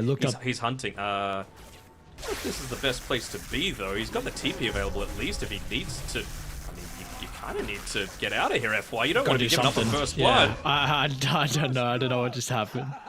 That is an odd choice for sure. Even just TPing back like, to your tier 2 tower, you know, you didn't need to TP all the way to the base. Alright, well, good start. First blood for YSR. Yeah. FY just trying to get in. Come on, Mind Flare onto the creep, surely. Yoink it. Oh. Maybe he just doesn't want it to Mid be... lane, 70. Oh, my first blood from Ori. Sorry, kill solo for Ori. Oh, will he miss? He didn't. Dude, that's huge. Ori's like, alright, FY make a mistake. It's alright. It's alright, hop on the back, brother. It's chill, I got us. Alright, cool. What is FY doing? Just get the free money. Doesn't want to put it on cooldown? I'm not think sure. he doesn't know? I mean, sure he knows. There's no other reason for him to level up Mind Flare level 1. Eventually he does do it. He just did it on initial creeper set. He's like, this pesky creep it's not worth it. Let me use it on a better one. I mean, the thing is, like, maybe he's just timing it because the summon convert only starts cooling down once the creep actually dies, right? So maybe he just wants this period where there's no creep that ZZQ actually has to be able to play around with. And that's when Bark was a little bit more capable. But one of the other benefits, of course, is that you're just able to constantly move into these jungle camps and pick up a little bit more farm for yourself. Like, it's a pretty greedy way to be able to play Dota. But if you're able to make it work, you can end up, you know, picking yourself up a decent amount of net worth pretty early on. How's top lane looking at the moment here? Beyond on the center up against Low on the Weaver. Does it seemed like Beyond once again is going to go for a pretty stat-heavy build. He's already got the Ring of Protection as well, considering with the Weaver spam. Is this a... This seems like a pretty free lane for Low, no? Unless maybe he gets caught by the Bramble randomly? Yeah, pretty much. Like, level 1, not really too much danger. Maybe level 2 is when they're going to be under a little bit of difficulty, but I think Tianming is doing a pretty good job of just keeping Ponlo bullied away, making sure that you're going to get a decent amount of pulls off as well, as long as the communication is there between the two, right? Because it feels like Low's been a tiny bit disconnected from his team, at least just in game 1, right? As long as Tianming's going to have the safety to be able to go and pull that small camp, he's going to be pretty satisfied. We are seeing already the difficulties of this mid lane, though, especially with giving up that solo kill. 70 having to drag the wave behind the tower. So doing his best to completely avoid the Ori Leshrac. It's one of those things that you just give up when you're going to, melee hero into, say, one of these heroes like the Leshrac. I wouldn't envy him in this sort of situation, but clearly he's just banking on that potential to be able to get in onto the back lines and have that relatively early timing, right? Earth Spirit's one of those heroes that you really just want your level 7, you want that Urn of Shadows, and you want to be able to make plays around the map. I guess the other thing as well is, like, I'm going to be keeping an eye out on the sorts of rotations that can actually happen from both Ponlo and ZZQ, right? You need to make sure that you're securing these power reads. You cannot let Ori get away with too many of them on this Lesh.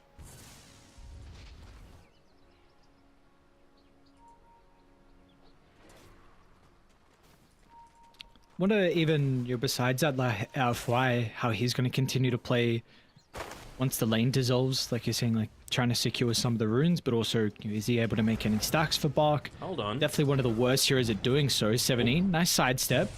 So they'll be able to connect with the first stun. Is he going to find to own? Yeah, I mean, with the extra control out of the call, 70 unable to get the roll off, and Bark's rotation. I mean, boots, windlace, gets a little bit of armor for himself already.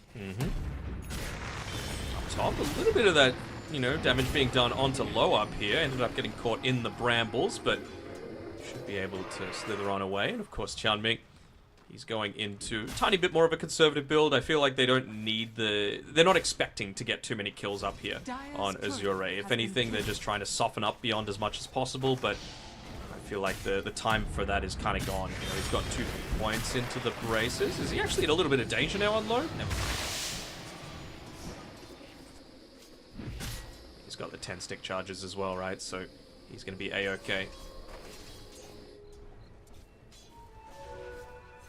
So at least bottom's going incredibly well for Team Zero, and YSR currently free farming 31 and 16. Sorry, I just see level 6 on Ori versus the level 4 on 70. Little troubling. Doesn't have any points in the Edict just yet, but I mean, if you could just dominate the lane this hard, you can often just end up pushing people away and let the creeps do the work onto the tower. Spirit, not exactly the greatest of heroes at being able to quickly push out waves. And look at this, even just an offensive glyph as well, to be able to keep the pressure going. So many denies. 11 on this Leshrac versus the 2 from the Earth Spirit, nearly doubling the last hits as well. TP down from bottom to Ponlo to offer some assistance. Bark. It's... Gotta save the There's no doubt brambles. he's going to end up going down. The brambles, so he can't just TP away. And yeah, we'll end up dying. Nice little way to be able to rectify things. I suppose Beyond has gotten to this point where he just feels like he doesn't necessarily need as much help. You know, triple bracer, he's got a full magic stick, he's got a healing lotus. You can leave him alone at this stage. Mid is really what needs the most help, and obviously wasn't able to protect the 6-minute power runes, as he's going to be able to get all the way back past his tower, 70. But I don't think you can let up and let the 8-minute power rune go unopposed. Like, Ori cannot be allowed to just keep moving on forward, keep having this insane pressure up against the Earth Spirit. It's not going to result in towers, but it's just going to result in cores that are so much stronger. Here we go, they're actually going to make a bit of a play onto Beyond, who doesn't have the Stampede yet. So they're just going to be able to chase him down. Beyond.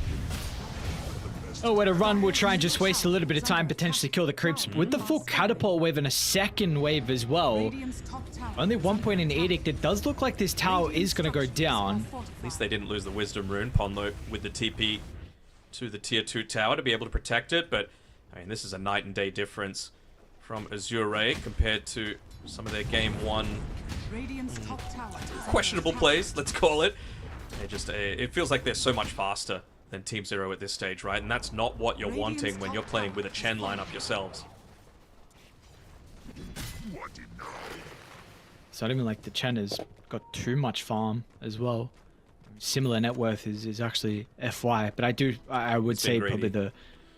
Yeah, I also would say the earlier net worth on the Chen is definitely more impactful than what the Nyx Assassin's going to be. So for me, it's like, what does 7E do with his first rotations? Because he has level 6 importantly, so this Magnetize can almost always result in a kill. I don't know if you're ever killing the Weaver though without more levels, and well, 7E rolled aggressively into the river, or he's going to connect on the stun, and his game is continuing to get worse, and at least Ponlo is going to be able to TP up, but man, this is back-to-back games. Now, we've got to remember that previously with the Sand King against the Dragon Knight, 70 was really unable to have any success, and now this is another game where he's going to be praying that the team can give him some space to be able to catch up. They're really not setting him up for too much success, are they? And this is the thing that I was really, you know, trying to emphasize with the supports. You know, they need to be there for those power runes. As here we go. Alright, this is what you need. Nice step as well. They get away. It's making sure there's no call to try and stall this out. They are rotating. F5 should be able to get a rebuttal kill onto ZZQ. It's 4 heroes though. I mean, this is really good for Team Zero. You're going to lose your tower without a doubt. But let's see what else they're going to be able to get out of the map. Ponlo soaking some experience mid. You got Beyond free farming top. Hopefully they don't lose anyone else. I don't know if it's that good for them, though. Like, yes, you kill the Axe, but you're going to lose the tower, like you said. Your hero in the Chen, who is your main... I mentioned in the draft, right? 12 minutes in is Chen's, like, strongest point in the game. You know, you're level 6-ish. You're going to have the mechanism for yourselves, but if that's delayed by even a couple of minutes, that's all you need to be able to get into, like, maybe that second item for the mid lane. Onto YSR. The Raze is in a lot of danger at the moment, trying to sap away as much from low. Looks like that's going to be enough to protect the Razor momentarily, but Bach once again onto ZZQ. Another death for the Chen, and now Ori's even moving down as well. The fight doesn't get a glimpse of YSR in the trees just a little bit too late. Radiant's bottom tower is under attack. They are really looking to try and pick up the pace, though. Beyond, he's doing a good job up on this top side. Obviously, not able to join the rest of the team yet. Is that a Blink Dagger that he's got coming out? No, just the Blade Mail first. A lot of unavoidable damage, to be sure, though, coming out from Azure, so it's going to be a pretty good choice for him. And he's done some decent damage to this tier 1 tower up top as well, so I wonder if he's going to get a little bit of assistance. Most importantly, though, 70 finally gets a rune for himself. It's going to be the shield rune as well, so really enabling him to be the one going in onto the front lines. And well, I feel like he's not going to want to do it just yet. He would love to be able to make a play around these siege creeps to maybe get a tower of their own, but you still need the level 6 and you still need the mech on ZZQ to really feel strong enough.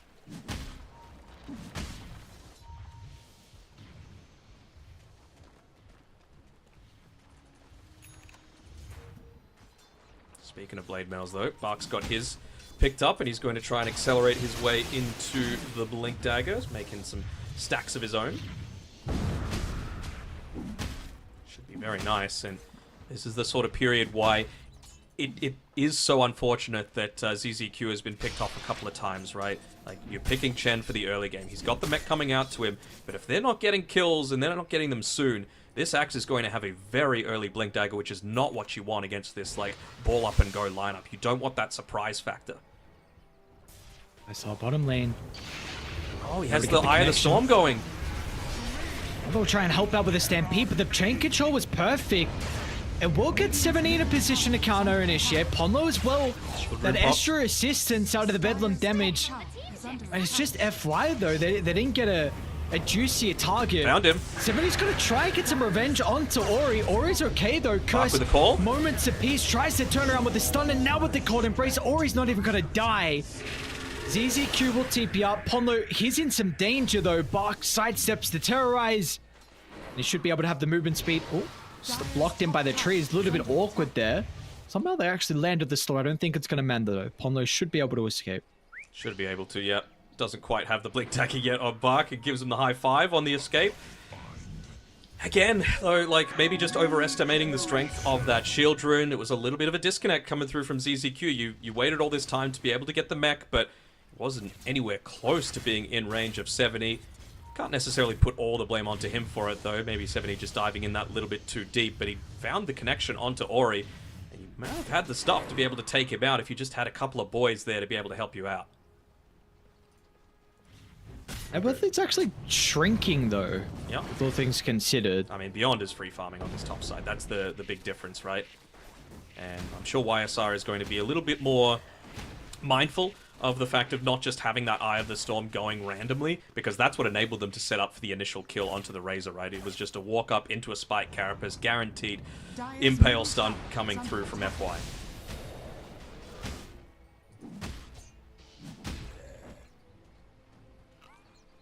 And now you do have that Hand of God available. So are they going to be able to perhaps make a play around this tier 1 tower? You have the Blink Dagger available for Beyond, so I feel like that might be the case. I think they're tempted to maybe go for a kill here, but he should have seen the Arcane Boots aura used onto the creep wave, and he's backing off.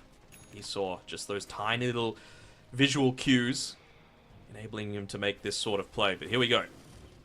Blink Dagger up, mech up, Hand of God up, Eye of the Storm, not up, but maybe they just don't want to make a play around YSR. They want to give him a little bit of that that farming space. It's going to result in them losing their Wisdom Rune, though. But if they Lane. get a quick pick off, this would be very beneficial. Jump in with the burst, attempt with the curse. It's not going to matter though.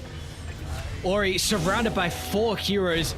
I mean, more top lane though, they are looking for YSR as well. So it looks like the Razor. I mean, there's going to be a sacrifice across the map. We've got to keep tabs on how they're going to defend this tier 1 tower mid, because Bark is ready with the blink. Gets the call over the top onto the champion, even trying to solo kill the Winter Wyvern when everything is happening on the map. There's even fights breaking up top as well, as Ponlo, with the assistance of 70, is able to bring down FY.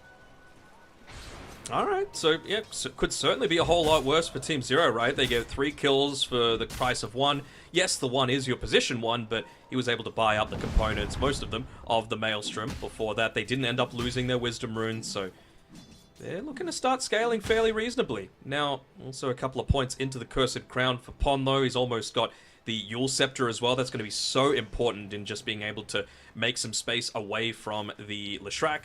Make sure that the axe with that freshly picked up Blink Dagger isn't going to be as impactful, as long as he's not the one getting caught out.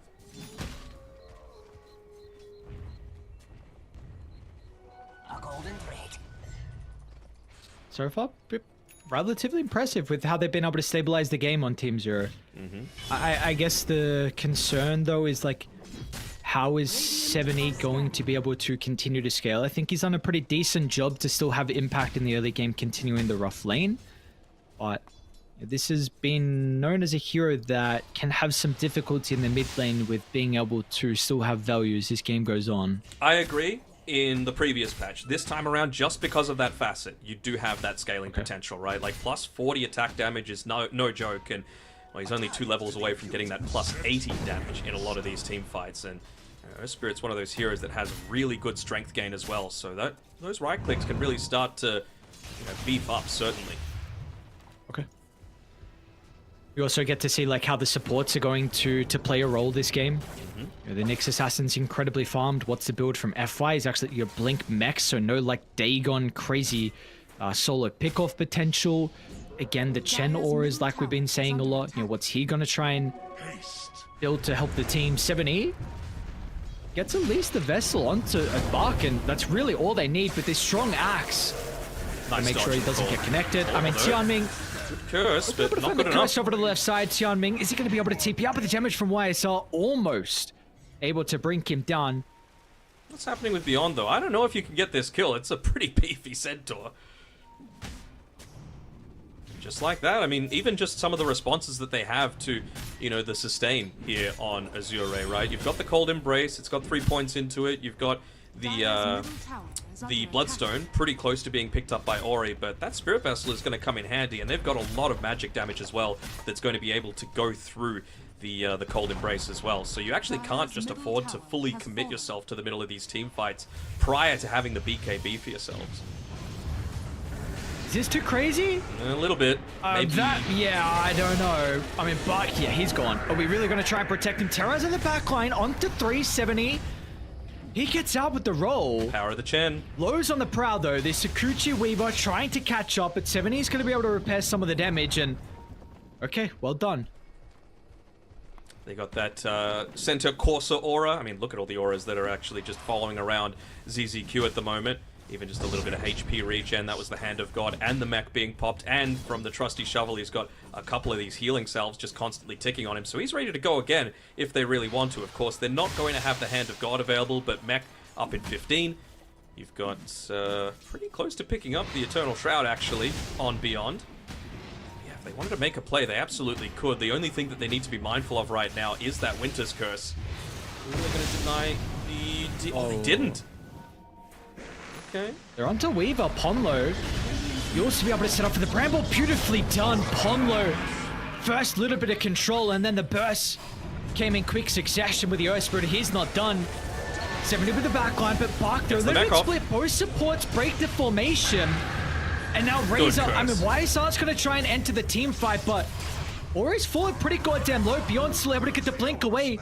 Curse not preventing that extra mobility that the Centaur was able to play with, so he closed the distance in quick succession, and Azure in the end, I mean, these are 2 big heroes they lost. Yeah, it was a great curse there, but it's just the follow-up, right? Every time that you're going up against a hero with the Blink Dagger, you're not taking damage from any other source than the Winter Wyvern if you're one of the heroes attacking during the curse. So it's very important that you either gets that Arctic Burn damage over time, or a Splinter Blast in onto the Centaur, or you see what you just mentioned, right? You're able to just instantly follow up after the curse ends.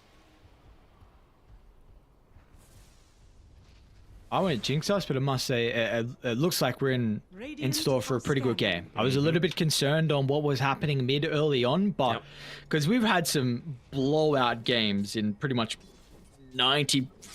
I don't know. It might be like one game we've had so far the qualifiers that's been somewhat close, but Second day of Eastern this is a Europe great was position. really close. Like there was, I think, 3 65+ minute games, but other than that, yeah, it has been very entertaining Dota, very, informative Dota, but it has been kind of one-sided. But this game, I mean, would we expect anything less from these two with such a storied history? Be very careful here on Tianming, although Beyond might be a little bit too deep. Now this is not an easy kill. Got the hand Eternal of God. Stride, he needs to activate the Blade Belly. Hasn't been able to do so before the stuns. With the backline 70 wanting to try and create some chaos. Onto the Wyvern. Winter Wyvern, they'll get rid of the support, but why is someone with the Blade Belly is in trouble?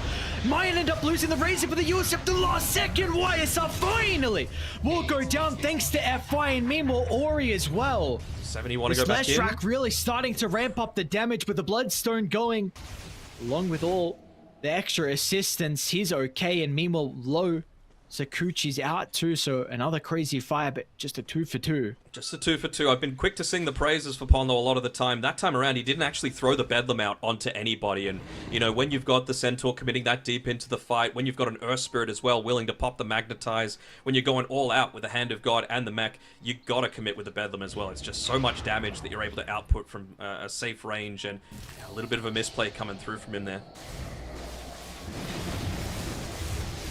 See who's going to be able to get the Aghanim Shard. No one has actually bought their own so far. 21 minutes into the game. Looks like FI will be the first to play with it. Pretty good. I mean, especially, you mentioned prior that he hadn't gone for this, Phylactery Dagon build on the Nyx Assassin. That's just because, mostly, in my opinion, of the facet that he's chosen to go for. He doesn't have that one that's linked with the Mana Burn. It's actually the Scuttle. So he's much more about setting up for a lot of these team fights. So something like the Vendetta, it's going to be a really valuable shard for him, increasing that magic resistance reduction, especially considering you are going up against a Leshrac as well. Hold on. Oh, they found him. Onlo wiped out, and could this lead into Roshan? Yeah. Wonder if they get the Aegis too, because I mean Ori with second full set of resources is very nice in the team fight, but I actually don't know if he dies. Yeah, no, I'm in agreement with you. Maybe just because Low has a relative lack of saving items for himself, he doesn't have that BKB just yet. This is the time where he wants to go in, but never mind. Just going to give it all onto the Lesh. Instantly making a full-on rotation up towards top, maybe trying to catch someone like Erica sitting slightly behind, looking to get the farm, and there's a nice use of the Carapace there. Does have BKB, and they are starting to actually move up. And yeah, look at the read as well. It was not a clean jump from Azure.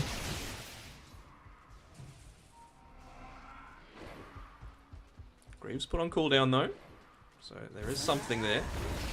Chen getting his... I mean, look at the Chen army, though. All of those skeletons. It means that you do actually need to be constantly mindful of where all of this is. How many was it? I think there were 7 skellies at one point, so all of that extra rally damage that you need to be mindful of. These towers can start to melt if you're not respecting the potential for the Rat Dota. And very smart of Azure to take the Twin Gate as opposed to any sort of TPs immediately afterwards. You've got to always make sure that you've got that potential to address these side lanes. Dire's bottom tower is under attack. I'll say Barks having a bit of a quiet game here for the Axe. Pretty low net worth. I know the Nyx Assassin's inflated because of the Ag Shard, but see potentially with this upcoming team fight what he's able to do with that Blink Core, because Radiant, they are looking to take the fight to Azure, even though they're down the Ages. It's come through there, no, there's smoke. Plasma field popped out of nowhere. It's like they're going to retreat to the northwest. Radiant go to the opposite side. potentially playing for the power runes that are going to be up shortly. Man, this is so tense though. Like, both teams are really close to hitting a bunch of their big timings. You've got the Axe just finishing up his Eternal Shroud now. Pondo has to be very careful, really just wanting to protect that bottom power rune, and he's actually walking on into Jump it. in, beyond. Onto the Nyx Assassin. A lot of attention for FY. Bark as well with the counter initiation. Connects up to 2. It's a great curse though. Can they get Ori into the middle? They need the AoE damage from the left track to fall, but FY's Impale holds them all into place. Stampede will not get them out of trouble. Beyond stuck inside the river now. And that was a picture perfect fight. Bark almost split second away from getting the Dark Willow as well, but in the end, a 4-0. This is the power of that curse, man. I keep telling you, when you're going up against these clump up and go lineups, it just becomes a whole lot easier to be able to make that sort of play. Tianming setting Azure up for success there, and well, there wasn't a BKB being popped there by the Razor. I'm a little surprised that they did go for that play at that point in time, because you're so close to being able to accelerate into a couple of these additional, key power spikes on Team Zero, right? You don't have the BKB just yet on the Earth Spirit. That means he doesn't have the freedom to, go kind of solo in onto the backline. Same sort of thing with the Centaur, right? He doesn't quite have the Veil, well, he didn't have it picked up at that point in time. Now he does. Now he's going to be able to, be a bit more of that frontline presence. Maybe you find the burst before, some of that save does come, but the positioning, especially from the supports on Azure, has been so solid this game. FY not even worrying about pathing, right? He's got that going fast buff for the Nyx Assassin. Just looking to try and spot somebody out here. You will find Ponlo maybe, although...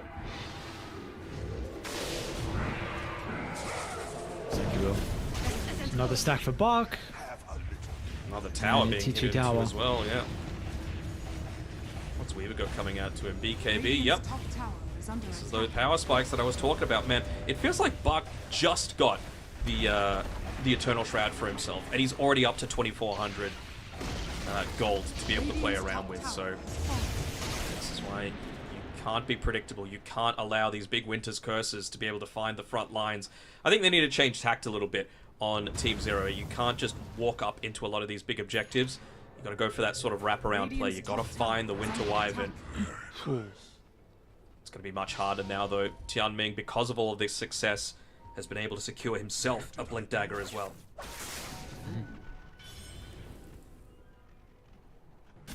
We're seeing just his raw damage output. Azure and Austin set up, of course, like the curse you've been saying. So we'll see maybe if that's going to be protected a little bit more with the pipe almost completed for ZZQ. But you are well and truly in the driver's seat now for Azure. 8,000 net worth lead. Unfortunately, you don't have Aegis more to work with beyond. What do you run into? Pomlet's going to be working behind him. Is enough to help protect him, but you do not have 7E at the moment. So if you want to take the fight, there's going to be a numbers disadvantage, and Azure recognize this. They don't want to take the fight. I think that's probably the best possible situation that you could hope for. Yeah, you use a couple of ultimates for it, but you avoid the Aegis fight and you wait until you get into these next big timings. You would love to have the SNY on the Razor. You would love to have the Shiva's Guard on the Centaur. It's like they're actually wanting to go, though. Again, if they can find the backlines, this is a completely different story. You've got to pop the glyph for this, unless they just want them to commit further in to the base. Now they kind of reveal their positioning as well with that plasma field, so they'll be able to get away with it. They have an okay ward, though. Maybe they can look to use. Do you have Wisdom Room up in 10 seconds as well? Only looking to set up for it, though. Nice. Nicely done from FY with the D ward. Could have been huge with the vision advantage. They're still going to try and force the issue. They want to try and defend Bark again. Another quick call onto 2. Should be able to chop down Pollen, but the Greaves going to be able to keep him alive. Charming with a jump in. It's an aggressive one with the Winter's Curse. Meanwhile, over to the north, 7E's by himself. They isolated the Earth Spirit, and now everyone is just dying. The damage output from Azure, once again, we saw it in the previous fight, and this time they will replicate that. And what a prime position for them to capitalize. You just gotta pop your BKBs, man. It comes down to simple Dota like that. Unfortunately for 7E, he just wasn't able to use anything in that fight. You know, he used a couple of rolls and a blade mail, but no Spirit Vessel, no BKB, no Magnetize meant that he just felt like he was food for the rest of the Radiant's team. top barracks are under attack. Once again, a pretty decent Winter's Curse to be able to set up for it all, take attention away, be able to focus in onto the one target. Radiant's middle tower has fallen. It's like at least 2 melee barracks they're probably going Radiant's to top get. barracks are under attack. Doing Radiant's both at the same time, Yeah, so yeah, really clever. Making sure that you're not going to get that that glyph Radiant's refreshed middle to be able to barracks are protect the under melee racks. Very, very nicely done by Radiant's Azure. top barracks has fallen.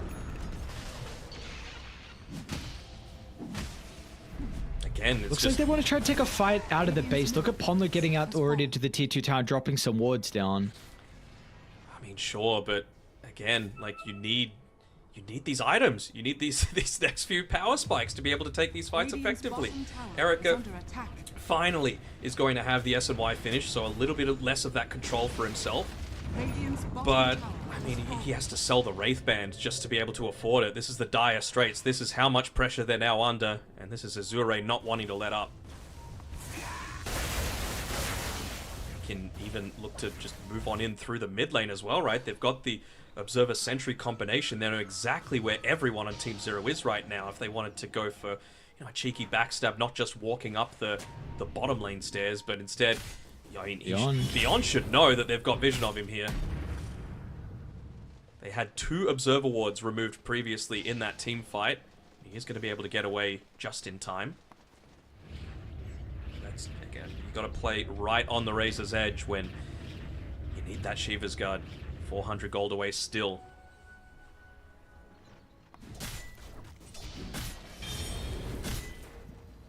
Gonna try and give him everything they can. Giving this Kree wave just still a little bit of time, so 20,000 net worth lead. Damn, I don't know, man. Is this really 100%? It's close. You know, you've certainly missed a lot of your timings with that Chen. I feel like they haven't played around each other quite effectively. If they can get into their next items, I give them a very small chance on Team Zero, right? You don't have the pipe yet. You don't have the Eternal Shroud yet. You could be able to... that's probably about it. Maybe the Blink Dagger on Pondlo as well, especially now that he's level 12, to be able to quickly burst down one of those backline targets. Wyvern is the one that you need to try and kill because she is just providing an insane... FY scouting out YSR. And he's right next to Bark too. The two heroes in combination together. They're going to have the damage for the kill onto the Razor. Looks like it is. I mean, you only get the core, but of course the damage is just what was required in the end. 70's still going to be chased down to FY. Unfortunately, not going to be able to connect. They might even run into Ponlo with the cliff forward freshly placed from Tian Ming. Not sure about They're that going to get from both 70. of them. Bark and FY. I mean, they still catch 70 in the trees, but look for the TP out. There's the damage there. Oh, almost from low. But simultaneously, Tian Ming with this instance of Ori is able to kill Ponlo onto the high ground, so at least they're able to find an extra support to go with the kill onto the Razor. I mean, it delays things a little bit, I suppose, and well, now you have been able to finish the Eternal Shroud for Beyond, but at what cost? I mean, he was still able to hold the 8-second BKB on the Razor. That's a bonus, I suppose. And they're just trying to delay things that little bit further, but I really can't see any other of these big item timings coming in the not-too-distant future.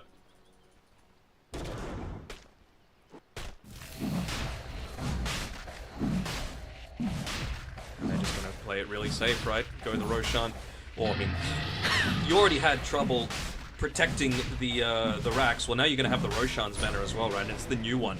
Just put it down while you're sieging up onto the high ground. The enemy team can't clear your creeps away. Especially if they're able to time it, perhaps. If they really wanted to be patient, they could wait for that 35, 36 minute mark for the double siege creeps to be able to connect through onto the push. Roshan has fallen to the ground. Let's see. So maybe they'll force the fight out of the base. They're just clustering around any sort of vision that they've got right now. The last minute or so has been spent shoving out these other lanes to make sure that it's not so obvious that they're looking to make a play, but their vision in the side means that it's going to be a little obvious that they're grouping up inside of their own jungle. And so taking a very, very conservative route here, Azure, not just walking out onto the lane on their own. Even Ori, not just using the invis to be able to use the lightning storm from the fog. Qualifiers looking for someone though. Around with this next. You don't want assassin. Tian Ming first, so ZZQ first, and okay, well then. Doesn't have buyback. Yeah, alright, I don't know. It's a bit weird. There's one quick pick off. 7E has to be very careful about getting caught out. They might be pinging him now. Oh, smoke instantly pops. 7E. He should know. There's someone here. There's that banner. Look at the base beyond. Jump in. A lot of damage on the Weaver. Hurricane Pike's going to get some separation. He's fallen pretty low though, but maybe the Quarter Brace actually might be able to set up for some of the control to come in afterwards. Roll from 7E. I mean, they're going to be able to bring him down, but again, the BKB wasn't used until the last second, and 7E's gone. He's got a buyback. Beyond's going to try and jump in the middle. Nice response from low. He did magnetize at least. You've got a little bit of damage coming out. They want to target the Weaver. Just going to do their best for one last defense. Static Link instantly cancelled with the Pike away. It's not the greatest Winter's Curse, but the Terrorize splits the middle. Beyond will be able to deal with the backline support, but I mean, Ori's just too far ahead. You're not touching this Leshrac, even without the defensive heroes to keep him going.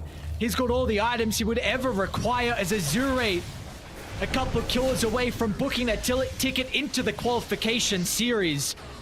Beyond is going to be okay for the moment. They've lost both their supports, still haven't been able to get mega creeps just yet. Yeah, there we go though. Low with that Deso, with the Daedalus, plenty of damage to be able to go on in. They're going to try and commit one more time here with Beyond just going for the chase down. I don't know if they're going to be able to do this though, but he's still got so much tankiness. It's just the mana's a bit of an issue at the moment for Ori. YSR, it's going to be okay. Bark looking for try and TP out. Actually, Ori, he cancels. He cancelled his TP. I don't know if they saw the... Oh, upon Low. Low just 2 hit him. I think a 1200 crit. And again, the Static Link's going to be broken this time. But the chain control time-lapse if there. Low's going to get it off. I think he's okay. Is he actually going to... Again! Yep. What are the crits, man? What are the crits? What is this? This is GG is what it is. You're up against Mega Creeps. Full team wipe coming through, and a Leshrac that was even able to get a regen rune in the bottom side of the river. All Team Zero can do is watch as once again Azure able to pip them at the post and knock them out of these qualifiers for Riyadh. 5 series in a row now, Azure have been able to win up against Team Zero. This is the ultimate boss that they are unable to topple here, so you know, for them, this is going to be a big mental battle as well when we get over towards the TI qualifiers too for that coming up in the future. But for Azure, job is not done just yet, though. They still have one more series tonight. They do indeed, and I gotta say, once again, second pick is kind of coming in clutch, isn't it, Lockie? I mean, we saw how that mid lane was able to crush just off of the back of the Leshrac laning into the Earth Spirit, and I mean, even the side lanes, right? It was a last pick Weaver, I believe, and it was able to really take advantage of the fact that, you know what, you might be going up against this Centaur, but he was able to be left pretty much solo a lot of the time there on low, just to be able to, you know, pick up his farm, be under really no pressure of dying. The big thing for mine, though, was having a look at the scoreboard, the fact that they weren't able to get too much building damage done on Team Zero. That's what you pick a Chen draft for. Ball up and go around that 10, 11-minute mark with the mech, with the Hand of God, and ZZQ, unfortunately, was just picked off a couple too many times to really make it have too much impact.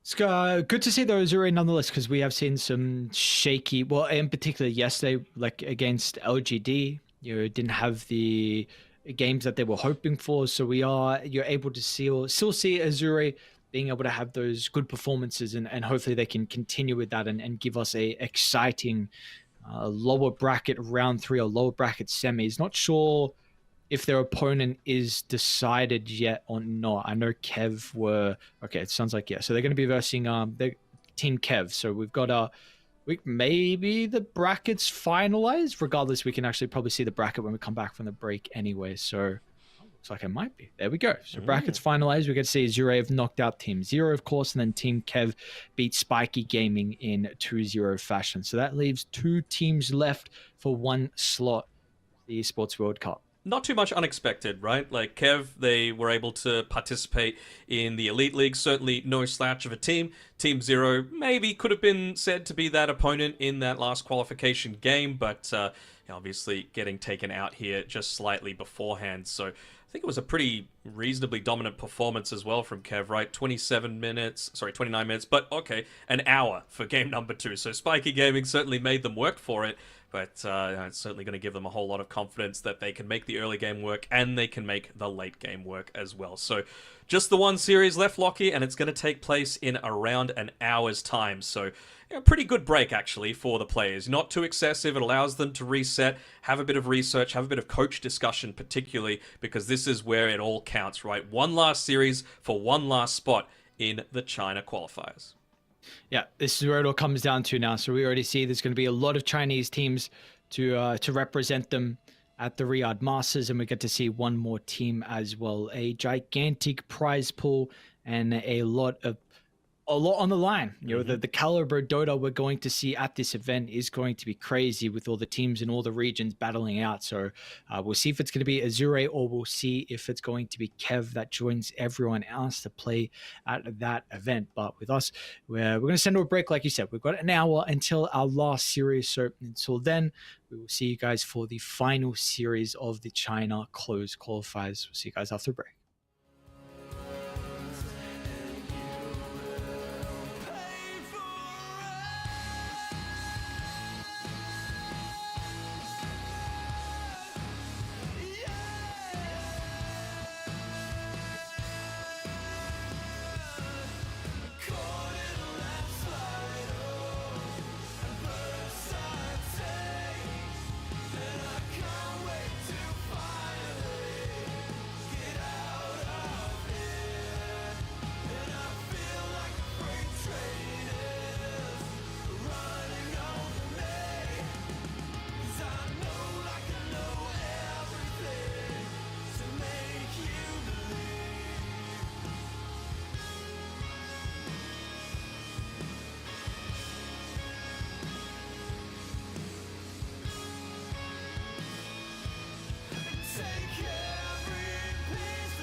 Excel up in the pen, you can't shake that.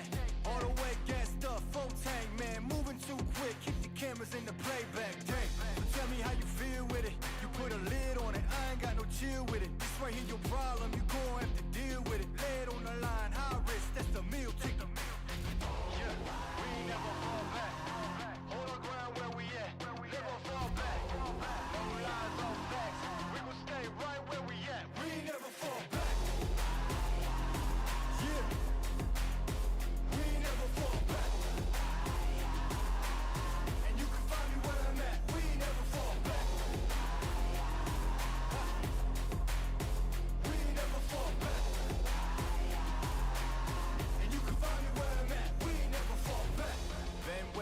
Never falter. Came with the hands out, get them off us. I'm 24/7 in the office. Pay attention cause I ain't repeating offers. Yeah, never met a man I've been scared of. Careful, you gon' get exactly what you asked for. Here for whatever you bring me getting handled. I answer to no one, I don't need a hassle. Yeah, we ain't never fall back. Hold our ground where we at. We ain't never fall back. Hold our ground where we at. Never fall back.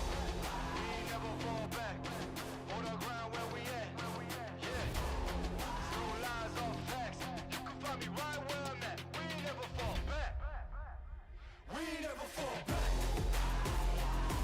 Yeah. We ain't never fall back.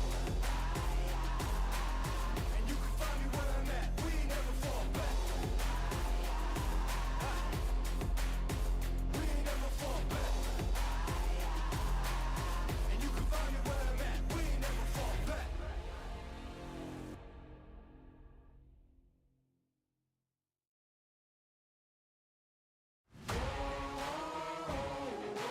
Man on a mission, I'ma get it. You know I be on the way.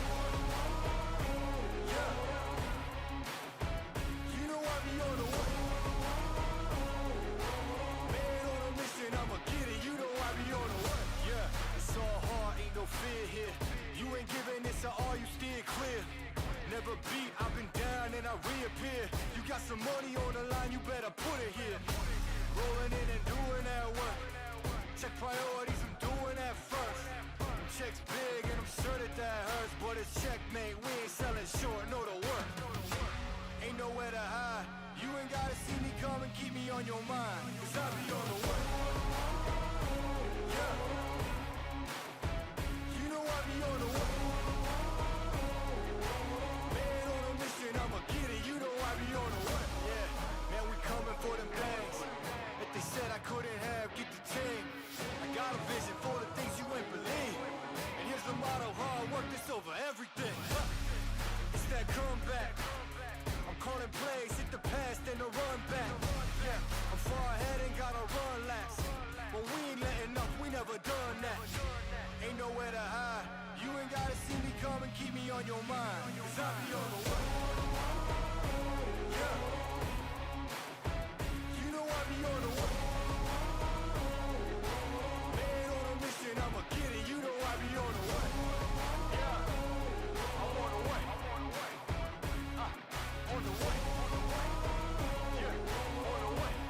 I'm on the way. I'm on the way.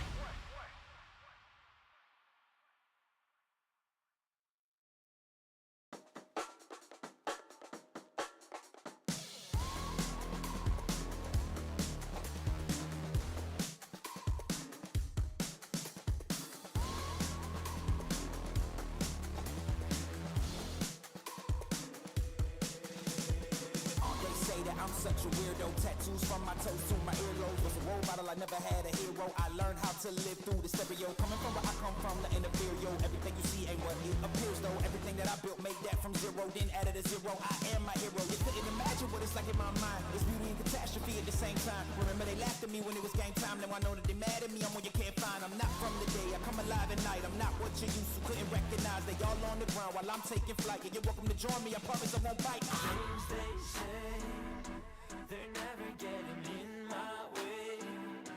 And even if I make mistakes, I will always see them through. Cause I don't wanna play your game. I had enough, I'm burning up so hot I just break your chain. You can never stop what's building up inside of me.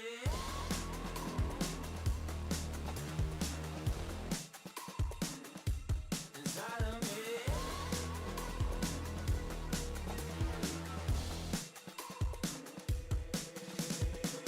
They call me a monster. I guess I don't fit in with the imposters. I'm taking the mask off. Prepare your conscience. Prepare for honest. Cut off all the nonsense. I'm all of your shot. Girl, wonder who shot you. Go call the doctor. Boom like the chopper. Don't you get chopped up. I'm here to stop you. Whoever wants smoke like a roster, break you off proper. Things they say, they're never getting in my way. And even if I make mistakes, I will always see them through. Cause I don't wanna play your game. I had enough, I'm burning up so hot I just break your chain.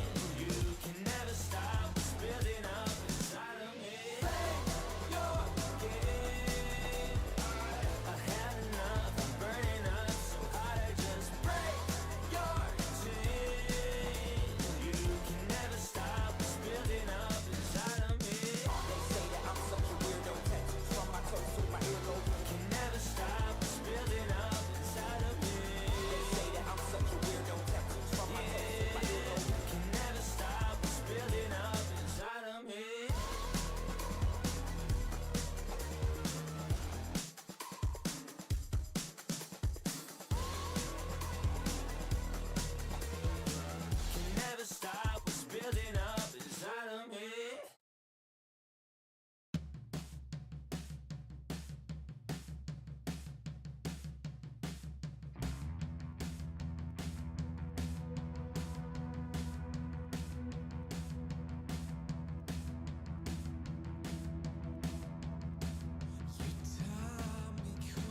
strong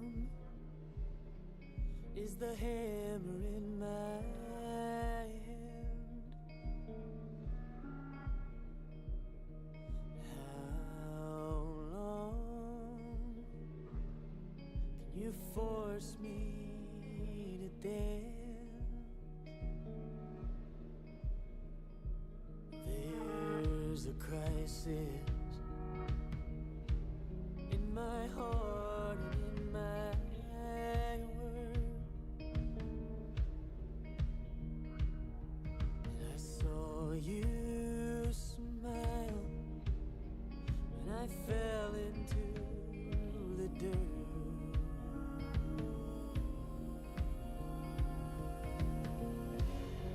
Oh, your fire, I don't belong here. I'm not calling you a liar, but I know you don't know me.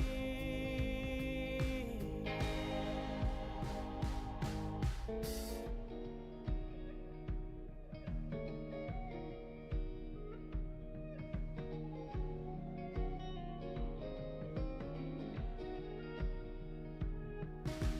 too young for bitterness like this. I've grown too old to forget. I'm not a killer, but killing never fails.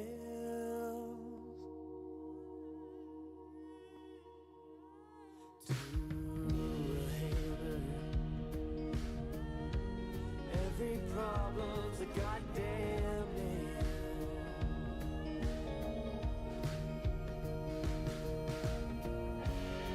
Oh, your fire,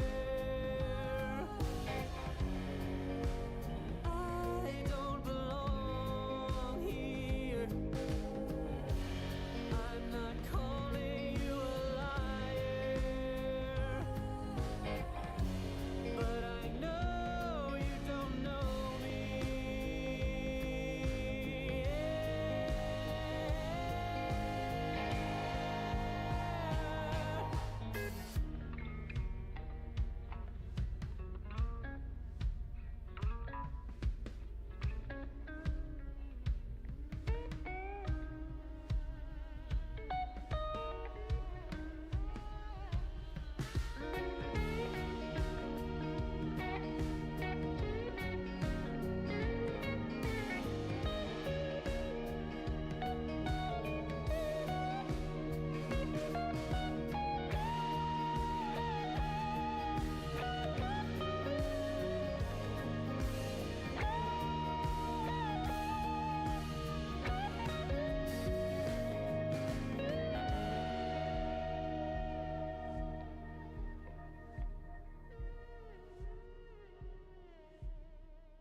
Open your eyes, what can you see around?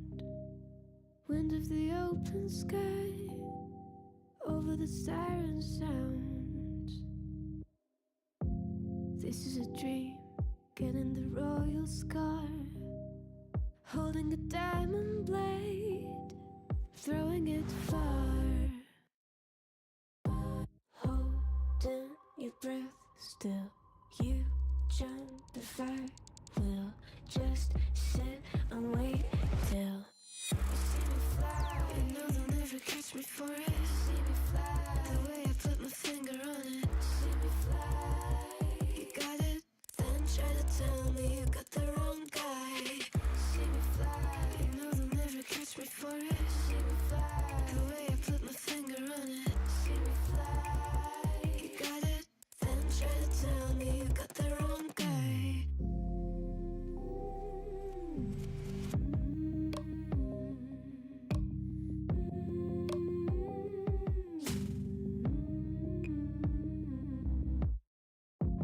Look at them now, all of the noise they make, counting the cards to one. Queen of hearts never breaks. Falling asleep here might just take a while. Try not to grind your teeth, dreaming to touch my style. Well, can't say I blame you. Try to come close to, but all you can do. See me fly, you know they'll never catch me for it. See me fly, the way I put my finger on it. See me fly, you got it, then try to tell me you got the wrong guy. See me fly, you know they'll never catch me for it. See me fly, the way I put my finger on it. See me fly, you got it, then try to tell me you got the wrong guy.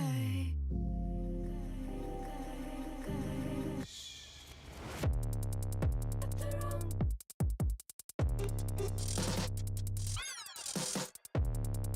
Got the wrong guy.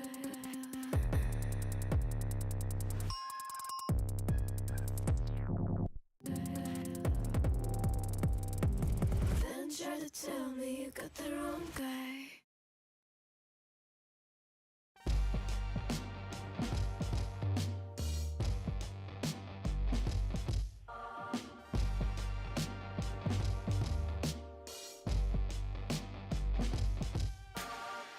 Throw your uppercut, try to hit me in the gut, thinking that I won't react.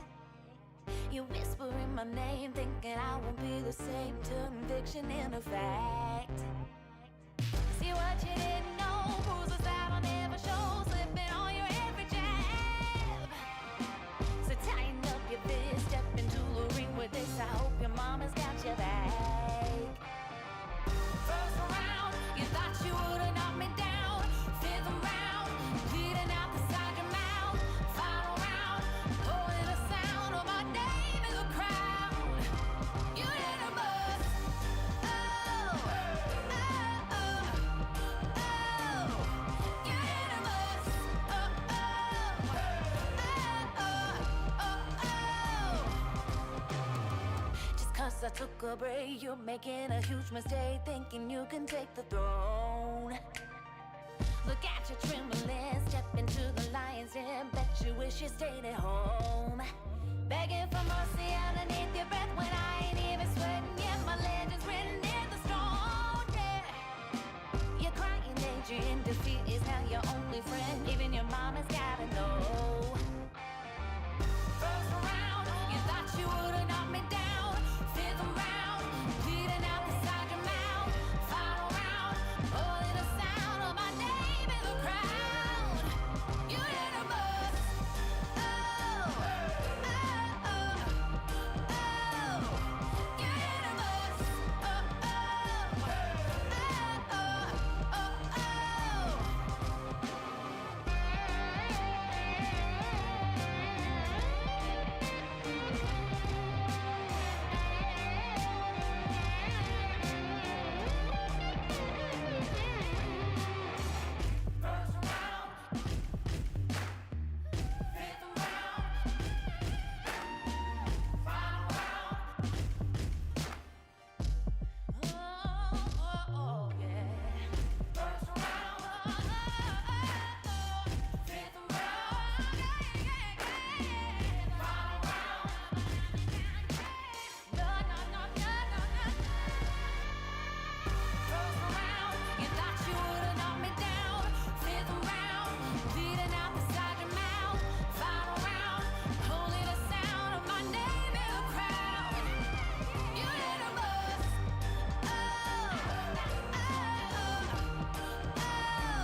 You're so cool, cool.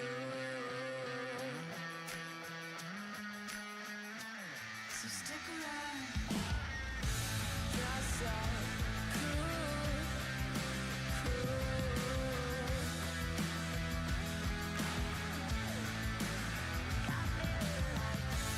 You're so cool, cool.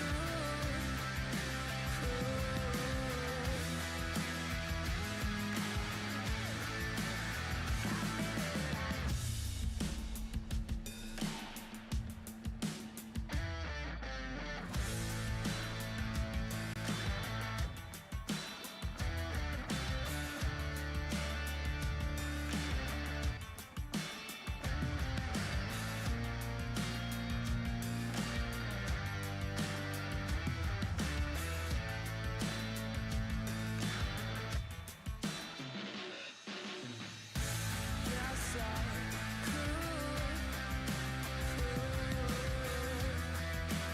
cool. So stick around.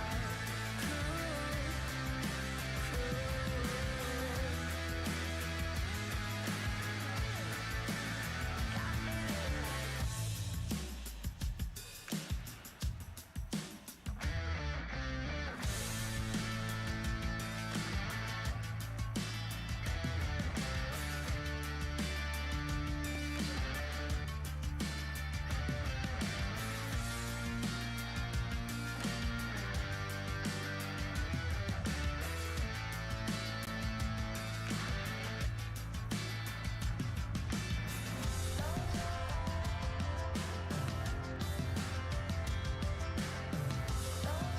cool.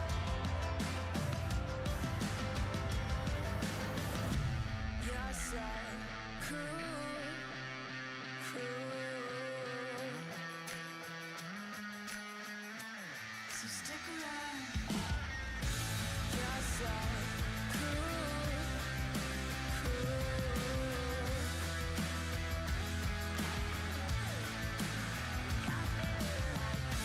You're so cool, cool.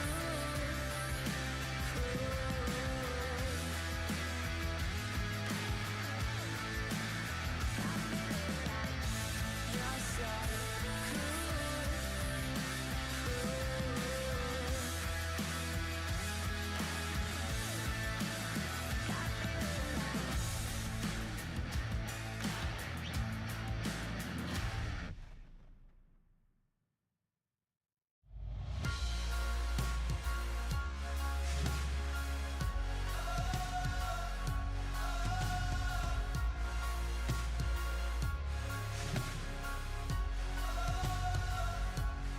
Neues Kapitel, weißes Papier, Seite um Titel, Mitte 20 und hier, Zeile für Zeile, offener Blick, find nur beim nach vorn sehen zu mir selber zurück.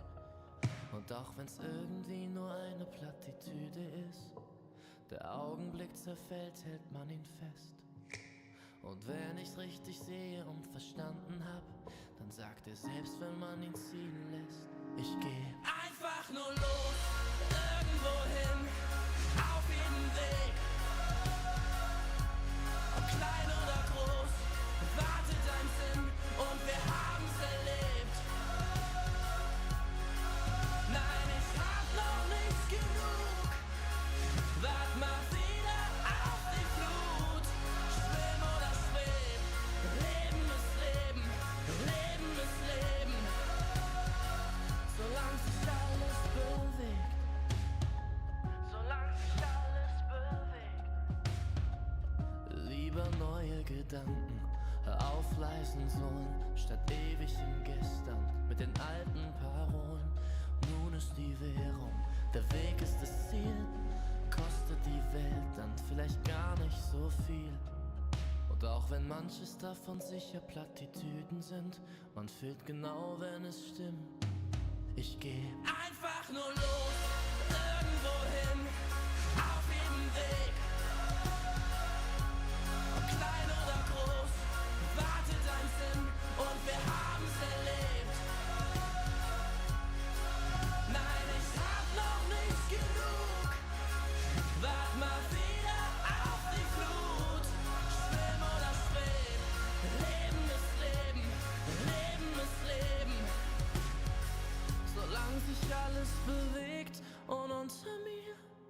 Da hör ich die Sirenen singen. Ein Teil von mir will gern gleich hier zu ihnen sinken. Doch ich widersteh, hör auf mein Herz, ich geh. Ich werd nur kurz zum Abschied winken. Und dann einfach nur los, irgendwo hin, auf jedem Weg. Ob klein oder groß, wartet ein Sinn und wir haben's erlebt. Nein, ich hab noch nicht genug. Wart mal wieder auf die Flut. Schwimm oder schweb, Leben ist Leben, Leben ist Leben. Solange sich alles bewegt.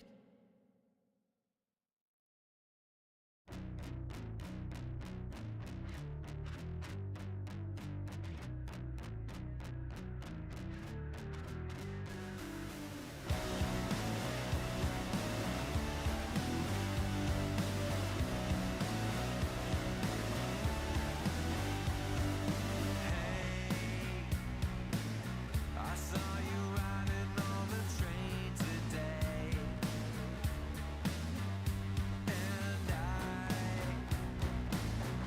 tried to figure out a way to stay close. I wanna see you again. I wanna be your friend.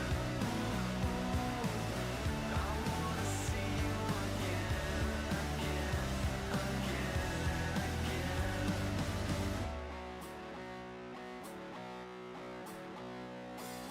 Hey, I heard you like me in a different way. No way. There's nothing in the world that makes me stay away.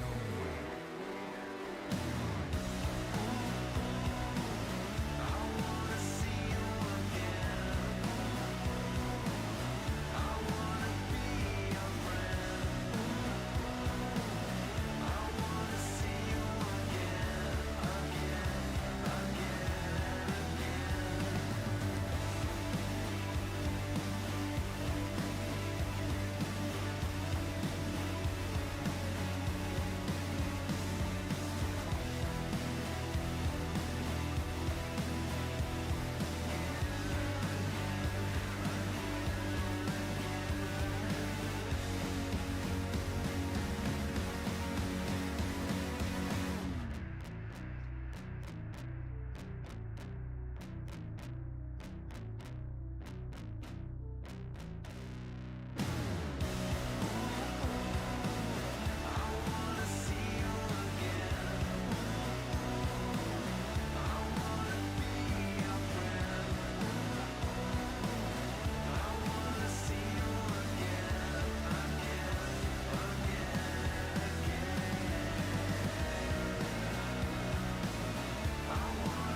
All the time I wasted on something. Growing up, I dreamed just nothing. Ooh, what are you? People talk loud, I get what they're telling me. I fucked up, but I didn't care a bit. Ooh, what did you? Hey, I gotta say, something's going wrong. And everything's upside down. I'm falling. Hey, I gotta say, I'm always on a run. I'm getting closer to the light. By the time I'm changing my remedy, blowing up, I get sick and tired of this. Ooh,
Späti gehen, schau die schläft, wenn die Sonne untergeht, Runden drehen, dich erlebt, ich will nicht mehr gerade sehen, der Verstand ist lahmgelegt. Im Coupé hinten links, ich schreibe und ich trink, mit den Brüdern und wir chillen, heute Abend ohne Sinn, sie will, dass ich sing, doch ich mach mir noch einen Drink, ich brauch nur die Klick, und sie weiß, dass es stimmt, Die ganze Nacht nur, die ganze Nacht nur, die ganze Nacht nur, die ganze Nacht nur, die ganze Nacht nur, die ganze Nacht nur, die ganze Nacht nur, ganze Nacht nur unterwegs, Sportcoupé angehen, mit den Brüdern und Rosé, Späti gehen, schau die schläft, wenn die Sonne untergeht, Runden drehen, dich erlebt, ich will nicht mehr gerade sehen, der Verstand ist lahmgelegt. Der Kopf ist aus Gedanken leer, die Musik laut, die Augen schwer, ich hör nicht auf, will immer mehr, der Wagen rollt über den Teer, und wir fahren, cruisen langsam durch die Stadt, ohne Plan, aber Kippe aus dem Fenster, ich erschaff, wie gehabt, holen für den Body an der Tanke Saft, 808, bist so laut, hörst du in der ganzen Stadt. Die ganze Nacht nur, die ganze Nacht nur, die ganze Nacht nur, die ganze Nacht nur, die ganze Nacht nur, die ganze Nacht nur, die ganze Nacht nur, die ganze Nacht nur unterwegs, Sportcoupé angehen, mit den Brüdern und Rosé, Späti gehen, schau die schläft, wenn die Sonne untergeht, Runden drehen, dich erlebt, ich will nicht mehr gerade sehen, der Verstand ist lahmgelegt.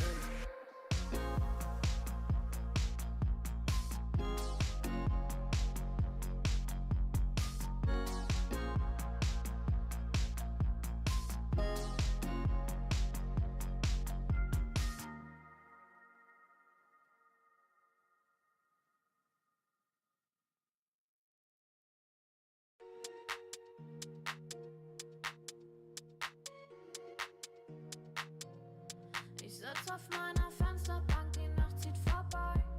Ich blick über den Tellerrand, trinke Sekt auf Eis. Ein Teufel und ein Engel tanzen auf dem Parkett.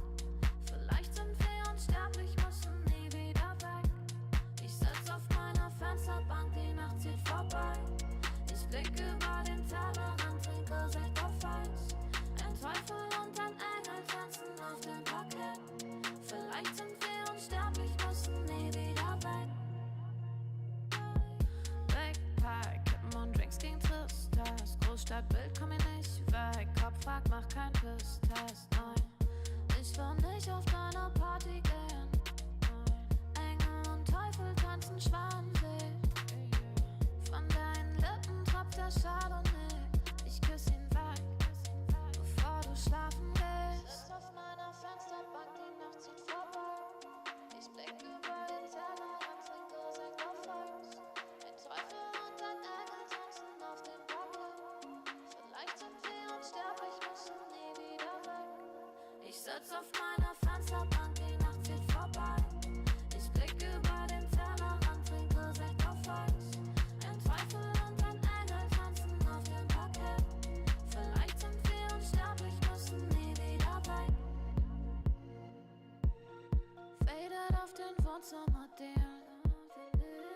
Baby, sag, wieso sind wir hier? Kann sein, dass wir den Boden verlieren. Wir heben ab morgens um 4. Ich sitz auf meiner Fensterbank, die Nacht zieht vorbei. Ich blick über den Tellerrand, trinke Sekt auf Eis. Ein Teufel und ein Engel tanzen auf dem Parkett. Vielleicht sind wir unsterblich, müssen nie wieder weg. Ich sitz auf meiner Fensterbank, die Nacht zieht vorbei. Ich blick über den Tellerrand, trinke Sekt auf Eis. Ein Teufel und ein Engel tanzen auf dem Parkett. Vielleicht sind wir unsterblich, müssen nie wieder weg.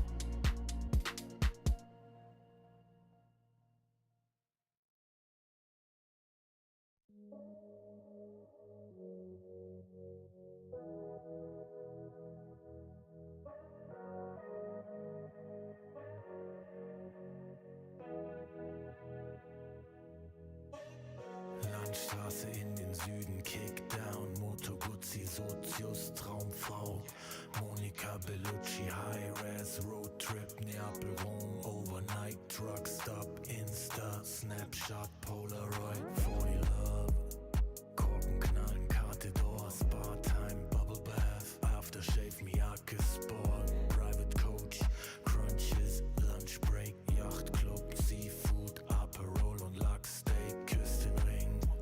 Wir haben Erfolg, Millionen Dinge und dein Lächeln spiegelt in meiner Persol, Pilotenbrille, Holz knackt im Kamin. Es werde hell, wir lieben uns die ganze Nacht, nackt auf dem Bärenfell, Wüstenstraße, weiter Himmel. Kawasaki, Speedboat, Karawane, F1, Abu Dhabi, du bist meine Nummer 1 und nicht nur diese Nacht. Ich nehm dich zur Frau, trag dich die Marmortreppen zum Palast. Halbe Stunde Promenade, Lippenstift an deinem Glas, Soda, Zitrone, Haut glänzt, Haare nass. Ich schenk dir nach, du sagst wie schön ich bin. Ich küss deinen Hals und du lachst wie eine Königin. Leck die Lippen, ich bin dein bestes Pferd im Stall. Sind am Drippen, trinken Daiquiris aus nem Bergkristall. Schrimps und Limette, Monaco, Saint-Tropez, Dachterrasse, Whirlpool, Eiswürfel, Corbusier, Casino, Hopping. Die ganze Welt ist hier, Drinks für zwei, Champagner, Elixier, Traumpaar, Undercover, Americans, unsterblich, Grace Kelly, Cary Grant, allein unter Palmen und dazu kalter Cider, Sommerwind, Küstenstraße, Sonnenbrille, Alpha Spider, Hors d'oeuvre, schwerer Wein und klarer Kopf, Zigarren aus dem Humidor, Cohiba und Davidoff, Candlelight, sanftes Licht, Candelabra, deine Haut, China White, Seidenkleid, Balenciaga. Was die Leute denken, wenn sie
We are back for the final series of the tournament as a whole. 2 teams left standing, 1 spot left standing as well. Of course, we already saw the likes of LGD along with G2IG making it over into the Riyadh Masters, and now we have Team Kev against Azure for the final qualification spot. That's right, and well, they got here in I don't want to even necessarily say different ways, right? Both had to come from that upper bracket, of course, losing their initial qualification games. Team Kev, they were able to get a 2-0 victory, but Game 2 lasted a full hour, so it's not like they had any sort of easy run through. Neither did Azure, though, giving us our only 3-game series thus far. They did seem like a completely different team, though, from Game 1 to Games 2 and 3, didn't they? Yes, I did indeed. So we'll see if they can continue with that strong momentum. I was just taking a look at some of the heroes that have been getting played so far at the Riyadh Masters, seeing what's popular, seeing what's not popular. Apparently, guess how many heroes have not been played so far in all of the Riyadh Master qualifiers? Say 20. Only 2. Oh. Only 2. Not played at all, or not picked or banned? Just unplayed. Really? Yeah. So everything... that's kind of nuts. Okay. Cool. Does this include... I don't know. This might actually be including... Open quals? Open quals, maybe? Because I'm seeing like some people... I don't particularly know ones from Europe. Anyway, I'm seeing some tinkers as well. So that just goes to show that I don't know how strong that is. People actually pick and tinker.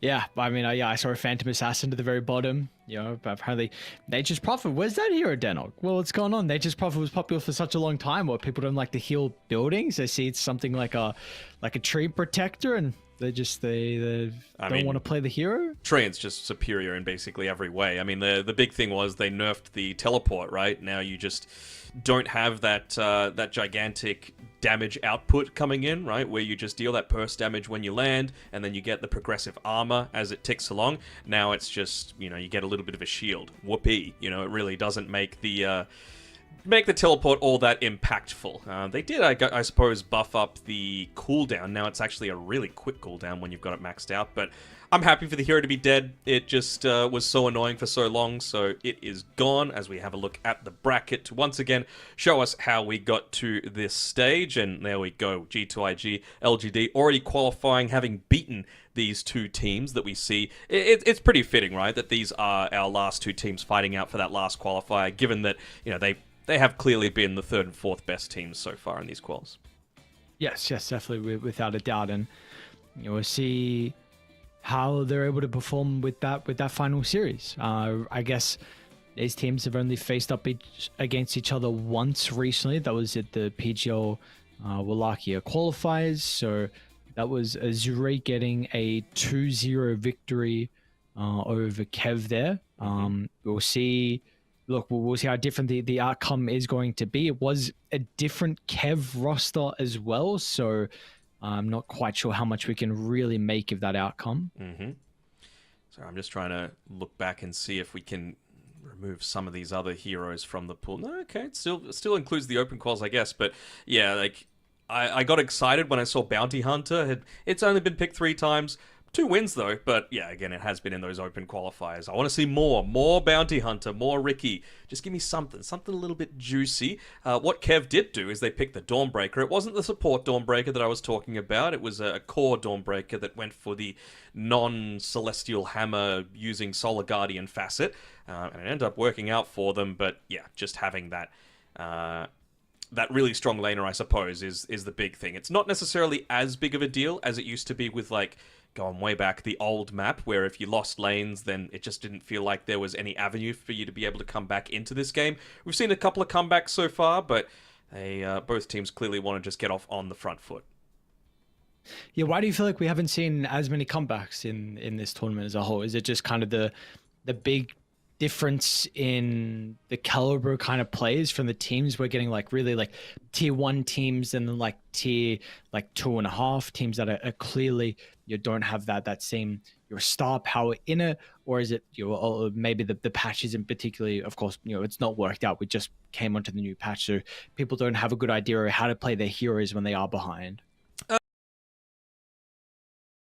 Right, like it's just become a little bit harder to just stay locked in inside your base and defend with a weakened glyph around those tier 3 towers. I mean, we even saw in that game 3 of the previous series, right, where Azure made sure to kill the melee barracks in 2 lanes at the exact same time, just not wanting it to be refreshed, even when they were in such a comfortable position in that game 3.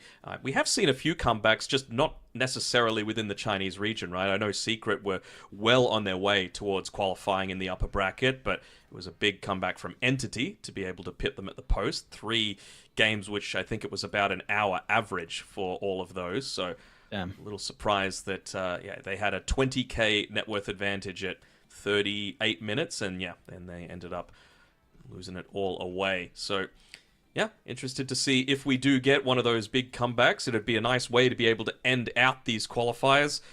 Although, I am going to say probably just with the recency bias, I guess, of what we've been able to watch, Azure just looked on another level in those games 2 and 3. And if they're able to continue that momentum, it wasn't that long of a break for them as well, just the 50 minutes to an hour. I think they're going to be able to have the stuff to maybe take this one in a 2-0. Yeah, I would agree, but let's see what Kev were able to do. Of course, they had to work against Spiky Gaming that second game in particular with the 60-minute one from them. But let's see if Azure have what it takes, or if Kev are able to get a bit of an upset here. To be honest, bit of an upset. I think it would be. So we'll see. From the previous series, of course, with us just casting Azure, is there anything you would like to, any hero, or I should say any players that you feel like maybe we could see stand out again that was impactful in their victory versus Zero?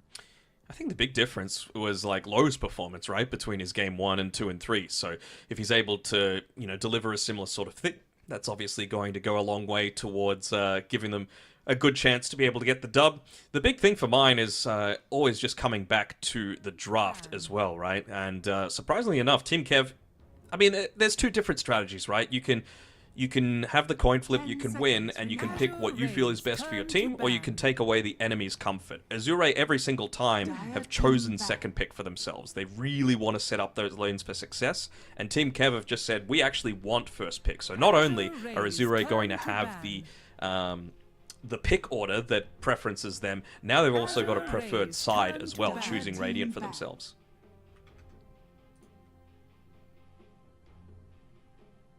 Well, there's because we did cast one of Kev's series, right, with the G2IG, and we saw in that one as well the Shadow Fiend getting banned out with a little bit of respect for Butterfly Effect. So it looks like this time that will continue to be the case. Yep, for sure. What was the big difference that we saw with Kev? It was around Ulu, right? Like, he playing the Tiny just did not get active enough. I'm not going to sugarcoat it, right? Like, it just seemed like that was the big difference there. And, well, we've seen ever since then, Tiny is able to work, IO-less or not. And they're able to just keep on moving forward, though, with the classic China, the team fight, going into the Phoenix. I wonder if Azure are going to feel confident enough to be able to go into something like the Clockwork at this stage, just to be able to, keep them guessing a little bit, at least in terms of where it's going to be laning. Okay, I don't hate this either. Obviously, they just came up against Team Zero that tried to run the Chen against them, and gives them a lot of versatility with what they're going to be able to run in terms of that convert creep, as well as you need to be a little bit mindful of the mid lane as well, right? Don't go anything that needs that mana to be able to get a lot out of the laning stage. Otherwise, you could just have your life ruined a little bit off the back of that. Also, it means that, if you're going to go into a Nyx Assassin, again, it feels very awkward to defend against push with a Phoenix and a Nyx Assassin. Like, they had the Winter Wyvern as a comparison there to be able to deal with a Chen in the last game. Far superior, in my eyes, at being able to do it. But Phoenix, not exactly the greatest at being able to deal with, that mass amount of creeps. Yep. So what do we feel like is already being discussed at the moment for Kev on how they're going to be able to fix some of the issues that the Phoenix has against the Chen? So Chen might be an incredibly strong hero, but it's predictable, right? So might be just things around, you know, what are we going to go into something like, I don't know, the Mirana that has capabilities of dealing with the creep as well as providing a lot of other stuff, right? You provide more team fight in terms of the Moonlight Shadow. You can go into the Aghanim Shard for yourself, which gives you the double Starstorm. Maybe that's enough to, you know, wipe out a few of these Chen creeps, considering you will have a reasonable AoE. Not really picked that much, the Mirana, but there really wasn't too much changed with the hero. I guess one less leap charge was the big change, and you just leap a little bit further, but yeah, that's not the worst to have either. But yeah, might just be looking for something like the Gyrocopter as well, considering, you know, hitting multiple creeps, lane is relatively stable, and any time that you know that the enemy team is going to be running into you, heroes like the Gyro are just so great because of stuff like the cooldown, the flat cannon, remaining. very reliable damage output that you can have. 5 seconds remaining. Yeah, how do you even, speaking about the Mirana, because I actually don't know if we've casted a Mirana game. What are your thoughts on the other facet, the Solar Flare one? Do you feel like there is some... Not a fan? Okay. I mean, just to... Yes, bonus attack speed is nice and all that, but just information is still always going to be number one for me. Information wins games of Dota. And Moonlight Shadow, just to be able to completely invis your entire team, gives you a movement speed bonus, as it always did, but I think it's just way too valuable to be able to pass up. Maybe if you go like a core Mirana, you know, you might go Solar Flare, but I don't think that's where the hero should be played. Sure. Alright, well, Centaur is going to be at least the pick starting the second phase from Azure, so we do get the solid offlaner. We've seen Centaur has honestly looked pretty solid in a lot of the games that we've been covering. Pretty good this game too, right? Like, you can always disengage from the Supernova. You can find that quick initiation as well prior to having Blink Daggers with the Stampede if you're really wanting it. And up against a Chen lineup, you really don't necessarily want to go stuff like the Dark Willow. You know, you've got a lot of magic damage for like individual targets and I guess a reasonable amount of AoE control, but it's going to be hard to like keep people locked in place, I think, is the big issue for mine. Even just against the Io Leshrac, right, you've got a great escape with the Centaur and some AoE protection as well from the Chen, so you know, it is a lot of damage that you're going to be able to output, but they really need some additional control now on Kev for this. I wouldn't hate a Mars, for example, into this. Mars buffing up the IO for the laning stage, also providing that Arena of Blood. Does mean that you are very weak once the BKBs start to come out, though, on Azure, but at least for the very start, it is going to provide you a little bit more of a chance to be able to respond to that, you know, 11 or so minute push coming through from the Chen.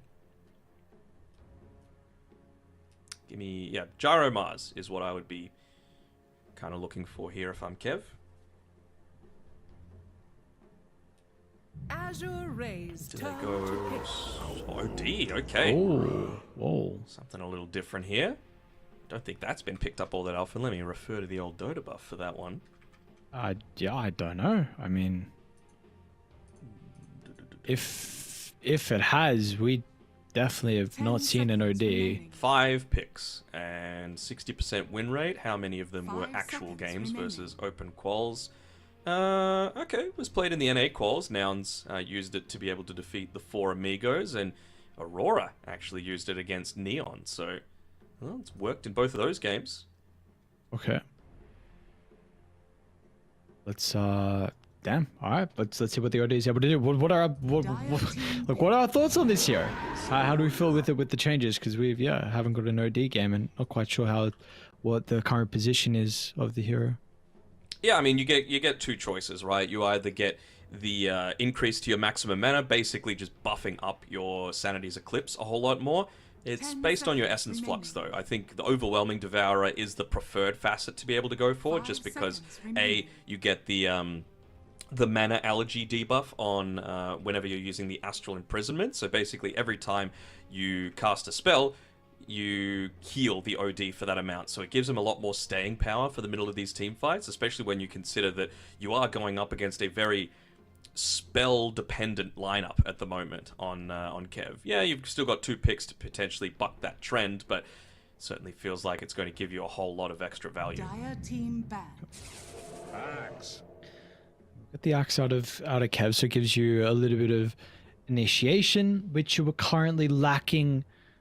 Intrigued though, it is an axe into an OD, so the save can be a little bit awkward whenever you get that call. And I'm also not quite sure on how the lane goes, because I mean my knowledge of Ursa lanes is very different to what it used to be, because I feel like it's gone from like a while ago, like say 4 years ago, Ursa against melee heroes, great, solid, you'd pretty much destroy them more, you're a lane dominator. And then like the last like year and a half, we've seen Ursas actually have some difficulty inside lanes, and now I'm just not sure if that is still the case with the new Ursa that we're getting with the patch.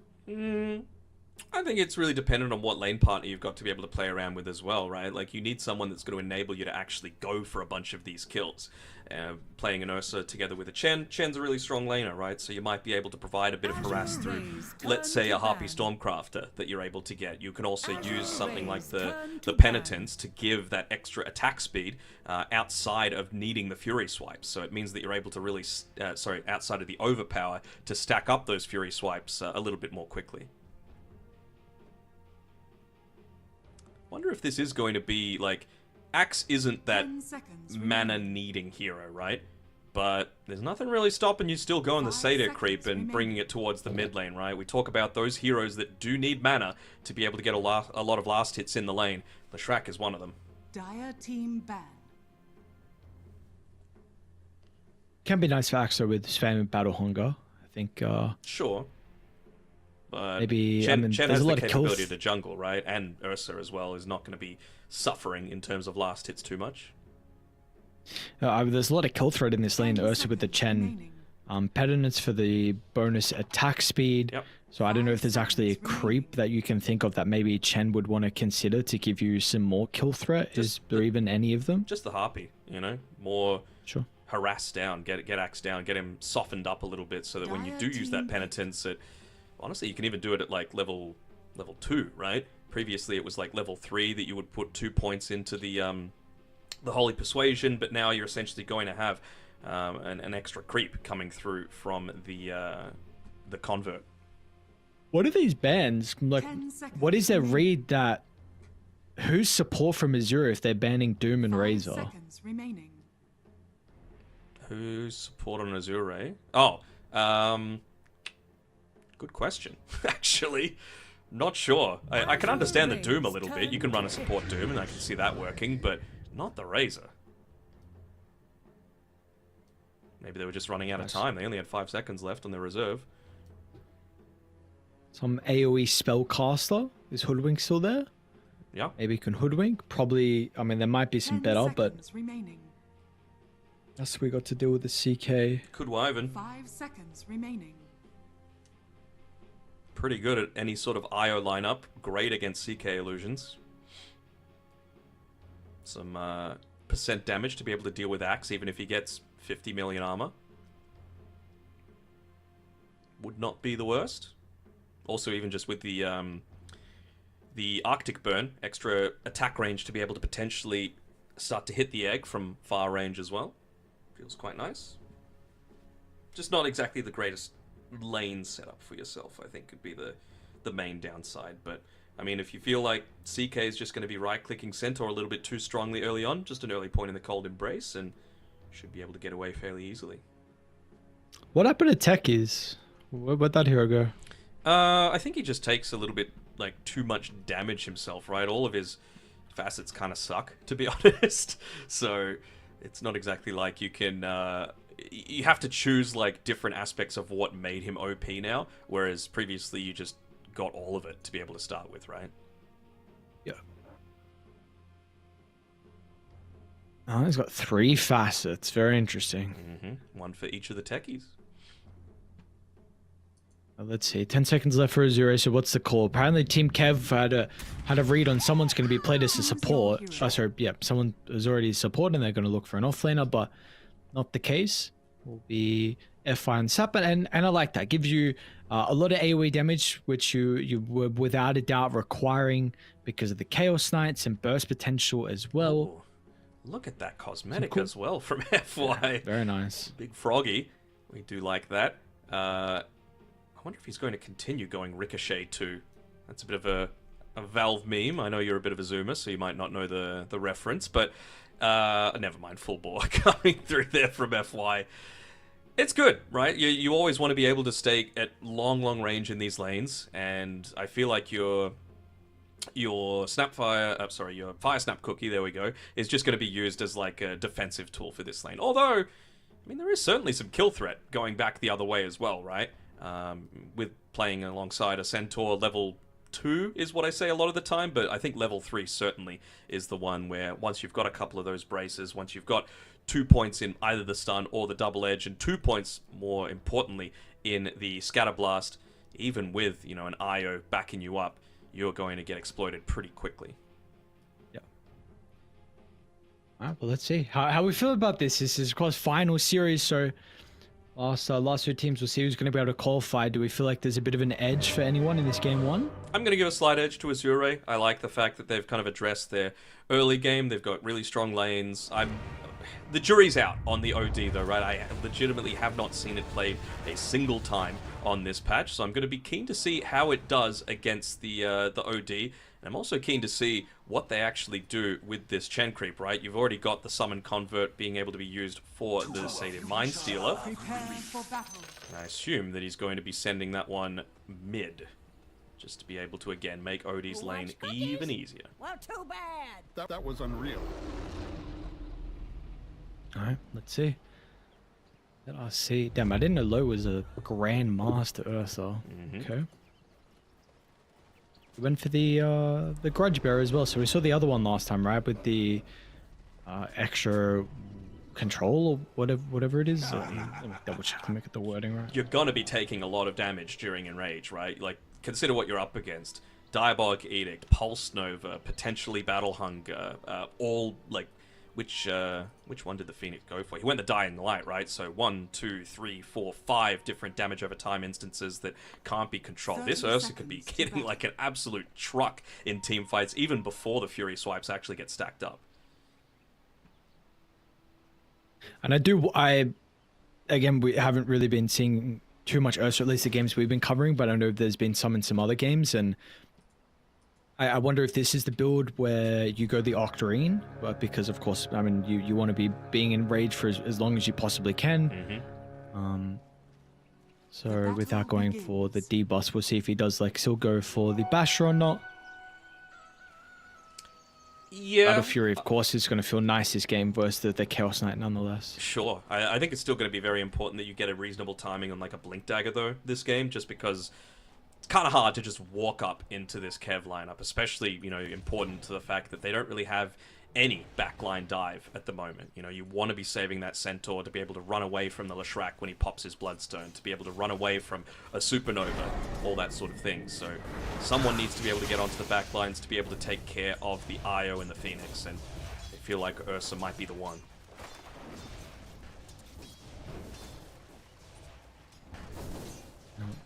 Do we feel like this OD hero's back with some of the changes? Seems like the seems like the facets a bit interesting. The micro wasn't quite there from Tianming, so his convert has already been destroyed by the Lesh. Very nicely done. Didn't necessarily need to overcommit on Butterfly Effect with the Lightning Storm as well to be able to take it out. So already having a nice start to this. Sorry, you were mentioning the OD and like how do we feel about his facets? Was that the question? Yeah, it was like, did you feel like this hero is back? Because we haven't seen it for like, pretty much since the Meteor, right? So it was maybe a year ago. I'm not quite sure now. I'm going to reserve judgment. We still don't know, you know, as to how strong this hero is. I mean, the fact that they're going to send another convert towards mid seems like they might be considering it with that Mind Stealer. Although, wouldn't hate it if they just stuck in this lane, maybe made Red Panda's life a little bit more challenging, drained some of that mana needed for the Fire Spirits. I do want to stick on the OD like real quick once again. The fact the Shard has the AoE damage now. Yeah, that makes me a little bit worried. He might actually be a bit more viable, because this is probably one of the more frustrating heroes to play in pubs against. I absolutely despise OD players, but I mean, this has always been a big issue with this hero, is that, like, how are you able to keep up in farm? So, Yep. wonder how he's going to prioritize the shard. And Midas helped a lot of the time back in the day, right? You can go Meteor Hammer into the Midas. Well, it's also good for just being able to get a lot more of those right clicks out in team fights. Make sure you're getting that Essence Flux proccing as much as possible. But yeah, no, I'm in agreement with you. And am I wrong, or is like the movement speed that you can have during the Astral Imprisonment a lot more than it used to be? Like, I feel like you were slow to a crawl during the Astral previously, but 70% of your regular movement speed is pretty decent once you get to the late stage. Not sure. I don't remember. I can't see anything in the changelogs about it, but I Yeah, swear it was a lot slower than that. Looks like Pop potentially there's going to be some kill threat, I think, mainly onto the IO. CK should be fine. And I don't really know if the Centaur dies in that lane as well. So I think just maybe the support might be killed off if controlled through a couple of stuns before the tether away. And bottom, I think that's where a lot of the action is going to be if we're going to see any kills as well. So at the moment, everyone's having a pretty good time. CK a little bit behind on the last hits, but yeah, no deaths just yet. It looks like the cores are all farming. Bit of a fat finger there, though, by FY, not able to secure the Lotus up against Undyne. He's able to get the stun off and time it effectively, but just with that Lotus on the IO, you just feel so much more survivable when the inevitable does come, and this AR lineup wants to be going in onto you. We'll be able to yoink away some of that farm, though I believe FY got the last hit there onto the big Centaur creep. Red. Okay. Was it something different? No, so sorry. I was Red Panda went under the tower and thought he might have been bursted by Luke, but got the dive away. I can't always rely on these colors, bro, to see like who got the actual last hit. I need your help. Sorry, I was watching something else top. All right, Ulu's just spamming Reality Rift. Now we'll cast it. I don't know. He's trying to be annoying. I'm trying to get some pulls off and should be able to get this Harpy camp. Yep, 2 creeps. It's actually 2 of the valuable creeps that you want to make sure you're being taken out, right? Flag Bearer plus the range creep. Very nicely done to be able to get that half pull off.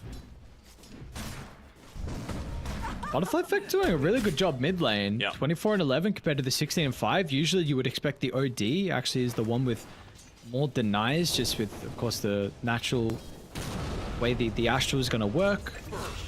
Yeah, very impressed. Top lane, though, apologies. Looks like F5 is going to be able to get the kill onto Undyne.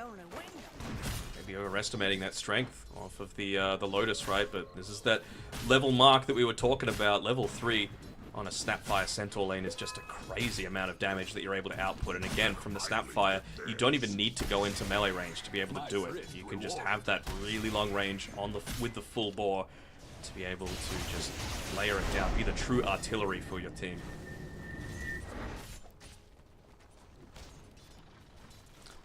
And now eventually, I was wondering when this creep was actually going to come back to the mid lane, because like you said, I feel like Butterfly Effect's been able to get away with this one. Obviously because of the fact that he did such a great job of killing it when the Sadia creep, first came into the lane. He really made sure to prioritize it, and he's done a very good job. You have the power runes up in the next 10 seconds as well. Of course, not really important for Ori. More you would hope to try and take it away from Butterfly Effect. It's going to be a haste rune, so a pretty nice one. Will be scouted out though, so that you have the information that this is a potential move from Butterfly Effect shortly, if this is something he wants to go for. Yeah, a little bit of a blunder as well. Like he used it. He's only got the 2 points in the Holy Persuasion, so the convert counts as one of those creeps, and he actually tried to convert a giant wolf, just one of those regular ones, to be able to deny away that haste rune. Meant that his Sadia Mindstealer died, so not only do you not prevent the haste from being picked up, as Butterfly Effect is going to use it right now on this bottom lane. Red Panda doing a nice little bit of bait here. Should be able to get the kill. The mass TP's down. You needed the OD to be the first one to TP. Ori, Cole should still be able to drop the Senator clips. Butterfly Effect ducks into the trees. It's not enough damage. No way. Butterfly Effect is going to live. That's a big rotation wasted from Ori. First Senators of the game. Looks like he should be able to get the kill into Red Panda, but you were really hoping that you could slow down the ledge. I mean, F5 wouldn't be in position 4 without stealing the kill. Mm-hmm. Absolutely. And Butterfly Effect's even going to be able to come in here and take the wisdom room for his team, keep the ball rolling. Very, very nicely done. Fantastic time. Not necessarily in the net worth front, but he's certainly impacting these side lanes, right? He's making sure that you're getting off to a good start on this axe, which is going to be very important. You know, I talked about the relative lack of initiation coming through from Azure. You don't have that with the axe. Like, axe is going to be able to, if he gets off to a good start, be able to find those quick pickups. I suppose the plus side is you are playing against an OD, right? So if he's not the one getting picked, then you're always going to be able to have that Astral as a pseudo save. Invisibility. Once again, not able to protect the power rune.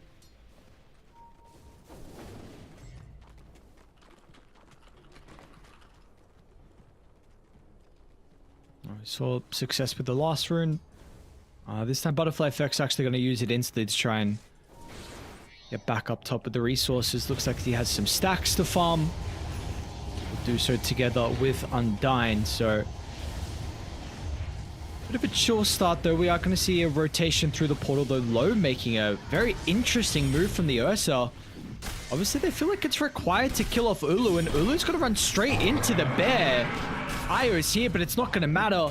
Once the Fury Swipe stacks up, in fact, Undyne's going to give a secondary kill over. Butterfly Effect wants to make amends.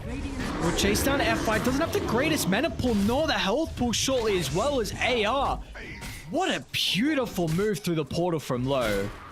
Absolutely, and again, this is the thing that he really lifted his game in that previous series. Just making sure that you could get as active as possible, and here we go. We've even got a little bit of an attempt being put onto Tianming, trying to get a bit of a turnaround here, and there we go. You can stop one lane, but it's got to be at the cost of something else, and he's doing a great job of just trying to keep this lane shoved out. And if you're not getting too many towers with the Leshrac, if an axe can do that sort of job as well, you're just going to feel so much more satisfied with your game. Radiant structures are fortified.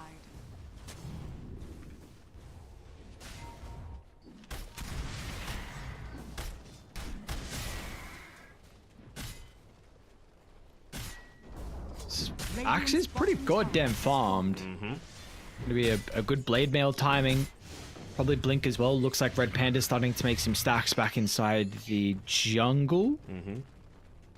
Blink's far more important though, right? It's this blade mail, of course, it's like, for team fight and all that sort of thing, but it really just feels like a farming accelerant for him to be able to play around. So maybe he can afford to be a little bit more passive. Let Butterfly Effect do the majority of pushing for now. To buy up the Voodoo Mask now if he feels like he needs to, but maybe not the case considering he's playing alongside the IO.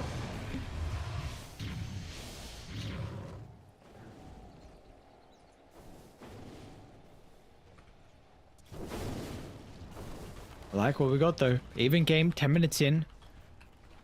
No big winners. Maybe a bit of a loser in just Ori's net worth, because again, this is a hero that has some difficulty with being able to find farms, so let's see what Ori's going to be able to do towards the mid game now. I've always thought that some of the better ODs though out there are always, the China ODs along with the Eastern Europe ones as well. Just right now, it feels like they're playing not necessarily reactionary Dota, but you gotta just wait until you've got at least the Hand of God on the chin. Once again, this is another one of those games where you're not necessarily going to have that great start, right? You don't have anywhere close to being able to pick up the mech. He's just trying to, play for his own survivability a little bit more here. Tianming gonna try and get a little bit of this solo experience in the mid lane as well. Would have loved a more valuable kill, but I suppose it's not the worst. It'll guarantee the tower.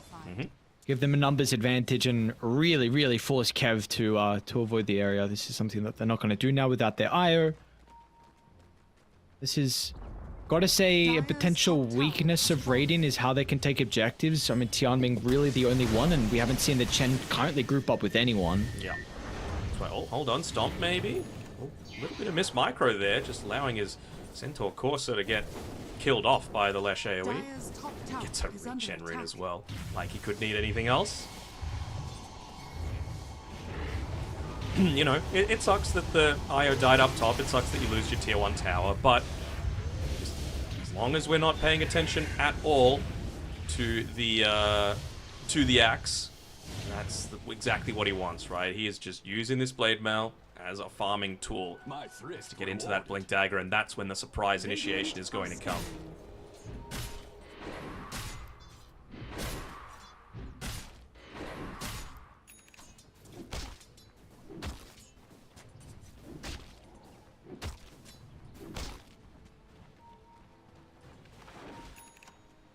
Bark's got his though. See what they're able to do with it. Level 10 Centaur gonna potentially shove out another wave, connect with the team. You'd love to be able to take a fight around mid. Get a kill into the objective, start to open up the map. See who's going to be able to get involved as well.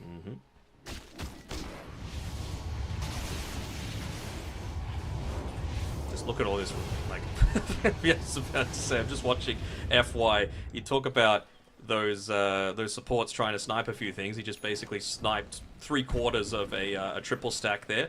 I guess because Bark kind of has everything he needs right now, it's just important that you get into that Spirit Vessel ASAP. Maybe just looking to once again play around those power runes.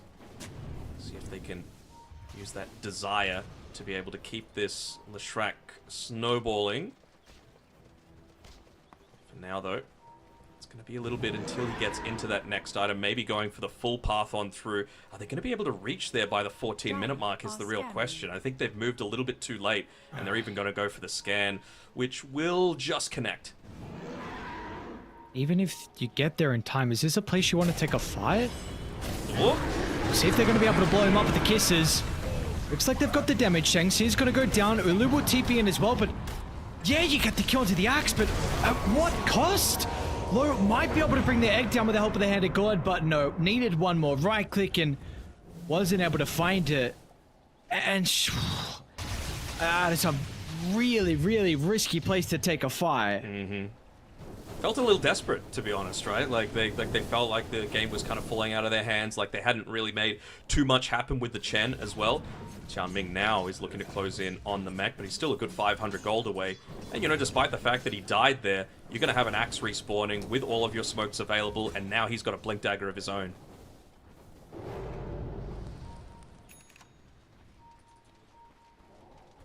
Might just look to wait for Undyne to get up into his own mech. He's going to get it a little bit faster than Chen. So it will be a nice time for them to be able to make some of these plays happen on Kev. What's the vision status like at the moment for Azure? Not the greatest, right? You've got this really obvious one around the high ground, but that's not exactly where they're wanting to be playing as they make another jump. Yeah, beautiful jump onto 2. Shenxi's going to do his best to counter-initiate, but I mean, someone needs to protect Ori, and it looks like just with the damage output, they're going to be able to turn away the Leshrac, and the threat of Ori's death is not going to be there any longer. This Red Panda, not much he's able to do. I mean, he's got Sunray, but it'll maybe only delay this. Low should be able to get some extra kills onto the board as Red Panda dives straight to where Ori's currently set up as Azure find 4. Sorry, I'm just having a look at, you know, all that damage that you're just receiving naturally, I suppose you could just call it, in the middle of these team fights, right? That time around, they didn't actually pop the Diabolic Edict as well onto the Leshrac, so, you know, the lack of the Bloodstone, the lack of the mech, certainly hurting them. But that was the one fight that Azure really needed to be able to, you know, make that play for themselves. Once again, they've just been a little bit too slow to really make the most of their timings on Kev.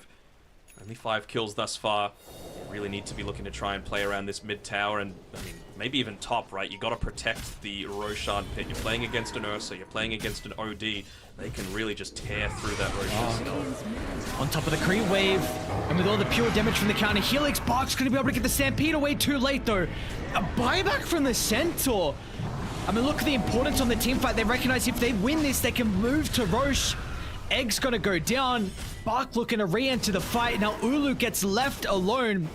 Shang-Chi's not gonna have an opportunity to jump in and offers some protection with the core. Just the overwhelming amount of numbers there from Azure, along with the sustain, gives them another team fight victory. Even OD's TPing down here, maybe just trying to scare them off a little bit. Force them to come on back. They'll still end up losing the tower, but going to lose heroes as well? Yes, they will. They will, but...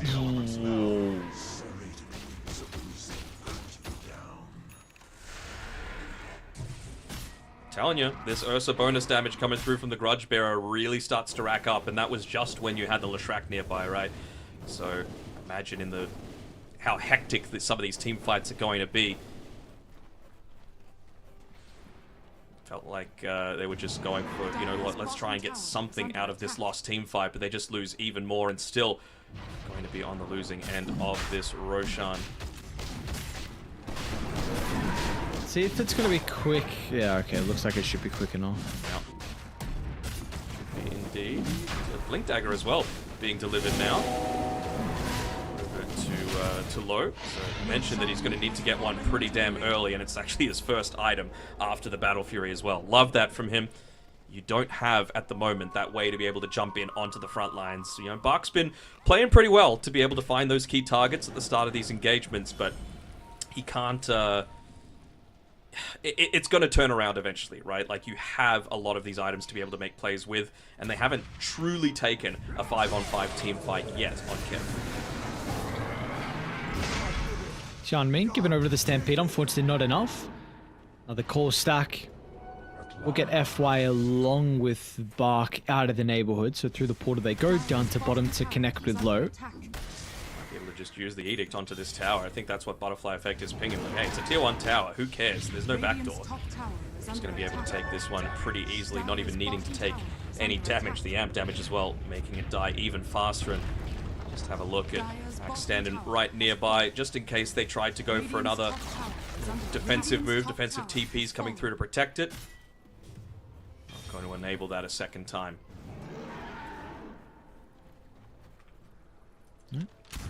Minimal lead. I know they have this ages in the past couple of fights have been going Azure's way. It's not really showing in regards to the net worth, though. Like, another thing is, like, Red Panda's relatively farmed here on the Phoenix. 75 last hits already on this hero, so I have to imagine the Dying Light is really helping out there and the priority they're giving this hero, so let's see what he can do. Level 10. What they do have a lot of on Kev is Burst. Mid lane, Ori. Hold on. Not sure if this is the aggressive best force choice. Inside the river. In a bit of an awkward position. That's a great call, though. Onto 2, but there's no one else to follow up with. Ulu's now going to try and find an angle. The cookie gives Ori some reposition. Ori's going to try and drop everything before the death. The damage. Ori's still alive, though. Finally, they'll get the kill. But now with the kisses raining down. Another call about to come. It's a team fight they're going to be able to continue to take. Stampede attempts to disengage, but nicely timed from Ulu. Drags him back with the Rift. Bark's in trouble. Cookie, once again, it's not enough, though. He'll burn out. Now Shang-Chi finds another jump over to the top of the trees as Kev, even into the Aegis advantage, it did not matter. Finally, they will take a successful team fight at the front of the T2 tower. That was a really ballsy move up forward by Ori, especially considering all of Kev were missing off the map at the time. They were still underneath the cover of that smoke. Like you mentioned, that call coming in from Shang-Chi was fantastic. Could have even done it a couple of seconds sooner, but really just wanting to wait until the rest of his team were in their correct formation before he made the jump. And I think they're going to need to play around their information a little bit more. Maybe use those Chen creeps to scout out a little bit, even if it's just the one, for those areas that they're lacking a little bit of vision at this point in time. Dire's middle tower is under attack.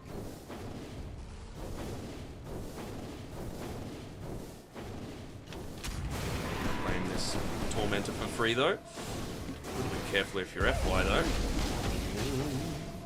Okay, he'll be fine. Xianmin gets the shard. Get some Ancient Creeps would be nice. I mean, just the Ancient Granite Golem, I would imagine, would be the top of the priority list if I'm in his shoes. To get a bunch more max HP. Obviously, there is a little bit of a counter to that, considering you've got the Spirit Vessel and the maxed out Sunray on Red Panda, but health is health. Always a good thing. Health is health. Speaking of that Phoenix, free shard as well. It's a great one. what he's going to go next, actually. What's that next item for himself? Is it going to be... maybe a Shiva's? It is... it's a pretty goddamn good halberd game. Yeah. I don't know... I don't know where that item currently is, but like Ursa OD is mega value, but... I mean, Shiva's to buff yeah, up on Lesh. Oh no, he's already going out on the Lesh anyway, so won't need that one there. I mean, even just the Scythe of Vice, right? If you're gonna, if we're predicting that Ursa is going to go into this, you know, Octarine, Wind Waker style, and just try and catch him before he's able to get into that point. Another smoke up. Yep. How long left on the Aegis? Just 20 seconds. So be mindful of if they're going to be able to find low. 15, just time's ticking down. They should see him. It's daytime. That Ursa's finally revealed in the lane, and the pings are coming, but so are Azure. They know, though. It's a great read from them. Anticipating Kev trying to smoke to bring down low as soon as the Aegis expires. Bach's going to be able to get the jump. Found the back line. Simultaneously, Axe is in as well. The Ash was there at the last second, but he's not going to get the Aegis respawn. Low tries to pop the enraged drag back. He repairs up a little bit of damage. Low wants to turn to deal with the alive? How is he alive? How did they not kill Low? Oh, the Ash along with the heal from Tianming. That's enough to keep the bear limping away. Good God, I do not know how that man lives in the middle of the team fight, and I mean, all the damage just quickly layered out into the Leshrac forces a little bit more of a defensive usage out of that Bloodstone as well, but they couldn't find the commit there. I thought that was next to perfect.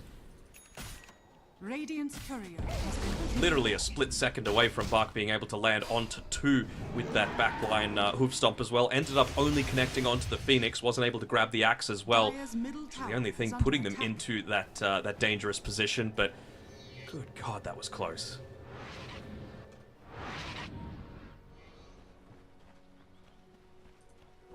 Gold and sweet.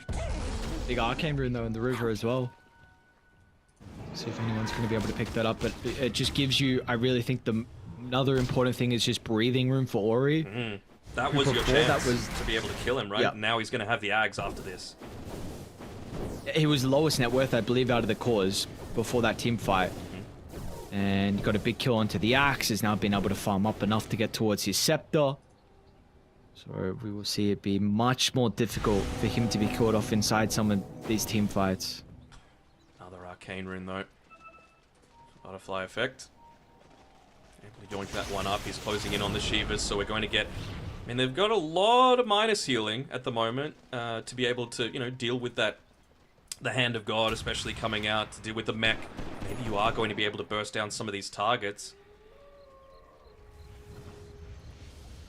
Shiva's Spirit Vessel. Bottom lane? Time burst. You're going to try this on Ulu? 3k health they have to go through. It's got a big healing Lotus as well. Maybe they're going to have to... Oh, okay, with low jumping in, yeah, the burst is plentiful.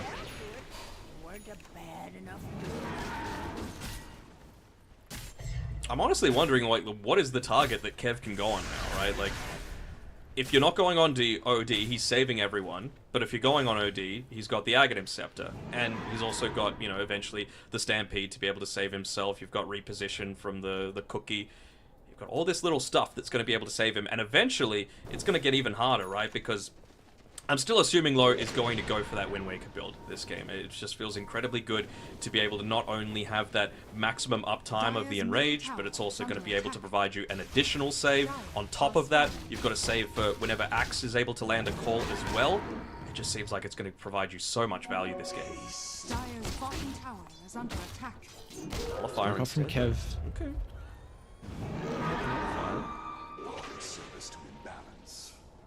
Can they find the back both line? Sides. Box going in. Ooh, found Undying. Red Panda's a nice target. Such an awkward position outside the river. Ulu's also not here with the team currently. Bach's just going to run into the middle to give them the information. Nice sidestep.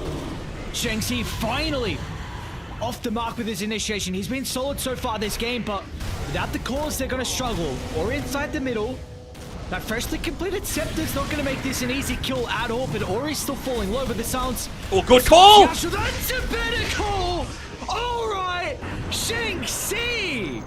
On to 3. That is an incredible way for you to bring this fight back and make sure there is 0 casualties, and they might be able to get a 5-man wipe. Another call once again at the tail end.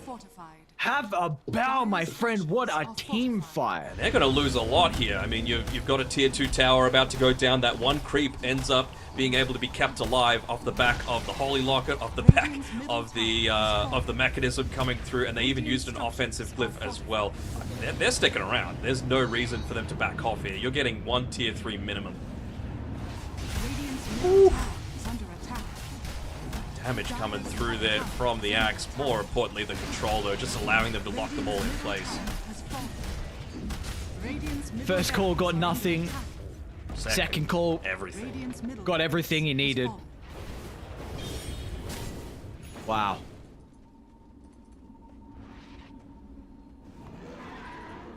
Now he's third in net worth and looking to scale. That's a bloodstone he's got queued up somewhere in the build. So we will see. I don't know what the staff is for with the cloak. Is this a casual? Oh, he's gone. What is this build actually? I don't know. I trust him. If he's able to make those sorts of plays, you can do whatever the hell you want, my man. He's got a yours. Another smoke from Azure. I mean, Roche is up. Seen a lot of smokes from either sides used in quick succession. Maybe they want to try and go for a kill inside the lane, but Kevra all clumped together as well. Not going to get that solo skirmish like they're hoping for. Smoke pops. Did they get a glimpse of Bark? Maybe. They're going to use the CK illusions for a little bit of the scouting, though. They take out that ancient granite golem. Very deep here is butterfly effect. Oh! Bark jumping a tube, but no one was there. No one was ready. Don't have an escape Stampede now. out, but this puts it on cooldown. Yep. No escape for the Sunray. No escape for the eventual Leshrac that's going to be running at you. No Phantasm illusions, I suppose. Never mind, actually. Oh, no, those are axe illusions, just trying to push out some of these lanes. Not the vision at the moment. Going up against the axe. Don't think that sentry is actually in range of the observer, just the other sentry. Oh. Aggressive jump in, Bark. Force a response. Cookie, Ashtal. This is setting up for a blink call, though. Now? Oh, good jump. Lou was ready for it. He wanted to try and stop the axe, but the axe goes in first. And now with the Scepter's going to be able to kite low. BKB's still available, but this is used a little bit awkwardly. This is a good opportunity for Kev. Red Panda's going to try and slow them down. Shengxi's a little bit behind, trailing the pack. They've still got this great amount of vision inside the fight. They're pinging out the observer ward, maybe just saying, hey, use your CK illusion at least to be able to deal with it, and they're all prepping to be able to go down to the bottom side. Yep. Oh, why? Oh, no, Shengxi jump. Means that you don't have a defensive save, though, for the Kiss is going to fly out. Bark as well, that's a big kill. If they get the Phoenix, they will. Stun a bit too late with an instant buyback. Relocate over the left side. Undying. No one's there. Tried to close the distance of the fight. It's split in two. Shengxi needs to find an angle. He's up on the high ground. The axe gets the jump, but it's just on the OD. It doesn't look like it's good enough. Butterfly effect is out of resources. The scatter blast from afar will bring it down. They're going to kite the supernova as well. Deep to the east they go. Bark just in time. Catches the axe at the buzzer. There will be no TP for you. And now Azure. I mean, there were moments in this game where team fights were looking rough, but now they fight back, and now they have second Roche as well.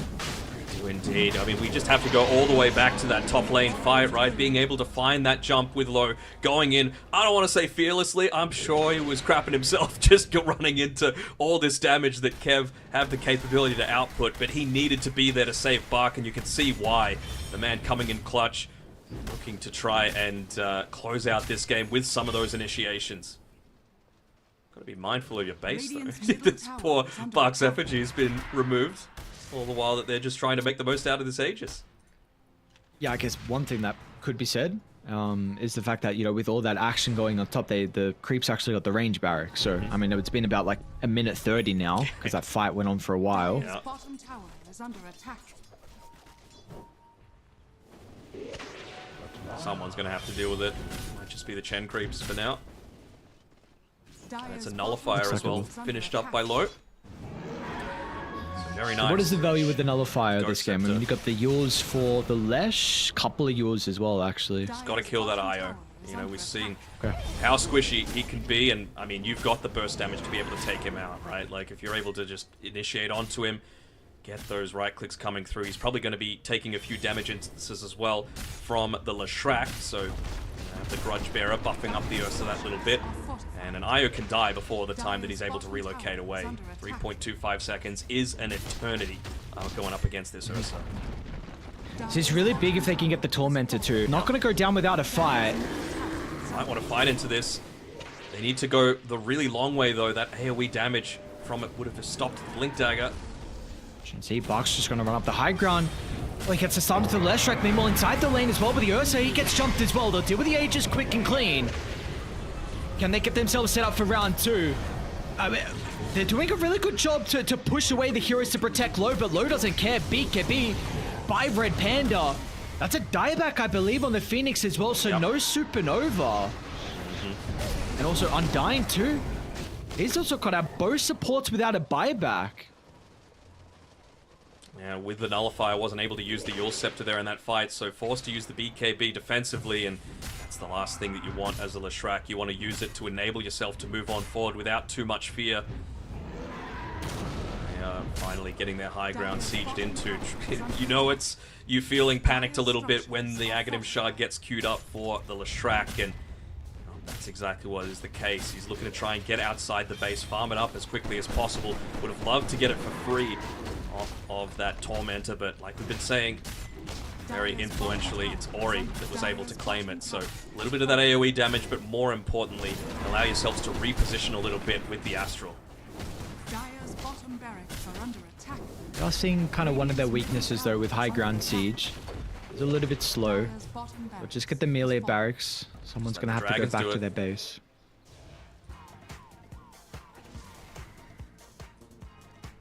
Yeah, what I was trying to say before that fight broke up, Tormentors are really important for AR, just because, I mean, if Low can luckily get the shard now from this one, I mean, it's such a huge shard for the Ursa, so yeah, I think Bach just bought his, so yeah, there is a potential if Low gets lucky instead of FY. It's not a great one for FY, I'll be honest. Anymore, he has to be a little bit careful on Chan Ming though, just to get away with his life, and there we go, yep. Radiant are scanning. They'll be spending a little bit of time more passively. They know that they've got a Roche taking lineup. It's still around 4 minutes until the shortest possible time to get it. So may as well just try and get into that Aghanim Scepter for the Ursa. Start to get that enrage flowing constantly.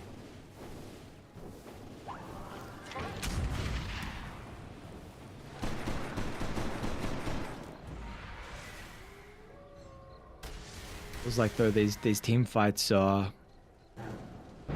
really the way for them to succeed on Kev is on the back of Shenzi finding a multi-man call, and Azure they've only slipped up once inside the fight to give him that opportunity, and you know, since then we've seen them doing a really good job to make sure they split away and are very aware on their positioning. Man, Low was so far forward again on his own. Like, he luckily for him didn't get punished for it, but very easily just chosen to go in onto him. He's actually changing up his Aghanim Scepter build, just going for the refresher, or maybe just assuming that he's going to be able to get something from the next Roshan.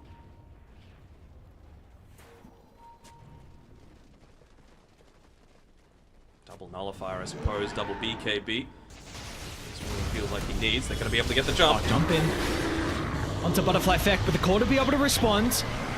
Kiss is going to rain down. They do have to relocate as well to get Butterfly Effect back out of the danger zone. And Bark as well, 5,400 health they have to go through. Alright, so a little bit used on both sides, right? Relocate used, Kisses used, Stampede used. Those are the big three. Still, all the auras available from the Chen, though. They just feel so much more durable on Azure. Know that they're lacking a little bit of vision as well.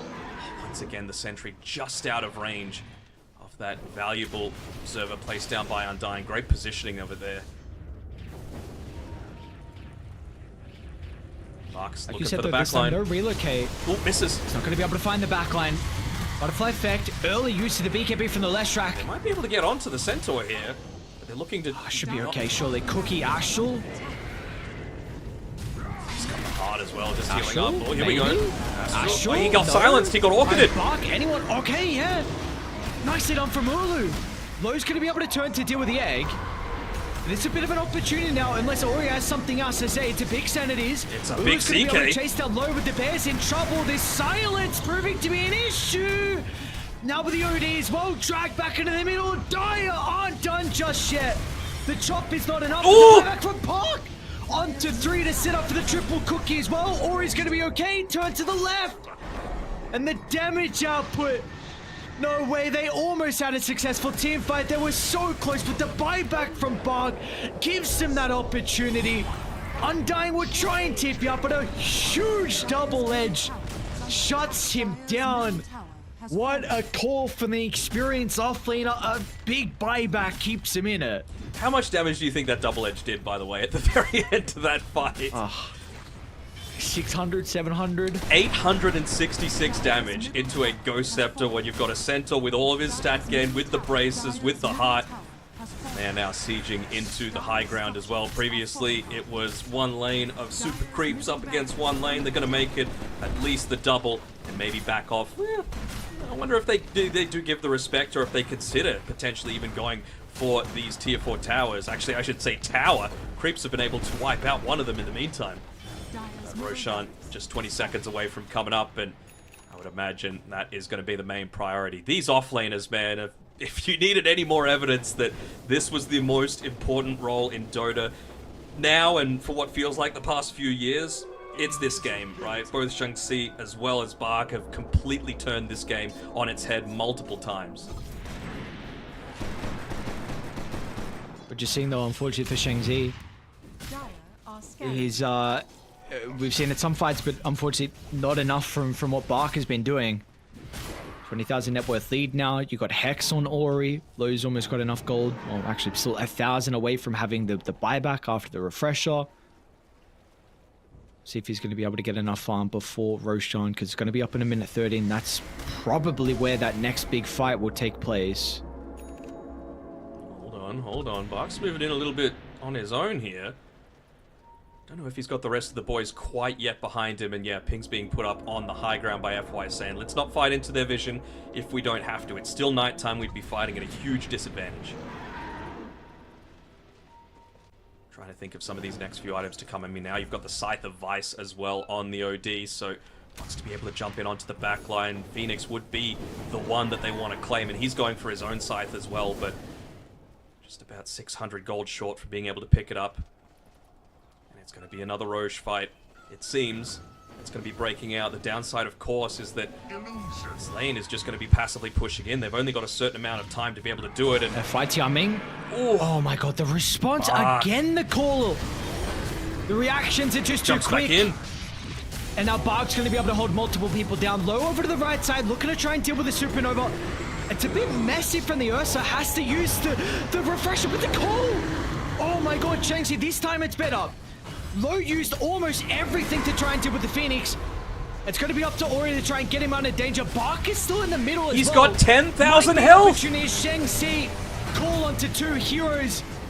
Is the damage there though? That's the Bark's question. the damage dealer now. He's going to fight back, but it doesn't seem like it's going to be enough. The Leshrac stuck inside the river. Ori and Bark just tearing them apart.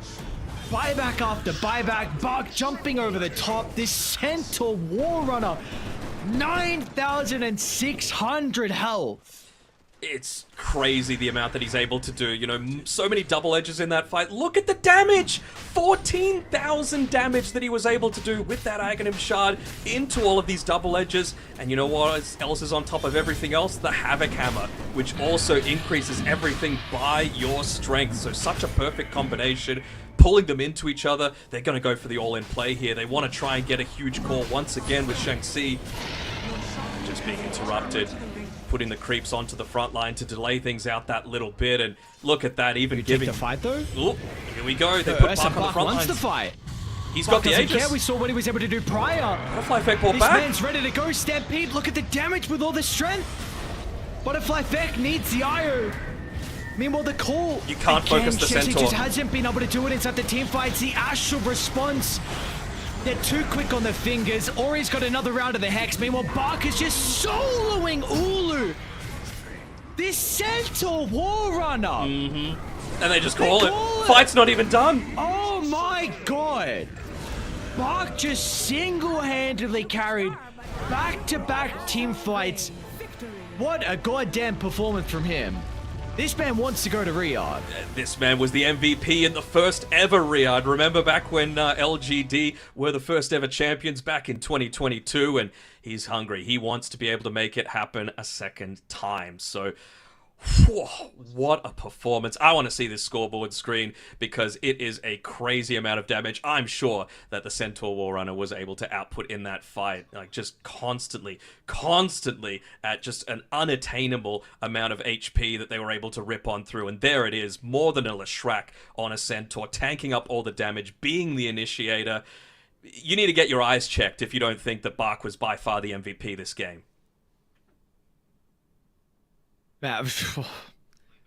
Just so impressive. Such an impressive performance. I even like the little things as well. Really like what Low was doing inside some of the fights. I mean, we're seeing a lot of the praises of everyone else, but he made it very difficult for the Io and the Phoenix to be able to play. Like we saw, Phoenix was always like trying to dive away and get away from the Ursa and using supernovas if he was able to get it off, like not in the most ideal position.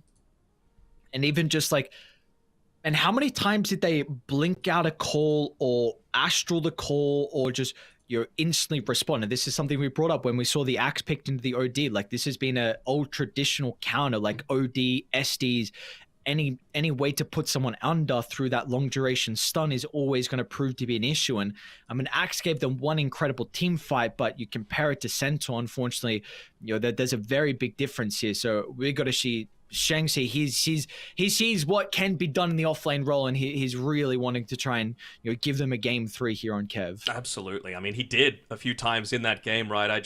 I wasn't entirely convinced, I'll be honest, with some of his itemization there. I don't think he needed to go for a Bloodstone for himself. Would have loved it if he was able to get into a Wind Waker, for example, just to try and disable. If you don't catch the OD, at least get the Wind Waker off onto him, with a little bit of that extra range, a little bit lower cooldown, and potentially to save for a few times where Bark just went in. He was able to influence that game so heavily, and we'll have to see what the story is for game number 2. But for game 1, Azure take a short lead. We'll be back after a short break to see if that's going to be the case for game number 2. See you soon.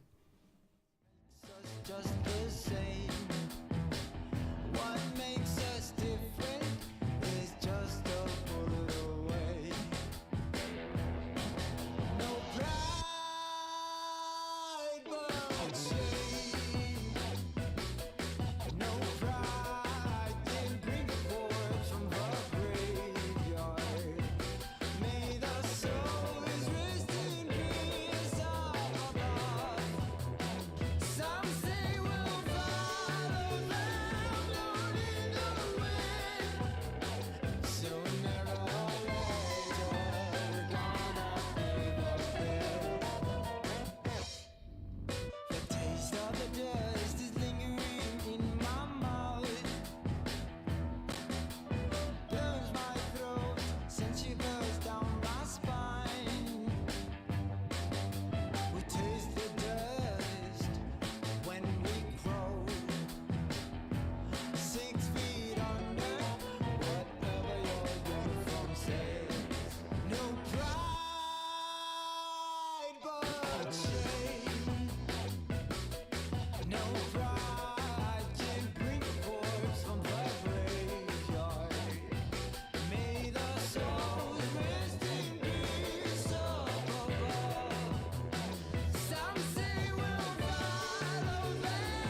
be dripping in Fendi.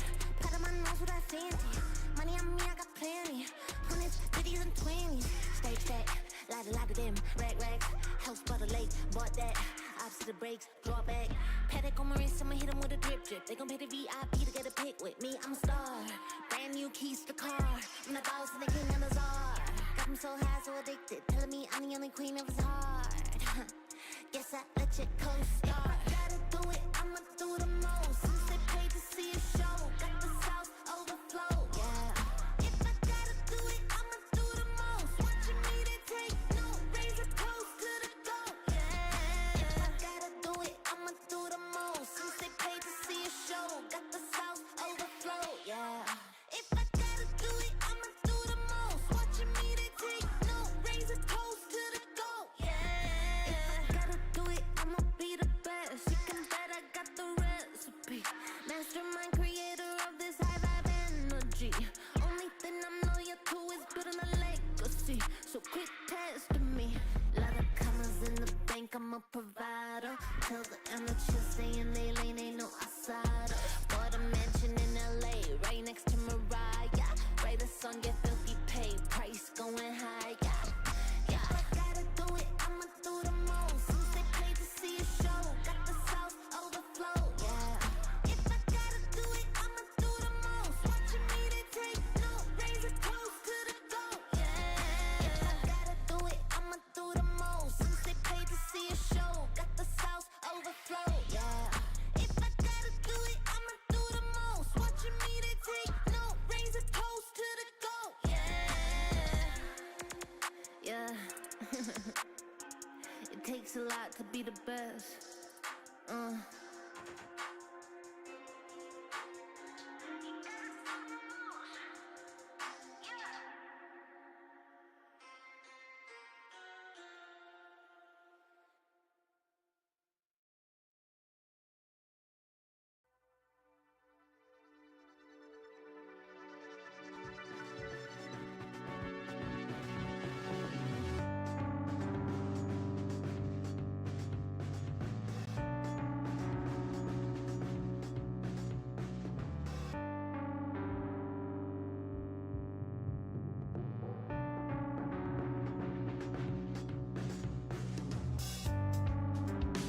I've never seen you this gone.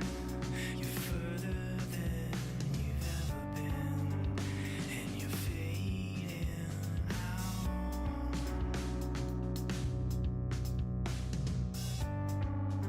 With your hands by your side, you're closer to the edge. It's your final breath of courage.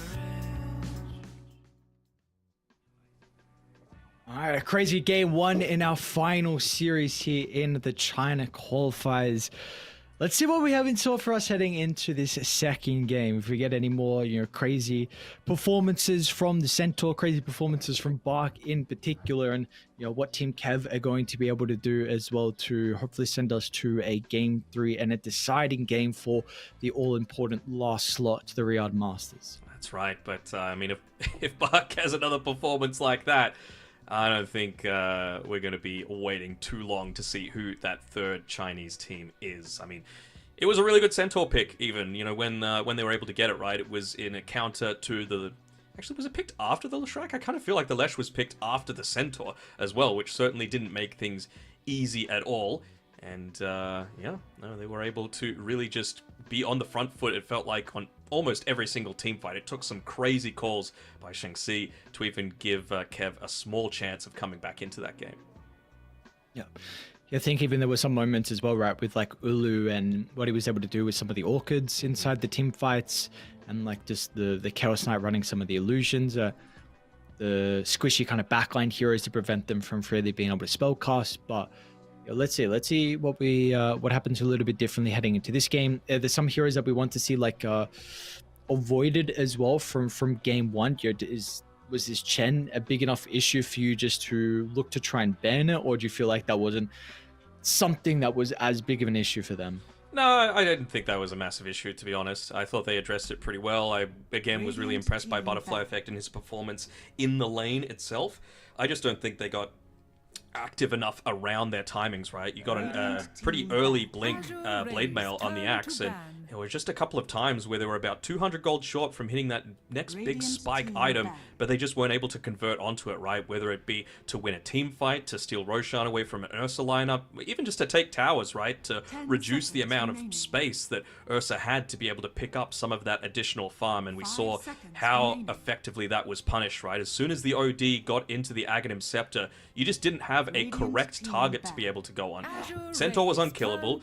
Ursa either had Aegis or, you know, was in rage, and if he wasn't, he was saved by the Astral. And then you've also got supports backing you up on the back of everything else. So it just felt like they missed a few timings, and I think they could take a lot out of that draft. I don't think it was a terrible draft, but Azure, it was just waiting for the inevitable.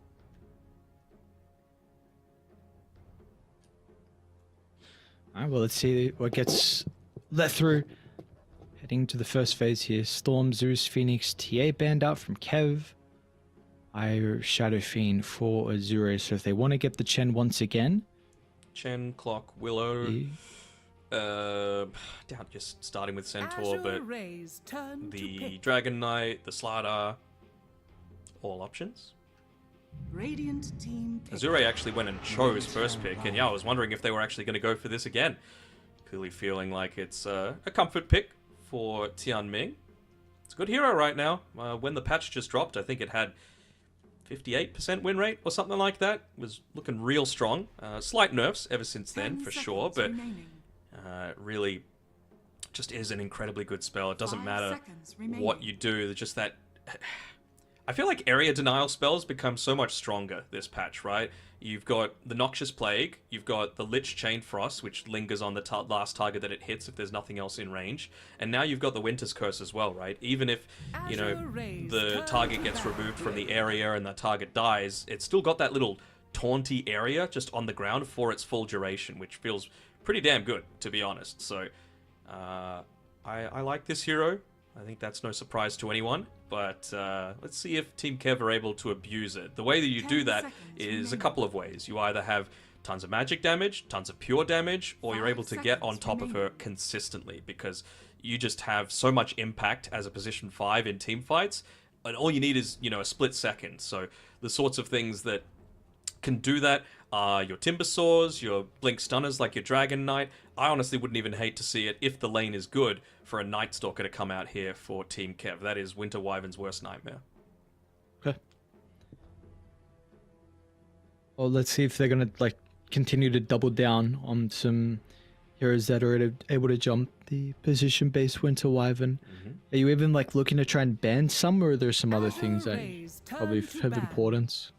I mean, if I'm Kev, I probably would ban out the Centaur again, not just because of what Bark was able to do, but, you know, if it is just damage that's causing the Wyvern issues, then Stampede is a great tool at just being able to find even... All you need is a second on the Wyvern, right? Just for a Curse, for a Cold Embrace, just to delay things out a little bit further. That's the sort of thing that you need. It's not an individual effort that's going to be coming out here. I'm not sure if it's going to be...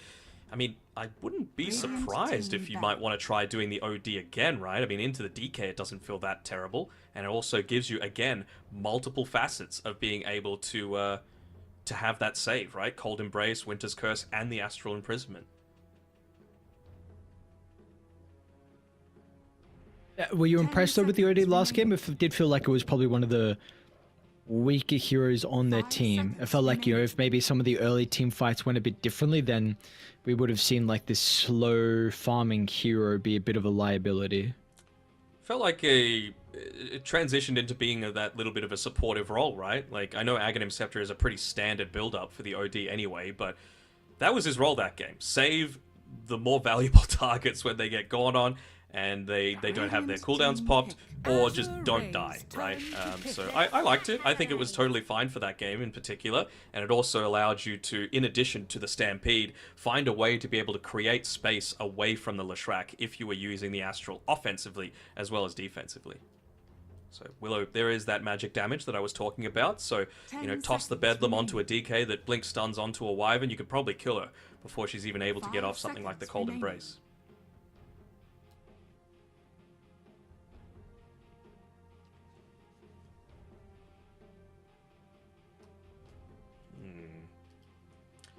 Just thinking, like, it's a little single target focused on Kev right now. So for their later picks, I wouldn't mind them just having a little bit more overall team fight.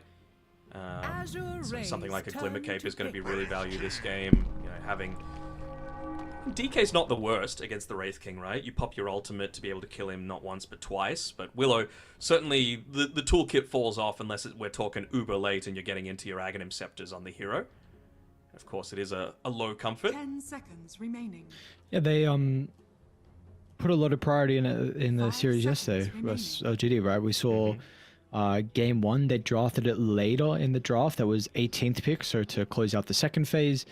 And then game two, they actually first phased it. That was in response to the coddle. Both games, it was low that played it, so we have not seen any flex from them. I imagine your Bark has the potential to play it, but I'm a bit like, do you kind of agree at least with their read on the Wraith King with how strong they obviously feel the hero is? I think it's a strong hero, absolutely, especially with the Spectral Blade that you're able to go into. I mean, Dark Willow, if you get hit once, even if you're going into like the Shadow Realm afterwards and trying to escape, you can just end up dying after the damage procs. Oh, yes. We're getting it. We're getting it. The FY Rubik coming out here.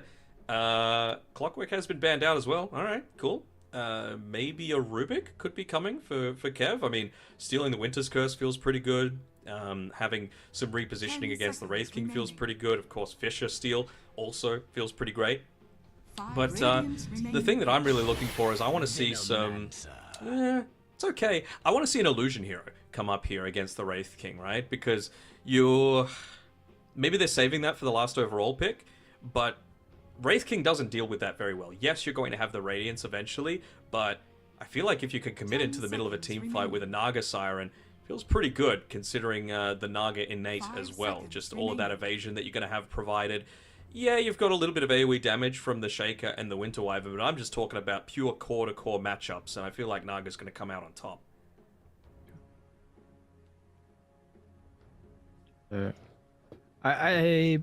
I think at least with the Venomancer, the thing for me that I don't mind about it is that you have like the ability to be able to cripple the Earthshaker's game if he gets clipped by the Plague Ward or the Noxious Plague. Yeah. It really makes your team fighting very difficult, and like you're already now looking like a Shadow Blade for him. Even the Wraith King, of course, like this is another blink initiating hero. So like that is definitely the value of the Venomancer and what he is able to provide them against these very blink-heavy heroes that Azure have. Of course, it's going to depend on how the lanes go, right? And are you in an advantageous position or are you in a more of a defensive position? But I see this Wyvern and Shaker, and I just think these are two supports that want to be not seen and not heard until it's a little bit too late. So for whatever Azure picks, it needs to be someone that kind of forces some actions out of Kev, right? Whether that be through the push or just some unavoidable damage. Could it just be a Leshrac, right? I wouldn't hate seeing a Leshrac going up against the Timbersaw. You've got slow-ish damage coming through from the Venomancer and the Dragon Knight. You've got ways to be able to deal with those, high armor heroes as well. You've got a little bit of assistance from the Wyvern and, some reasonable survivability as well off the back of, your Bloodstone. I wouldn't hate it.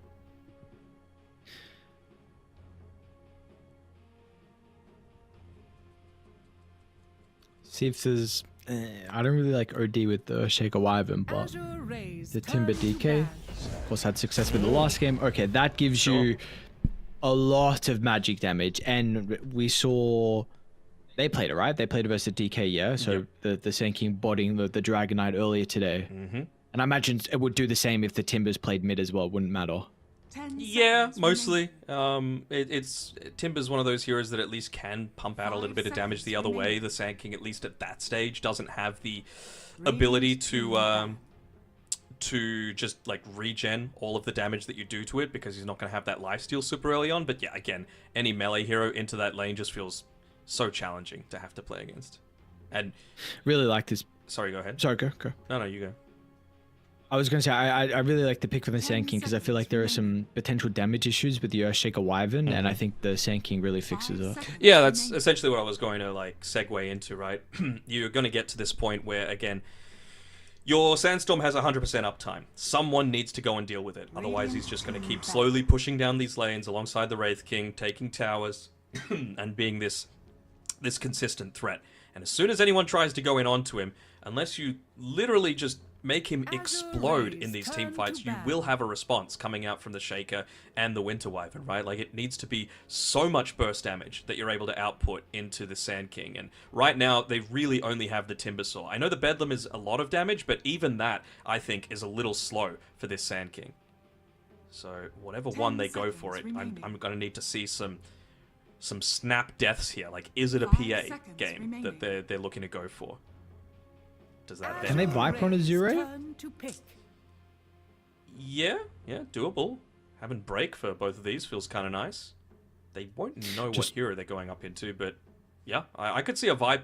But that PA still kind of goes both ways, right? Like, you would probably get crushed in the lane, but 10 seconds remaining. the late game feels great if you're playing with a Viper. 5 seconds. I'm just trying to think of range heroes with the Earthshaker, but maybe you don't necessarily need to. Okay. Nice.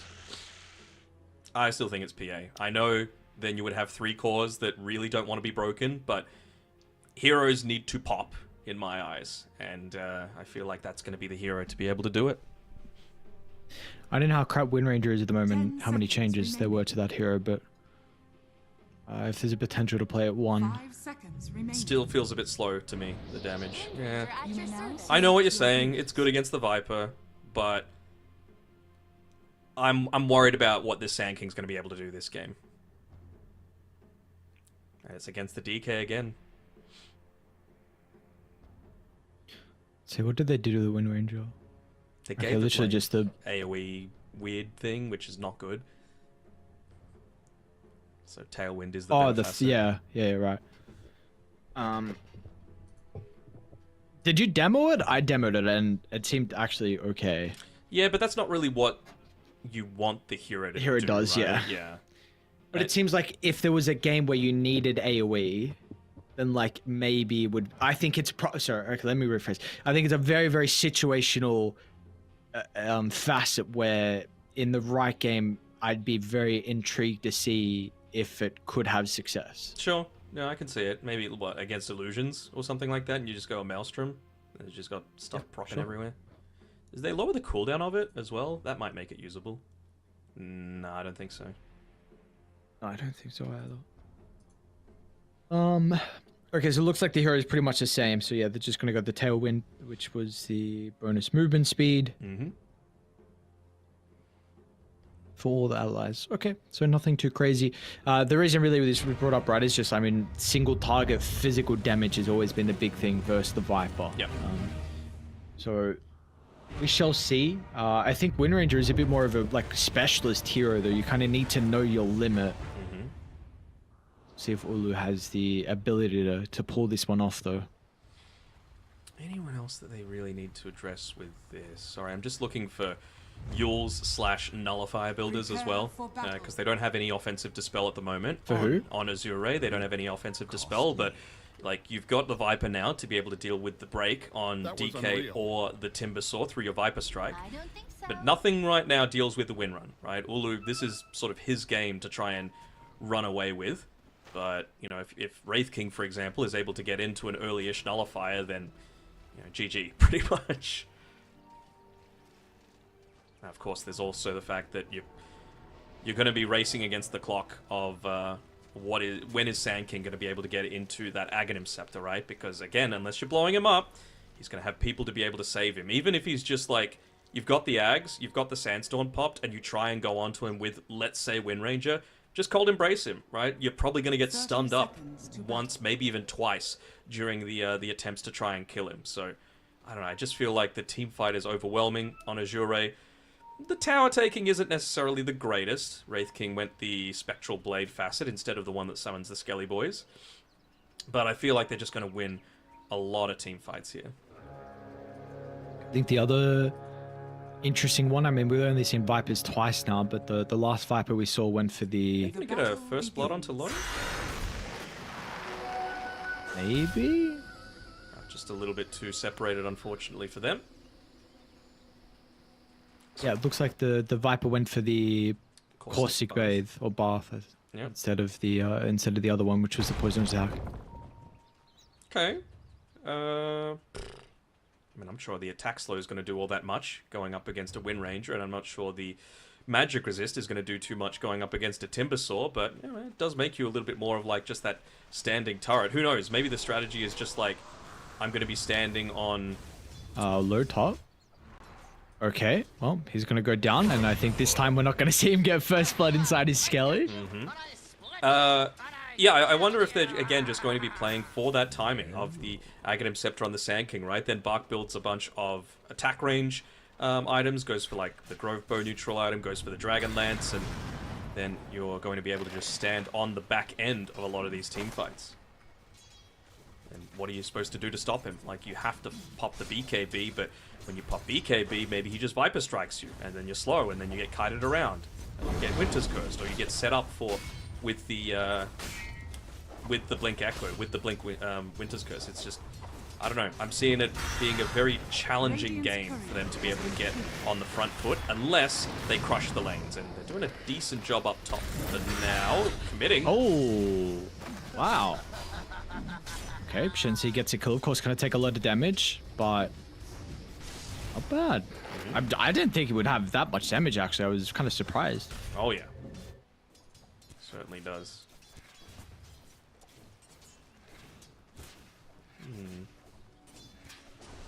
Have you spoken to any Timber players? Does this innate on Timber actually feel like...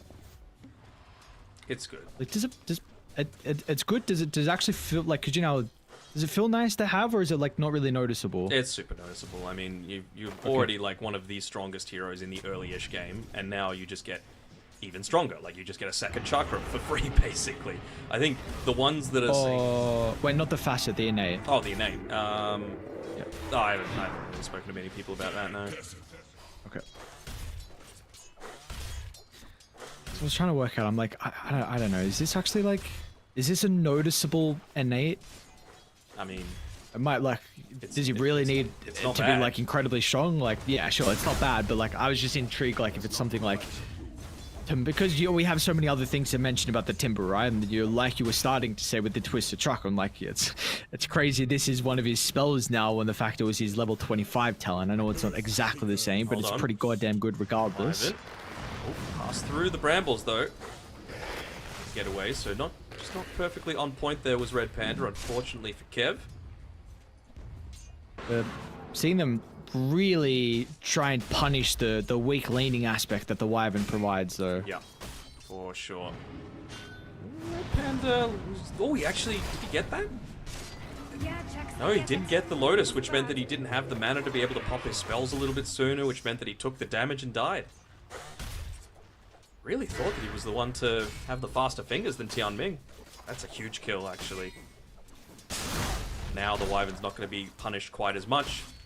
Going to be able to maybe get a pull off, and you know, even if they go for another one of those dives onto you, you've got the Healing Lotus to be able to provide you that extra bit of safety. FI is having a bit of an issue right now with Undyne. I wonder if he win. Does he win this? Wait, who wins this? I'm really intrigued. Just let it brawl. Let it go. You dare to question That's so the Earthshaker crazy. Master. I mean, they were going at it for a while. This Venom from pretty much near the small camp. It was about a 30-second brawl. FI was just continuing to run away. Then finally was like, hang on a second, maybe I can actually kill him. And thankfully he had the Lotus, I believe, as well. So, I mean, that's huge, dude. FI gets a solo kill for an Earthshaker. This hero doesn't often play the lane, like very weak early on, and especially a bunch of gold too could be the matter between like a minute faster blink or not.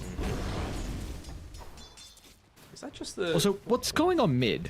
Like, how is Butterfly Effect doing this well? Probably it's going to be around now that it does start to turn a little bit more Ori favored, to be honest. Like, it's only when Stinger is actually leveled up a little bit that you are in too much danger, right? Because some of his positioning is going to influence that, right? You just don't want to be in place with a caustic to pop all at once like that. Oh, he's also gone into the infused raindrops as well. That's a really nice tool as well to be able to resist some of that burst damage.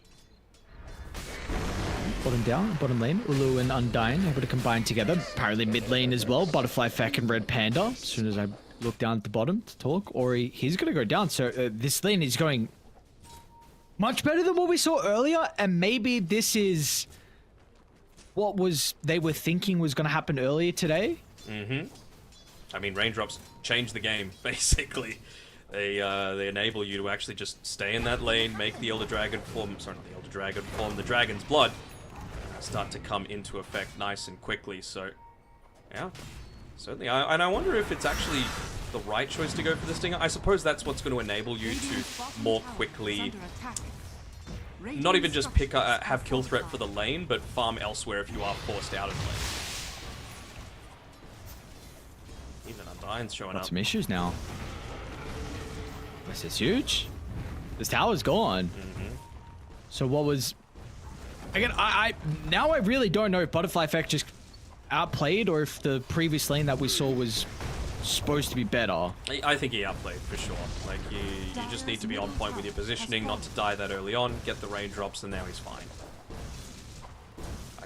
Sand King is still a late game threat, don't get me wrong, but you're not expecting to come out of this lane 1200 gold behind. Now also Viper, Ulu can kind of solo bark, so we can see some rotations. Close. Into danger. Oh, avoids the brambles again. Just a little bit off the mark there from Red Panda, even Poppy the Venomous Gale, but Shanxi was in no mind to be able to go up there to try and get the kill. I mean, he will now after the fact. Should be a kill. Good stuff from Kev. Should be a kill. Will be a kill. A Butterfly Effect apparently is randomly here. Thank you. That's my kill, guys. Wait, how did Red... What? I don't know. Okay. Maybe got a right click. It was the shadow. I don't know. It looked like the... Middle tower is under attack. Dire's top tower is under attack. Okay. Just having a look at Ori's skill build. A lot of the time we see people avoid the epicenter altogether, just really wanting to be as farm-centric as possible, but clearly just feeling like, look, we're losing a few too many towers here. We're losing the space to enable us to farm as bottom lane. Bottom lane. Yeah, Bark is, I mean, yeah, you're going to get the kill on Dying, but congratulations. This is a support for an offlaner now. FY as well is going to be chasing down this early game. It's not looking good for Azure. They need some way to fix it, and I don't know how they're going to get it. Beautiful sidestep from FY. Way too good. I mean, we did say that they need to crush the lanes, right, if they're going to have a chance to stand up against the overwhelming team fight that Azure has, but I mean, these rotations from Butterfly Effect in particular have just been so good, right? You get the tier 1 tower mid, you use that to be able to more easily move through the jungle, you twin gate down to the bottom side, and then you end up taking the last tier 1 tower with not exactly, like, outside of the DK, not the greatest tower sieging lineup, but it's only 8 minutes in. Seems like they really... Another missed brambles there onto Tianming, and he's not quite yet level 6, which is what they were even giving him that lane for. They want to make sure that they're prioritizing this this Winter's Curse. Oh, hold on. Are we going to be able to claim this? I don't know. Nope. Maybe now? Actually, yeah, okay. I mean, that's a... Of course. Needs that injection to go out here. Might be able to get Red Panda too if Fissure actually still on cooldown. So not going to be able to block on Die now. Can't be giving away these kills coming for over. free. Butterfly Effect as well. So he's going to be able to get a double kill. Shanxi will have a free team fight here on the Timbersaw if he wants to jump in. They're a little bit cautious though. And they've seen how much damage this Sand King can do. Was lacking some mana, but he is okay now with the stick charges. So, just 2 kills on supports, but you know, with the status of the game where you just lost all your tier 1 towers and you were down, what, 6-3 at that stage, you definitely will take them. Oh, you'll take them for sure. I think the big thing is as well, it's 2 free kills that supports probably weren't expecting to get, and it's gotten them so much closer to their level 6. Tianming's actually got his now from just walking nearby the Sand King there in the lane. FY should be very close to being able to pick his one up as well. Radiant's bottom tower is under attack. Be able to get a stack off, just assist with starting to help Sand King build into his Aghanims, but also just that stacking gold for his own Blink Dagger. Radiant's middle tower is under attack. Or it was to get the haste rune, so could also make a play with it. In fact, they're going to try and do it straight away. One person they'd like to shut down is Ulu. Who's a little bit low in the net worth, kind of surprising with how well this lane is going versus the Viper. They're even going to try and rotate the Wraith King through the portal as well. Ulu, it's like, yeah, where do I run? I mean, you've got Fissure if it's really required. Doesn't look like it is. Nice move from them. And this tower now probably under threat. It's not going to be an easy push, though. And they can definitely respond from Kev if they want to. Don't push very far. They've still got the siege creep, though, standing behind them. And you just see all 5 of them are committing down for this as well. Like, what are they going to do? Lose a tier 1 tower? They've already lost all of them. So I think they're more than willing to, like you said, with their relatively weak pushing lineup, commit to this. As long as the supports are hanging nearby, right? You've got the Winter's Curse. You've got the Echo Slam available. To open up that map just a little bit for yourself, and you know, by the time that they do this, mid and top are going to be pushed in so heavily that you're going to be able to get relatively safe farm. Dire's middle tower is I under wonder attack. what the split is going to continue to be like though from Azure, because you do have these supports that are requiring, you know, like Blink Daggers. Maybe FI is just going to want to go into the Aghanim Shard. If he does that though, we might have to see another Blink from Ori after the Scepter.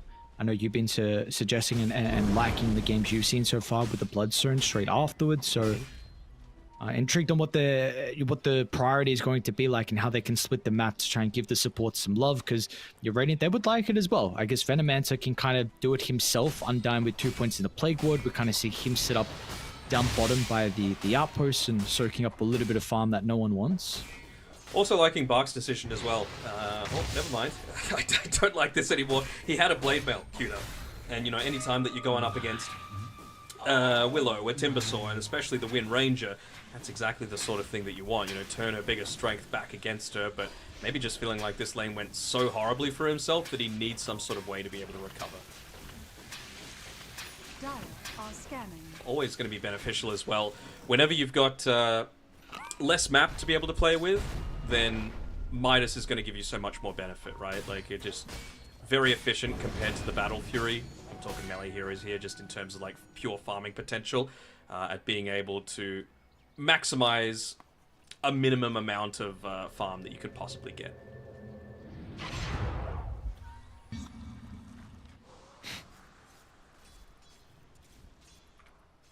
Smoke up from Kev. I'm gonna go with it.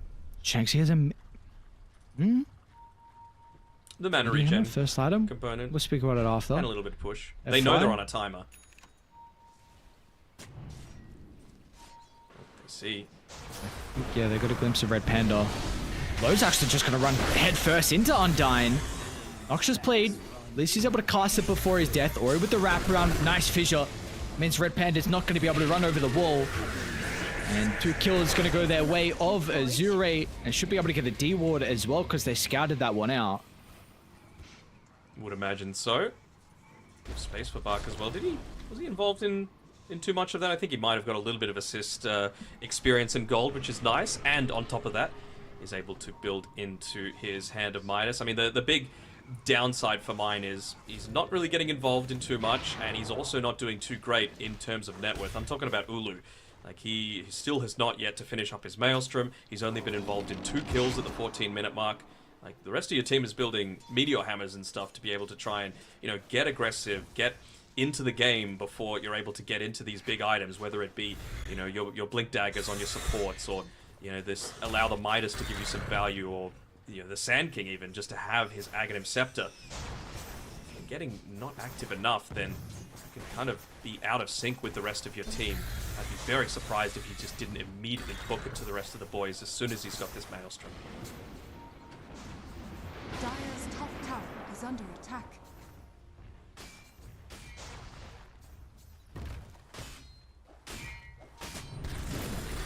actually looking, try and take a fight here from Azure. So smoke up, scepter completed. Why not? Still.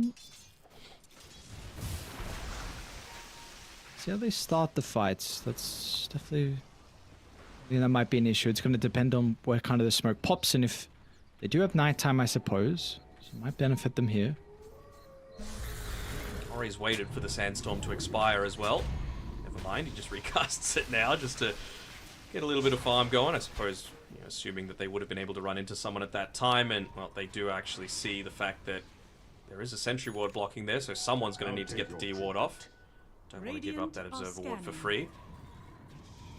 Yeah, I have to wonder about the Blink Dagger versus the Aghanim Shard on the Shaker, right? Because I could see a justification for both. The thing that I really like about the Ag Shard option is that it's going to give you some additional pushing potential, right? With Bark wanting to be like this turret, so it means that the first Tormentor that you claim has a chance of being able to give it over to the Viper as well, right? Which I think is such a useful tool to be able to have. I don't think they're in a position to be, you know, diving for the enemy Tormentor, at least at this stage, unless there's a couple of fights that really go Azure's way. Might get a fight over the rune. So going to be a bottom spawn regen, so nothing too impactful. I wonder if we're going to see Radiant try and smoke as well. Butterfly Effect is revealing this Blink Dagger that he just completed. Clear out the creep wave. Look to go being a little bit passive over the past couple of minutes. Still top of the net worth though. Doing a pretty good job with what is. Oh, never mind. Red Panda's using the Bedlam on himself just to try and pick up a little bit more of that farm for himself.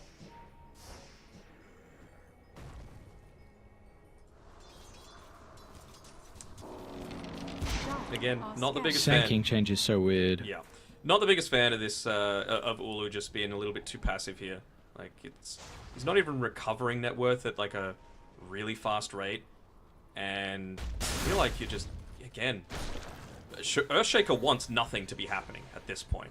Like it's just, it was a bit of a meme when we were doing like CDPC, is that you give someone like Up, for example, like teams.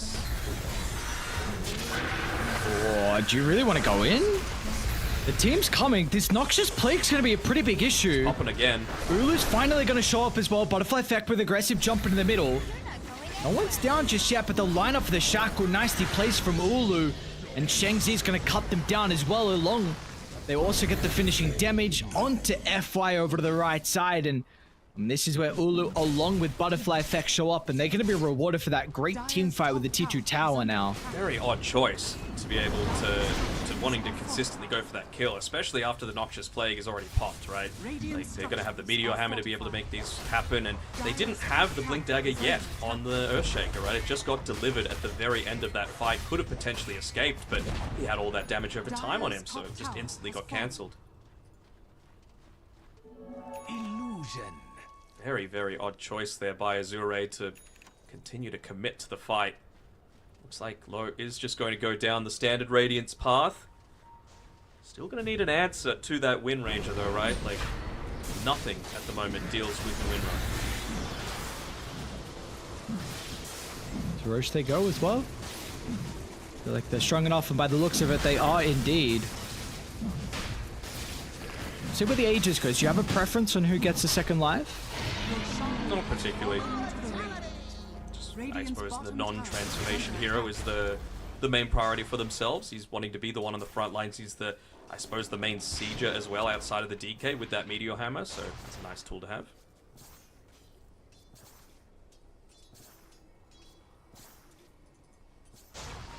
Is this item back? Hammer? Yeah. For weak pushing lineups and for Storm Spirit, yes. Radiant's middle tower is under attack. So what? It's the only thing that increases its mana regen amplification from 50 to 75 now. So for Storm, it feels great because he's all about that galvanize and all that sort of stuff. But Kaya-san still very good choice for heroes that, you know, might need a little bit more survivability, for example, rather than ones that just want to be outputting a little bit more on the offensive front. And clearly he feels like he doesn't need that protection with the Eternal Shroud. that he's been able to pick up on Shengxi.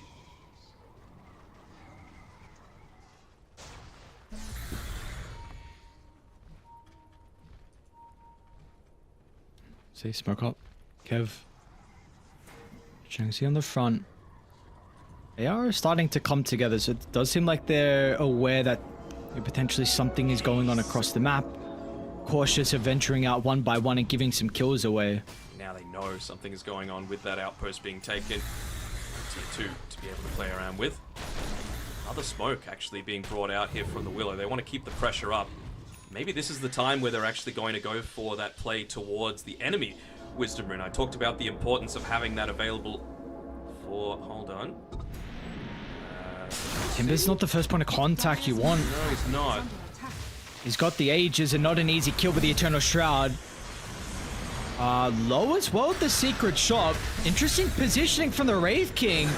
He wanted to get involved, but not like this. The curse is onto 2, but... Watching FY. It's not that great. FY still going to be able to find an angle for the Echo Slam.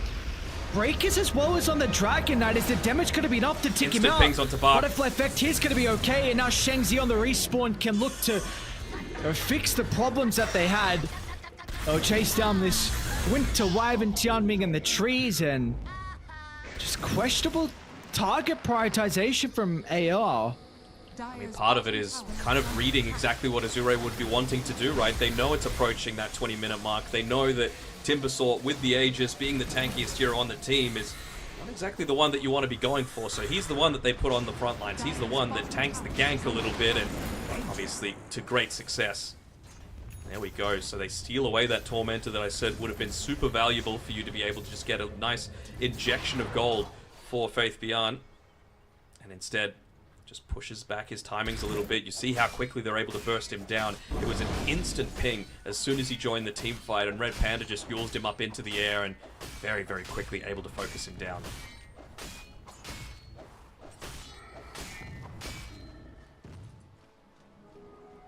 And this is such a 9-day difference, right, with performances as well. Like Bach, you know, MVP, game-winning stuff from him previously, and then this one, not so much. Yeah, that's what happens when you've got a Wind Ranger picked into you as well, right? Lots of that quick burst damage. They even get the Gale Force now available. I suppose that he was kind of lower net worth than both of these other cores. Both Butterfly Effect and Shangxi are having such amazing games.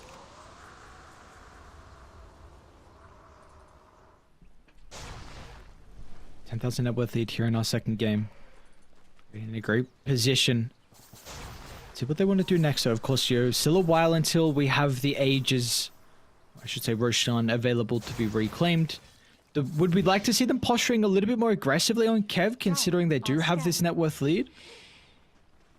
Honestly, yeah. I mean, they've got, I think, everything that they could possibly want, right? I think they even have a pipe coming out now for the Venomancer, so really not caring all that much about Wyvern, Viper, Sand King, Earthshaker.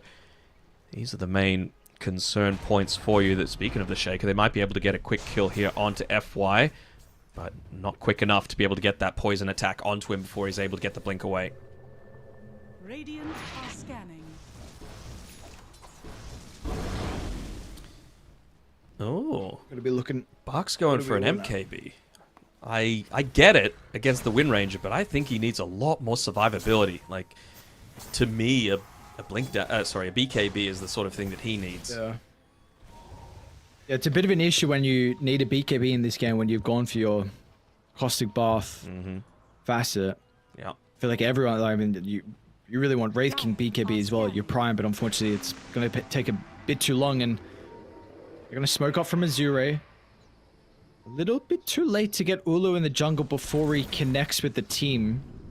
I feel like the BKB, though, is more for the Timbersaw than anything else, right? It doesn't matter if you're using the Caustic Bath. Timber's still just going to deal so much damage in a lot of these engagements, so I'd just be trying to find some protection against that. It's really, again, relying on the supports quite heavily to be the ones getting the job done. I went blink on Wraith King. Yeah, it's a bit better. You want to make sure that maybe they're just seeing that Ulu actually doesn't have that BKB for himself, maybe thinking that he's going into it with the Ogre Axe picked up. Of course, as a universal hero. Ulu's not with them at the moment. They do see him top onto the portal. They're going to run into low. The team's kind of nearby to offer some assistance. Maybe not on the first life, though. They'll poke him down from afar. Or he's going to find the jump over the left side. Looking to drop the epi, but the damage, it's getting minimized thanks to the pipe. It's not good enough.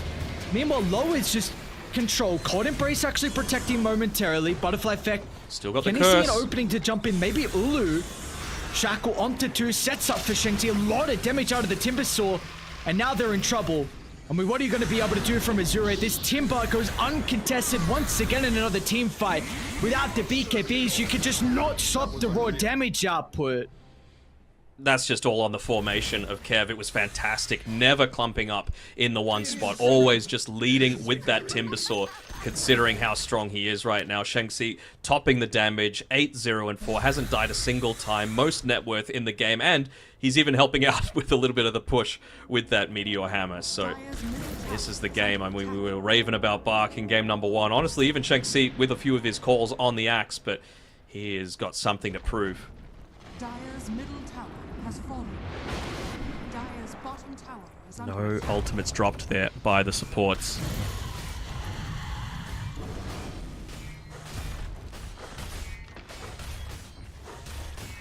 And that puts you in a pretty desperate position. 14,000 down.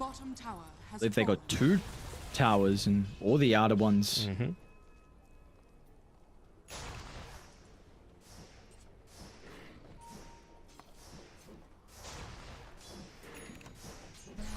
Very difficult position for them to be fighting back on.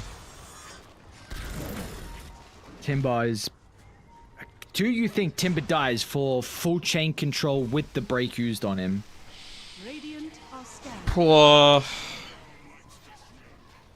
They need to, like, land the Echo to start the fight before that Eternal Shroud has, like, been allowed to tick up. I don't know if he's ever going to put himself in that situation. Because that is the one thing that the save on Radiant is, you know, you don't really have it. I mean, it pipes too late. We'll find Undyne. We're going to get Undyne. This will be a free kill. Getting Ori at least pretty close towards a blink. But yeah, this is the thing on Radiant. Like, you do not have save. If pipe's not there and if the force... I don't know if we want to count that. They got a decent... They got a little bit, right? Like, I mean, it's not save, but, like, Glipnir can stop people from chasing. Mage Slayer can stop a little bit of the damage coming out. Even just Shiva's aura feels kind of nice. Like, it's not save, per se, but they've got a lot of damage reduction. They are under an Observe Ward on Azure. It looks like they are trying to get themselves set up for this next Roche that's going to spawn in 35 seconds. They're going to smoke under the ward. So what's the positioning going to be like here from Kev? Are they just going to look to group around their tower? They're going to look to group around some high ground. Undyne looks like he might be just walking over to be able to place down an observer. Never mind. They're a little split right now, though. Red Panda was wanting to get some Lotuses, and the rest of the team went off to the right-hand side, but instead, finally going to be able to group up together. They don't know it, but Roshan's about to spawn in 10 seconds, so I kind of want to see Undyne just drop a Plague Ward inside the pit, get that little bit of information. He'll eventually do it just as it spawns, actually. Here we go. But this kind of is what they want, though, on Azure. They would love for Roshan to be available. They don't have Scan available, is the only downside here. So, you know, a lineup that has Blink, Epicenter, Echo Slam, Winter's Curse, that is what you've been dreaming of, but they're just going to take it a little bit too quick, I think. And they don't have a smoke, though, is probably another big issue. Like, how are you actually going to take the fight with Plague Ward set up and with running under vision? It would seem impossible for them to be able to use their blinks. Yep. Going for a smoke of their own. Hold on. What's happening here with the TP coming in from Red Panda? Has to be very careful with his positioning. He's the one holding on to the gem.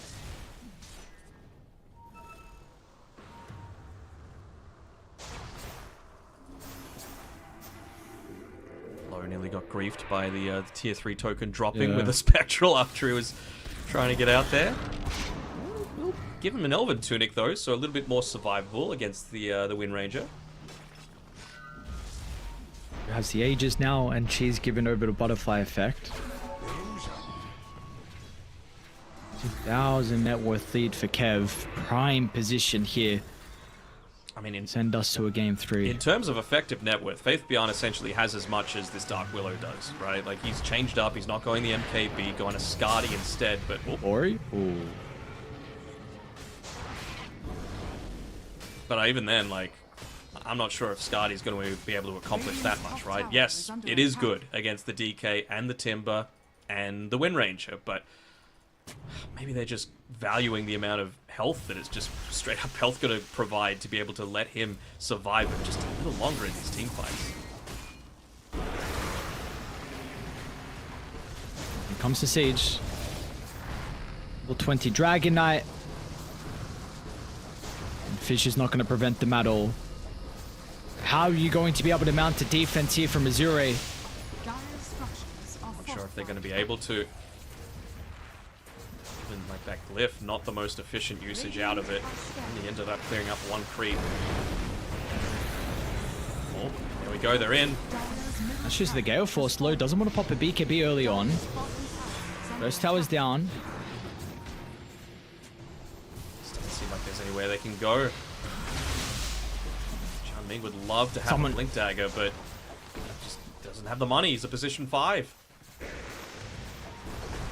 Like, someone needs to go to force them to clump up. Oh, is that the jump though? Nope. You had to try something. They've gotten them before they've hit their timings. This was always going to be the danger. Kev. Putting the smart targets onto the front lines, right? The one with the Aegis.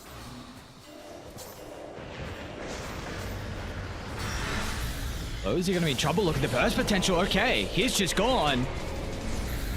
And can Tiami actually get there to help him out if needed? Never mind, not considering going in. They've even got good vision of him with these Plague Lords as well, right? Wasn't quite... I think it even actually did disable the Blink Dagger, so... What are you supposed to do against this? Full set, probably you can't take a fight. Again, no smoke, so running into the wards is almost impossible. See Ulu playing behind them. Low's gonna jump over the top. But go for the attempt. It's an early BKB. Ori, they're kind of clumped up. It's not a bad amount of damage. Over the right side as well. Butterfly Effect trying to create some chaos to the backline supports. Onto the Winter Wyvern. They want to take the curse out. He will get it at the last second, but it's not really impactful. Shaker's got Echo. No reincarnation. I mean, they'll be able to deal with the Ages. Buybacks are going to be the important thing here for Azure. FY with the jump in, the quick fingers. Ulu plays around with the BKB. You know, FY spellcasting going to be non-existent. They won't need it. And they're looking for more as well, with the finishing blow about to come through as Kev sensing their opportunity to send us to a game 3, pushing them further and further back to the base. The fountain is not safe. And we will go to a game 3 decider in our last series. Yes, we will, and it's what we were wanting. We were wanting these teams to earn it, right? No free path. You got 3 slots already. It's very, very beneficial for China, but yeah, I'm not sure how I felt about this Viper pick overall. I understand the theory behind it, but it was just that thing where it felt like they could just continue to run right at your face, which they did. They never let up. 33 minutes in, they've taken multiple towers at the 8-minute mark. Every single tier 1 tower had fallen by the wayside, and yeah, this is why teamfight might be really good on Azure, but the lanes certainly weren't as much. So I think they just leaned a little bit too heavily into their late game potential and took away from what's made them such a devastating team over the years. Yeah, right. The lanes, like you said, that was the thing. I mean, yeah, sure, we see value with the Viper pick, but then we see a lot of value with the Wind Ranger coming out. The lane, like that was okay. That wasn't particularly the issue, but I was impressed. I know you were asking like Ulu to show up to fights. And when he did show up to fights, right, like we felt the impact from this hero. I think a couple of times in some of the early to mid game fights, his shackles were pretty on point, the target prioritization. But really, it's been the offlaners so far of the series. First one was Bark. This time, Shangzi on the Timbersaw, 11-0-6. Really good showing. Butterfly Effect being able to win mid lane into. That was big too. We're still thinking this is Sand King favored, so the fact that he bodied that, and we saw a great rotation, I think, from the Dark Willow to even help get a kill onto the Dragon Knight. So really good signs of life here for the boys on Kev. The fact that you're able to wipe the slate clean from that game 1 performance, head into game 2 and look as dominating as they did. Hopefully we get a very even game 3 to be able to test the strength of either team now. Yeah, that's right. And for sure, I think the big thing is, to me, it always is just going to come back to the lanes, because I feel like it made a few desperate moves come out from Azure, right? They really wanted to try and pick off someone right before that 21-minute mark, where the Wisdom Rune came up, where they ended up losing that, plus the Tormentor, and they just ran into a Timbersaw, who was, by far the most tanky hero on the Team Kev lineup. So it just makes it a little bit easier to be able to read what the enemy's able to do if you've got that breathing space, if you've got them panicking a little bit, guessing, no towers to be able to play around with. So I want to see, for both teams, a much more early game oriented draft. Not all in on the early game, but just make sure that you're getting out of at least one of those lanes in a really good spot. Well, let's see if they're going to be able to do that, though. The all-important Game 3 decider. Is it going to be Kev, or will it be Azure representing China at the Riyadh Masters? We'll find out after a quick break.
Betty gehen, schau die schläft, wenn die Sonne untergeht. Runden drehen, dich erlebt, ich will nicht mehr gerade sehen. Der Verstand ist lahmgelegt.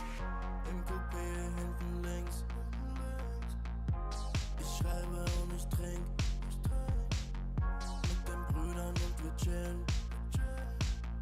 Heute Abend ohne Sinn. Sie will, dass ich sing. Doch ich mach mir noch einen Drink. Ich brauch nur die Klick. Und sie weiß, dass es stimmt. Sie weiß, dass es stimmt. Die ganze Nacht nur, die ganze Nacht nur, die ganze Nacht nur, die ganze Nacht nur, die ganze Nacht nur, die ganze Nacht nur, die ganze Nacht nur, die ganze Nacht nur unterwegs, Sportcoupé angehen mit den Brüdern und Rosé, Späti gehen, schau die schläft, wenn die Sonne untergeht, Runden drehen, dich erlebt, ich will nicht mehr gerade sehen, der Verstand ist lahmgelegt. Der Kopf ist aus Gedanken leer. Die Musik laut, die Augen schwer. Ich hör nicht auf, will immer mehr. Der Wagen rollt über den Teer. Und wir fahren, cruisen langsam durch die Stadt. Ohne Plan, aber Kippe aus dem Fenster, ich erschaff. Wie gehabt, holen für den Body an der Tanke Saft. Achtung, ach, es ist so laut, dass du in der ganzen Stadt. Die ganze Nacht nur, die ganze Nacht nur, die ganze Nacht nur, die ganze Nacht nur, die ganze Nacht nur, die ganze Nacht nur, die ganze Nacht nur, die ganze Nacht nur unterwegs, Sportcoupé angehen mit den Brüdern und Rosé, Späti gehen, schau die schläft, wenn die Sonne untergeht.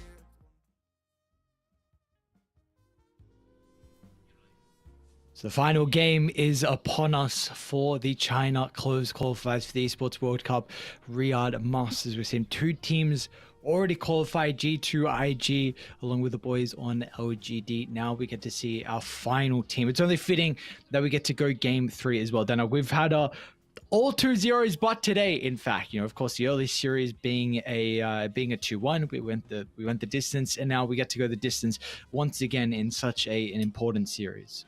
I have to wonder, Azure in that second game actually went ahead and chose first pick, I believe, going away from what's given them a lot of success in the past in being able to, come out of those laning stages in a lot of a better spot, and we could clearly see what happened, right? The lanes didn't go that well for them, especially Bark's lane, and they were punished quite heavily as a result of it. So this time around, they win the coin flip. Once again, maybe luck is on their side, and they're going to be able to secure second pick for themselves once again. Very much more familiar territory.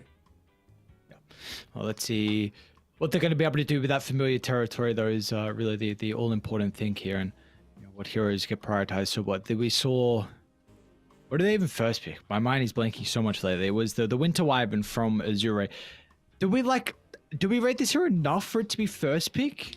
Because there seems like there's a lot of very other strong heroes at the moment that they kind of avoided. It's not busted. It's not first pick material in my eyes. I'd be much more on board with, I don't know, Weaver even, I feel like we haven't seen anywhere near enough of that hero in my eyes as a support. I just feel like it provides way too much to the laning stage, that level 2 dominance that you're able to get off, and yeah, I think it's just a little bit of a missed opportunity. I think Clockwork was second phase ban, not first phase, so that could have certainly been an option, but if Lowe was kind of hell-bent on playing this Wraith King, then obviously that's not the greatest pairing. We'll have to see how they're going to be able to modify this one. In my eyes, win lanes, much easier to win the game, and we'll see if that old adage runs true for this one, because both times second pick has been able to take out the W. Okay.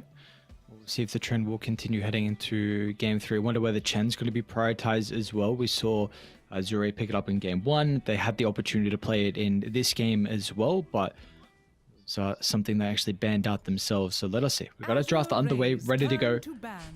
Saying about the sides, Kev, Radiant, instantly Zure on Dire. See you later. I'm happy that we're not seeing any TA or Zeus, to be honest. Too strong. Too strong. Gotta go.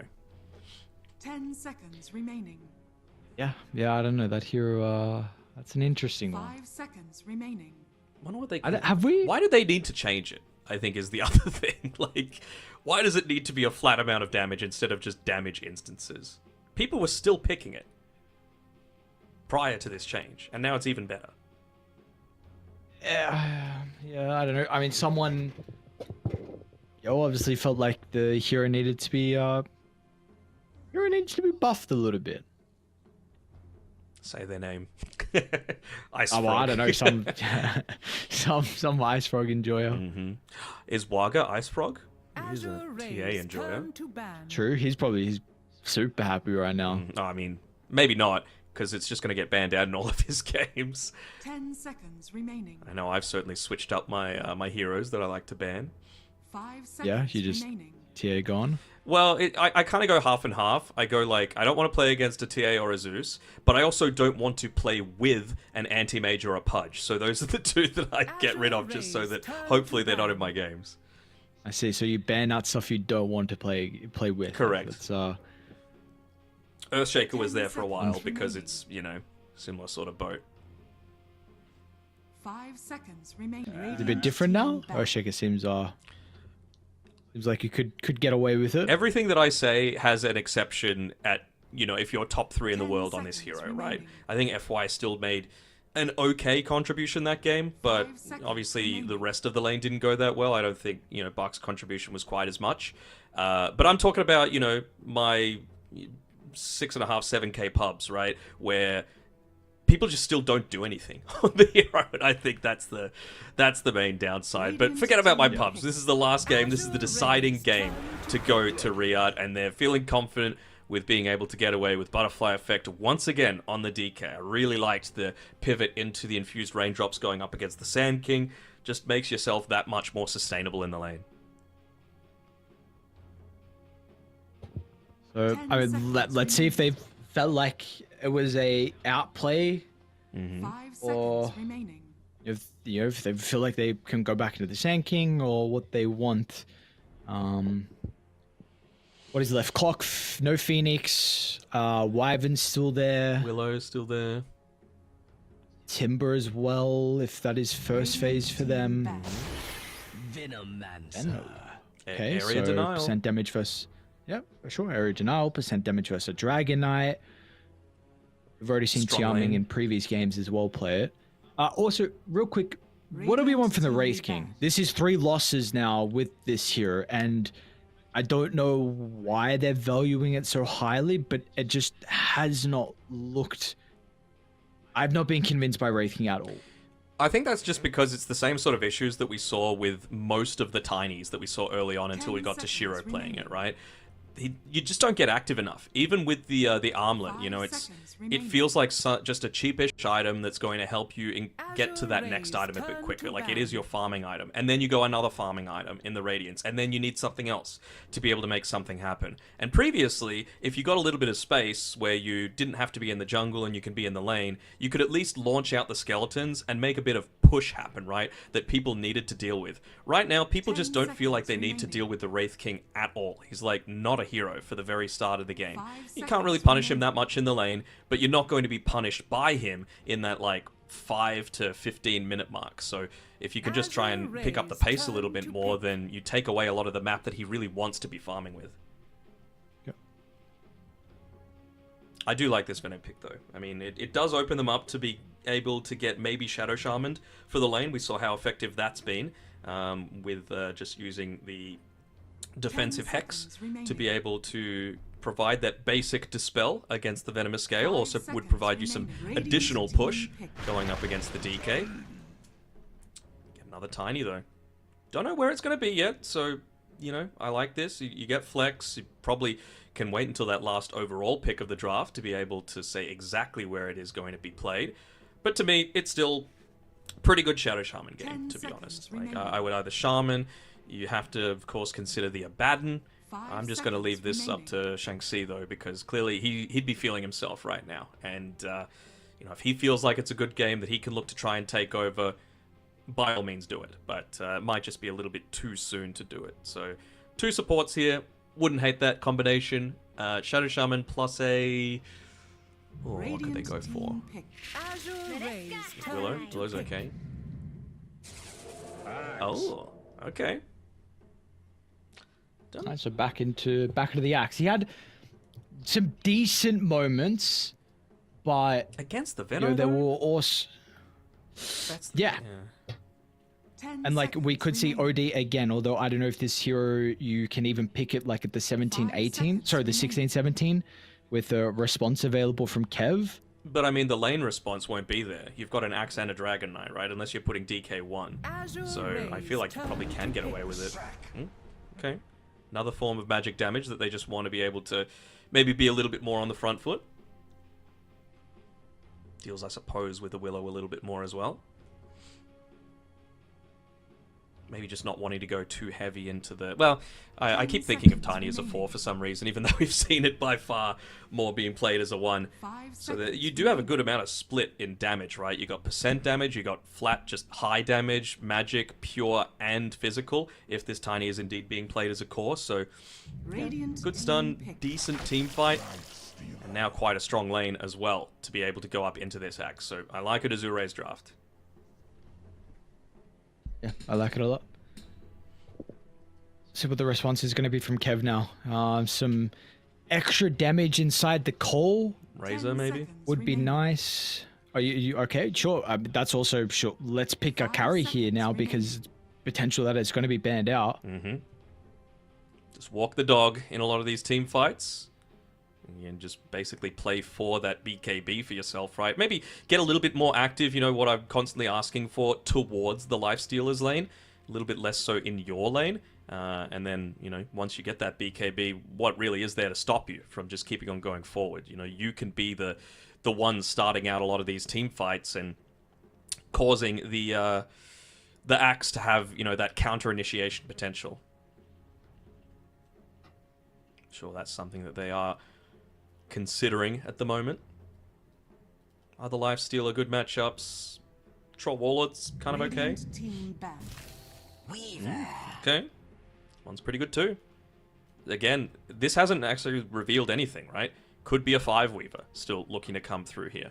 Pretty decent against the Tiny in lane as well. Like, let's say you go... maybe you don't need the Blightstone just because you are going to get into that level 2 and have Geminate attack plus the... plus Shikuchi, plus the Scarabs, you're already taking Tiny into negative armor territory. So I don't think you need the Blightstone on top of that. Makes it a very, very difficult lane for the Tiny to have to play for sure, though. I wonder if they're even going to pick up something that allows them to, like, nuke the first creep wave so that you ensure you get your level 2 before the Tiny does. Because, you know, he might be holding the tree grab at level 1 instead of having a point for the avalanche. Azure Rays turn to ban. And they do end up getting rid of that Razor.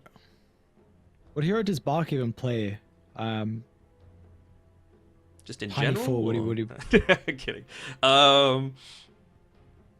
Is this the Enigma game? Nope, it's banned out. 10 seconds remaining. Tiny toss back into Mars Spear, perhaps? 5 seconds remaining. Sets up really good, again, more area control and huge area damage coming through from Veno, Lesh, even Tiny to a lesser extent. Also multiple reposition spells, a stun, which you're not necessarily lacking, but more stuns against a Weaver, never bad. Some AoE damage so that Dark Willow can't just as easily get away in a lot of these engagements. Wouldn't hate the Mars. And for Kev, we're looking for... 1 or 5. Weaver could still be flex. Is Clock still in the pool? And Clock's still there, if that's something they want to look at? It's a possibility. I'm also considering, do they... Yeah, there we go. I was about to say, do they want a little bit more BKB disable? I think because outside of the Avalanche, you know, let's say you grip the Fiend, the Leshrac, what are you supposed to do to be able to stop the Bane? You know, similar sort of thing with a Lifestealer. Like, he is just going to be caught in place if you're able to catch him off guard. And again, this is going to be a roaming trio of Willow, Axe, plus, let's say if it was the Bane, that's able to get a whole lot done.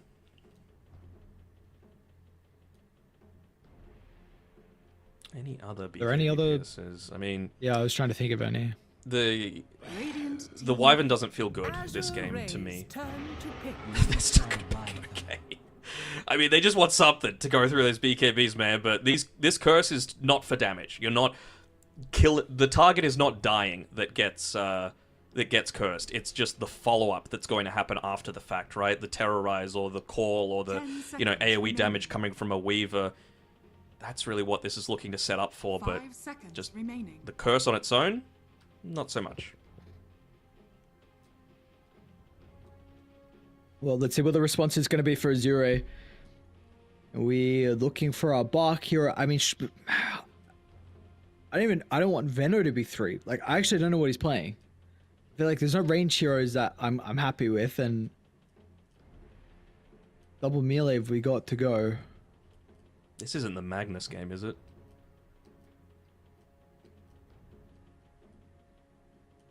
Is that hero good right now? It's okay, I think. I just... If you're not going to have a ranged hero for the lane to be able to take advantage of the tiny, I just want more reposition, right? So Skewer, Mars Spear, that sort of stuff. I mean, Mars Spear feels... Arena feels pretty good against the Weaver as well. Okay. Wombo combo potential. Yeah, I suppose they have mixed damage as well on Kev, right? So Pipe isn't going to solve all of your issues. Greaves, of course, is always going to be good just to keep the Shrek fighting fit. And just a way to enable Lifestealer to not get kited around as easily with that surge as well could be very helpful. I don't know. I really don't know how this game is going to pan out, Lockie.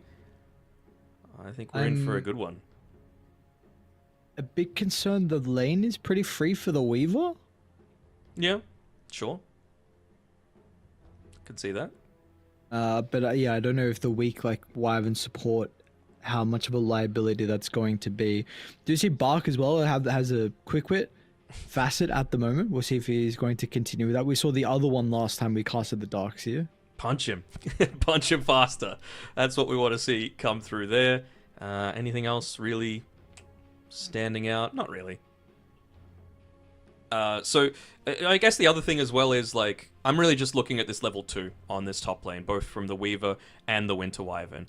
Just because Weaver might be that hero to be able to enable the early level 2, right? You're going up against a Darkseer. You don't want him to get that level advantage. You want him to just have the Ion Shell and be relatively squishy. But if you're able to, use the Shikuchi in the laning phase, use that to necessarily kill the creeps a little bit sooner, then maybe you hit your level 2, maybe you use the Arctic Burn in combination together with Splinter Blast onto the Weaver itself, who will then, scarab up the Tiny, let's say, and then Tiny goes into negative armor and dies. I suppose I'm going to be looking out for, like, how quick are the defensive TP rotations coming out from FY as well as Bark, because that's one area that they are lacking in that lane is stuns, and not necessarily a huge amount of burst damage from this Weaver Wyvern. So Prepare for battle. we will see. So you think, Kev, based on everything I've heard from you? A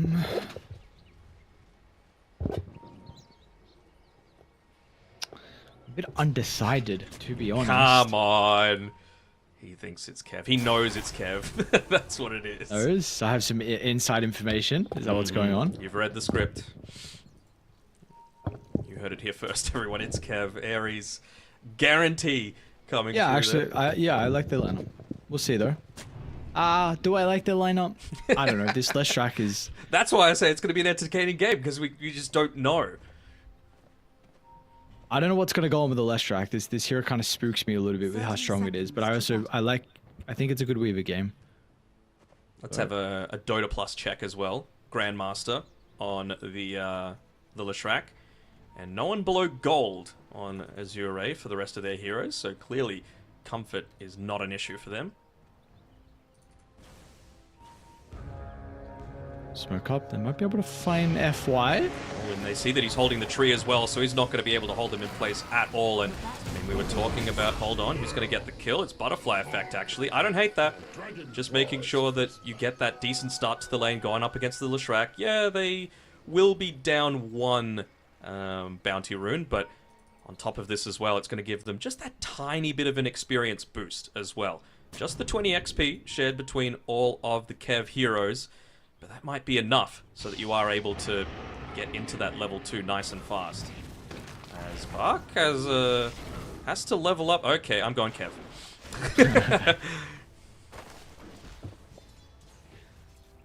You might be able to avoid dying, but how are you going to get farm is my issue. Yeah. At least the lane shoving out, I suppose. That is something. So you're... Let's see what's going to happen now. We're pretty much going to be a double wave at the front of your tower. So it should be pretty easy to be able to find your experience. They have this hard camp that's unblocked as well. Yeah, but they'll be able to just stand inside it as Undyne.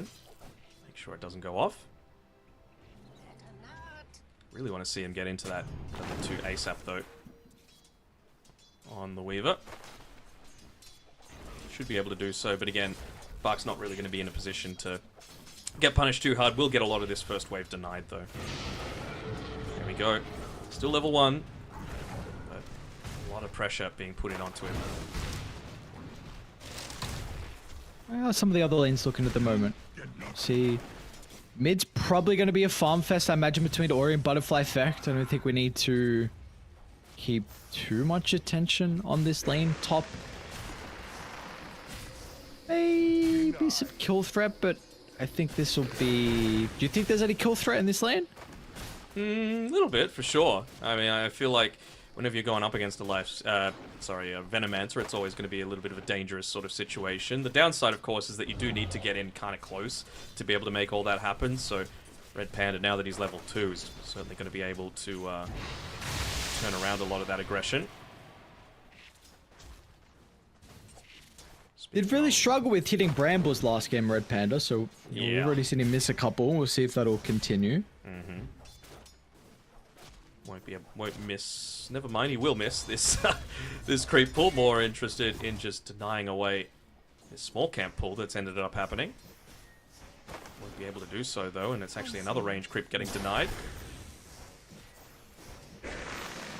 Is he in trouble? No, if he pops the Shadow Realm, we'll get a lot more regen as well. Well, it's a little bit, but it's not that much. And Tiaming's going to chase him down. Tiaming's probably going to die. Oh, might get the... Never mind, okay. Not enough mana to TP away. He can deny himself now? Ogre Smash? Nope. He did get it too.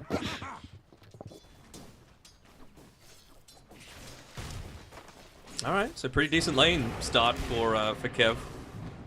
All three currently have a mild net worth lead, although Butterfly Effect, he is given a little bit of the business. Oh, there we go, Tactical Death. Ori gets the bottle refill in onto him, and Butterfly Effect able to once again sidestep a lot of these skills being used in the lane. Did it previously. Oh, actually going for a dive here. See, they should have the damage with the Split Earth connecting, and... Slow TP. That's a cancelled one, so a little bit of wasted gold as well there. Almost feels like they're in the potential to maybe go for a dive themselves underneath this tower, allowing the creep wave to be the one tanking up most, making sure to stay just out of that range of the tower aggro. Bark might actually die for it. Yep, he's dead. Maybe deny it. Nice fairy fire. Oh. That was a nice attempt though, but yeah, unfortunately. Call up top. Tianming and Death up top. Alright, we've got a bit of action to start our third game. Side lane's getting very aggressive. Don't worry, another Tactical Death just to refill the Ori bottle, but I'm sure they feel like they need to get back to that lane as well.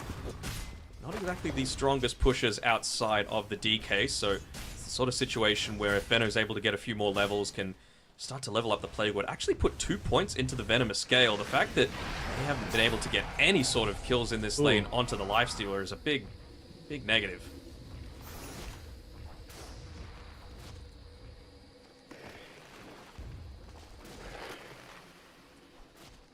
Do we have a preference on the item build for Bark? Like, do you go anything crazy because of the facet, or is this still just an aura kind of game, at least in particular?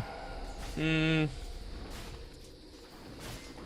honestly don't know. Like I was saying before, they've got a lot of mixed damage sources coming through here for Kev, right? Physical, I think you have to go the Greaves, just because, you know, you're eventually going to have a lot of things like the Brambles holding you in place, potentially a Glipnir as well from Ulu. But beyond that, maybe you do rush into a little bit more of like a, not a right-click style of build, but you get what I'm saying, right? Something that's able to transition to not just being an alt bot. It's been a while now, but there were sometimes you were seeing like Orchid on Darks here. Seems like versus Weaver, versus Ivan, Dark Willow. I don't know if this is something that people have been experimenting with the quick whip facet, Red Panda. For the round of the Gale up in a couple of seconds, so Tianming should be able to get a solo kill. He will. My venom, your vein. Getting a lot of solo kills there as well. Like, not really too much assistance coming from the other boys. Courier died though on Red Panda. I think it just was auto sent out to him and gone a little bit too deep there.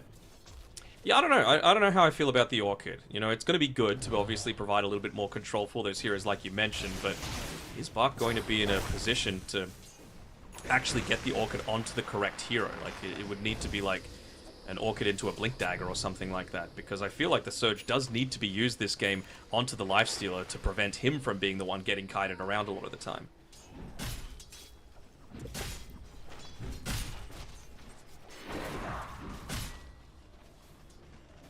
Yeah, Lowe's having that good of a lane as well. I mean, Axe is free farming on everyone already, you know, free farming to be honest. So we'll see Shengzi. He's going to have a pretty good timing out of the Blade Mail.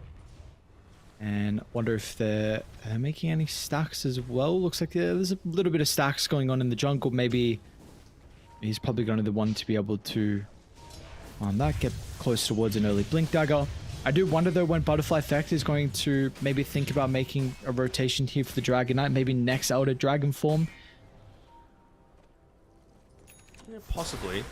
Middle tower Sorry, I'm just having a look at like some of the deep vision that they've been able to drop down on Red Panda. Yes, he did die previously for that one, but it did also mean that I think he took the bounty rune at the time, and they're able to set up this exact observer ward that's going to scout out the smoke coming up top from Ori. So they know that this attention is coming towards Shengzi, especially with how good of a lane he's had. He's going to back off to a little bit more of the safety towards his tower, maybe even just playing around that staircase. He's going to commit in here. I don't know how I feel about this one. Is it really kill threat coming back the other way? I guess so.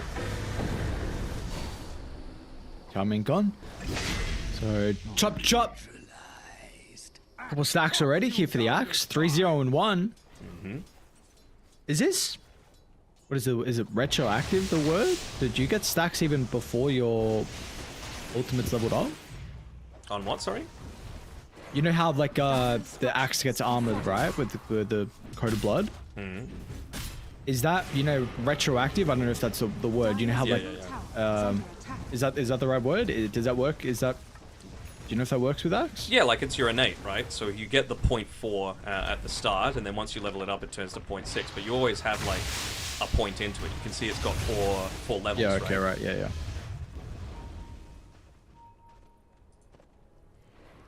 And they're just being annoying, yoinking away. Ooh, even missing on the Venomous Gale there. With the... I guess you got a little bit of that AoE stun from FY trying to chase them down, but they've been really good at just playing... In the fighting game community, it's called footsies, basically. Just walking forward, trying to bait them in, and then backing off, waiting for your perfect time to strike. Speaking of, maybe onto the Axe now. They feel like this is the time. 2 points in the Venomous Scale, an Earn Charge expended as well, and the Blood Grenade. Can they rotate though to help offer some assistance? They will. Cold Embrace. Repairs the damage. Now low. Infest. Should be able to get the Infest onto Tianming. Tianming actually walking at them now. Axe gonna try and TP out if they got the damage. He makes it to the base and now, Low just instantly runs away. He tried to save himself prior, but and help the Venom Ants. Unfortunately, Tianming will be the sacrifice. So close to getting the kill into Shengzi inside the base though, with the damage over time. Amp damage being claimed by Ori, but still losing a tower at all the same time, so FY didn't really spend that time doing too much of anything, right? He walked back, he made a stack, but not too much else. They're going to look to try and make another move with this amp damage and maybe the siege creep as well. A little worried about how much that's actually going to accomplish, because they've only got 2 points in the Edict. Maybe feeling like down bottom, they're going to be able to get a kill in onto Ulu, but it doesn't seem like it. Radiant's bottom tower FY standing in the perfect spot just to be slightly out of the fog, in the fog there, excuse me, so they don't know he's made this rotation down, but he's just been missing off the map for a little bit too long. Should be able to at least get another stack off though.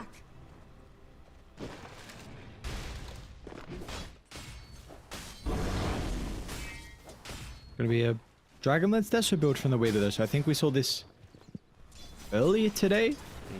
Maybe with Team Zero versus Azure. So I know there's been some different builds for the Weaver, but this is the one that Ulu wants to go a little bit more tanky, a little bit physical damage as well. We will see a smoke from Azure. It's going to be two people combining together. Tianming along with Aura. Tianming only level 5 and nice scan as well. They did it under the ward again. They knew exactly what was coming, so dying. He's actually got the Winter's Curse available as well.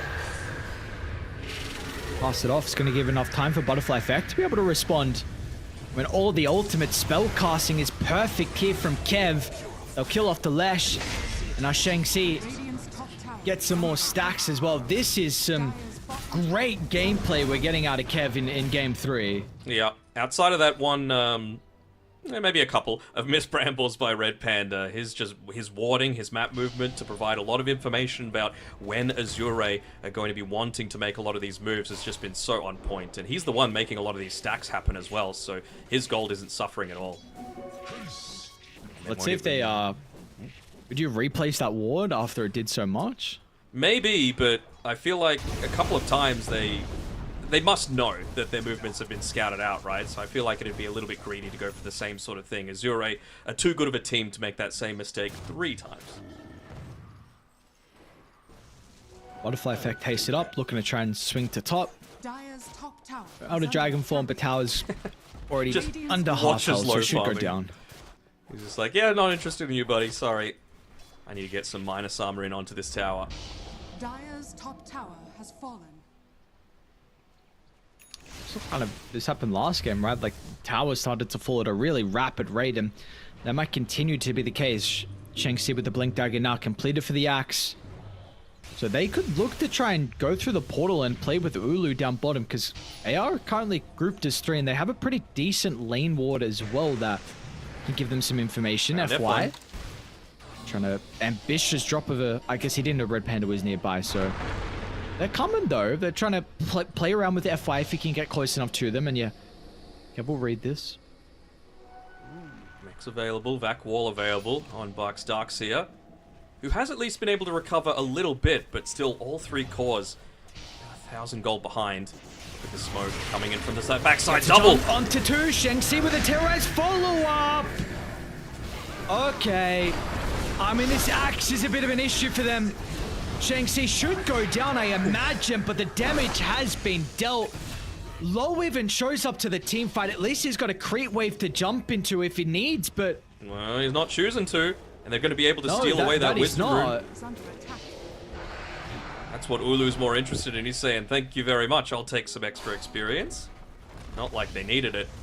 And they're really starting to even get into like a bit of a minus armor draft here that we were talking about, right? You mentioned the Desolator that Ulu is going for. He's got one of the components finished if you wanted to go ahead and buy it. But you also need to consider the Corrosive Dragon form. Hopefully he doesn't stick around too long on Ulu. This is a very aggressive place to be looking to play. Yeah, just like negative 10 armor to whoever's getting gone on just from an Elder Drag. No, negative 12 actually from the Drag. Oh boy. Oh no. They're cooking. FI gets clipped with the Beetles too. Sakuchi gets him out, but here comes the Axe. All even used defensively to try and slow down the onslaught that we're seeing out of Kevin back-to-back games. It's going to be a long time until Lowe is able to really do too much influential either, right? He's got the armlet, but not much else beyond that. And FY, it's going to be ages until he's able to get into that Blink Dagger because of all of the threat of the minus armor that I was talking about before, right? He's been forced to go into a phase boost just for a little bit of extra, you know, maybe some right-click damage threat for himself, but I'd say it's much more along the lines of that early armor. Radiant's bottom tower is under attack. Radiant are scanning. Do you want to see Kev even think about defending bottom, or are they okay now to give it up? Well, they're pinging out Undyne at the moment, and he just wants to make sure that he's able to get away, or at least delay his death by a little bit. Meanwhile, over to the north, Tianming will go down. Butterfly Effect though in some danger. They'll try and fear away the Lesh, and this will enable Butterfly Effect to TP out. But they're now starting to funnel in one by one. Ulusi, Axe gonna TP too. Be cautious they clump up, because once again, he's going to be able to find the corner. Multiple heroes low though. He does a good job. Infest bonus health stops the Cull from being able to kill anyone off, but Low still in danger. Ulu sticking nearby. This Weaver damage, they haven't addressed the bug. Without the stuns, it might seem like they won't be able to this game. More. Tianming, he gets another jump. Shengxi catching FY. Once again, Embark's able to protect him. Maybe not for long enough though, because Butterfly Effect, look at them go, this team. Once they book their ticket into the Riyadh Masters, and I mean, with a performance like this, they might be able to do it pretty goddamn quick. They will indeed. I was really thinking the lanes were going to go a whole lot more well for Azure, but just the movements coming out, particularly from the position 2 and 4 on Kev, Red Panda, as well as Butterfly Effect, are having a series to remember. And they're able to just keep the momentum rolling, right? Regen Rune picked up almost, well, does have level 12, but just waiting for that Elder Dragon form until it's time to go again. This would be a nice kill if they're able to get it. Thought they were going to continue to move towards Shengxi. They will eventually. Closer and closer towards that Elder Dragon form. Red Panda. He's got boys behind him. And it's not a clean initiation. They're going to try and curse up the live source so they can prevent him from right-clicking inside the middle of the fight. Low's going to pop out with a Rage. Eyes on Ori as well with a spell casting here for the left track. He's into the middle. It'll be enough to get the kill onto the Axe. And finally, a good team fight for the boys on Azure. Was indeed. It wasn't even like a kill streak either, with that death previously down on the bottom side of the map for Shengxi. That's the sort of team fight that you're really wanting on Azure, right? And I say that deliberately. Team fight. This is not a pick-off lineup. This is a team fighting lineup that they're looking to play around, at least until the Tiny's able to get into the Blink Dagger. Because you just took this, like, little choke point, I suppose, this bottleneck that you were forced to run up into. They weren't even forced, right? Red Panda made the aggressive move, but the downside was they stayed there underneath all of the Azure vision, and you could land things like the Noxious Plague, the Vac Wall, the Leshrac just dealing all this AoE damage as well. What have we here? Feel like now's the time to make just that little bit of space for FY. He's going to be given a couple of creep waves on the top side of the map. Very important that he can get into this Blink Dagger as soon as possible. Kev just want to up the tempo again.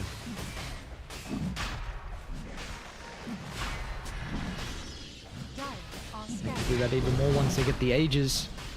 Looks like there's, I mean, scans there, but no fight to be had. They want nothing to do with the pit. They just look at how quickly they shove out the other lanes as soon as it's revealed that they're doing Roshan, right? They're like, okay, well, you might get the Aegis, but we'll get a bit of farm. We're not going to die, and you're going to need to defend as a result of it. Like, they're going for a 4-man smoke here, but I'm not sure if that's the best option. You know, no one dealing with this tier 2 tower getting hit by creeps is, you know, danger signs for me. So I'm sure they're going to be very conservative about just how deep they're going up in towards this tier 1 tower. They're going to be wanting to play around this high ground as much as possible. Nice scan. And instantly you see them, how they're going to play accordingly, looking to back away.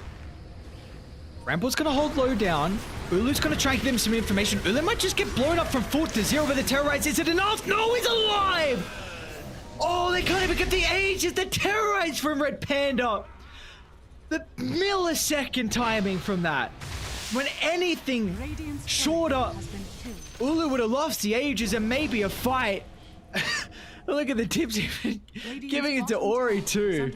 They're just not done, and they weren't able to get that Noxious Plague off, right? So you're not forced to split. You can just keep on moving forward as long as you're taking out those correct heroes at the start of the fight. Yes, it was a deep commitment by Ulu, and of course Red Panda being able to back him up there, but it is well worth the sacrifice of your life if you're able to just clear out the backlines and allow the rest of your team to continuously just dive on in. And that is the Eternal Shroud now picked up for Shengxi. making him really not all that fussed about going up against the Veno, the Tiny, the Darkseer, and the Leshrac. It's going to be quite some time until, like, he's got a lot of dead net worth at the moment on low as well. He's bottom of the net worth right now, but he's just holding on to 3k gold in his bag, so he's effectively the same as the Dark Willow.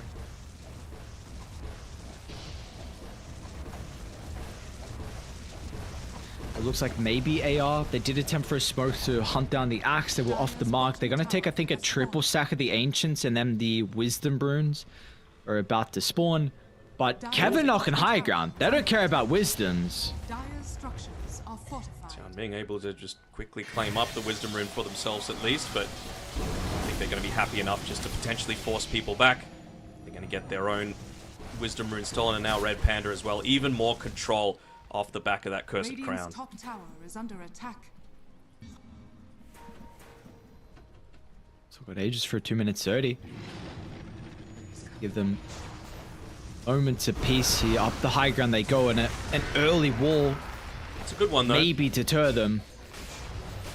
Just gotta try and delay the game out even further. You could see it was very clearly communicated that this is your time to be able to get into the next item. Anytime you're going on onto the high ground, you've always got to worry about the Tiny with that toss reposition, and he's been able to finish up the Blink Dagger through the usage of that wall. Radiant are scanning. Even low, he stayed out on the map, right? He knows that he had a lot of dead net worth. Now at least he's got the Sacred Relic. He's going to be looking to build into that Talisman of Evasion. Even just the occasional miss potentially coming against the Weaver could be so influential to the outcome of these team fights. If one miss onto a Venomancer where he should have died and maybe he gets off the Noxious Plague, can turn a team fight on its head. Importantly though, Low is making sure to not show on the map as much as possible. They will see him up here on the top side with that Observer Ward, and they see exactly where he's pathing. I wonder if they're going to go for this full-on smoke to be able to catch him out. Look at this. Oh, wow.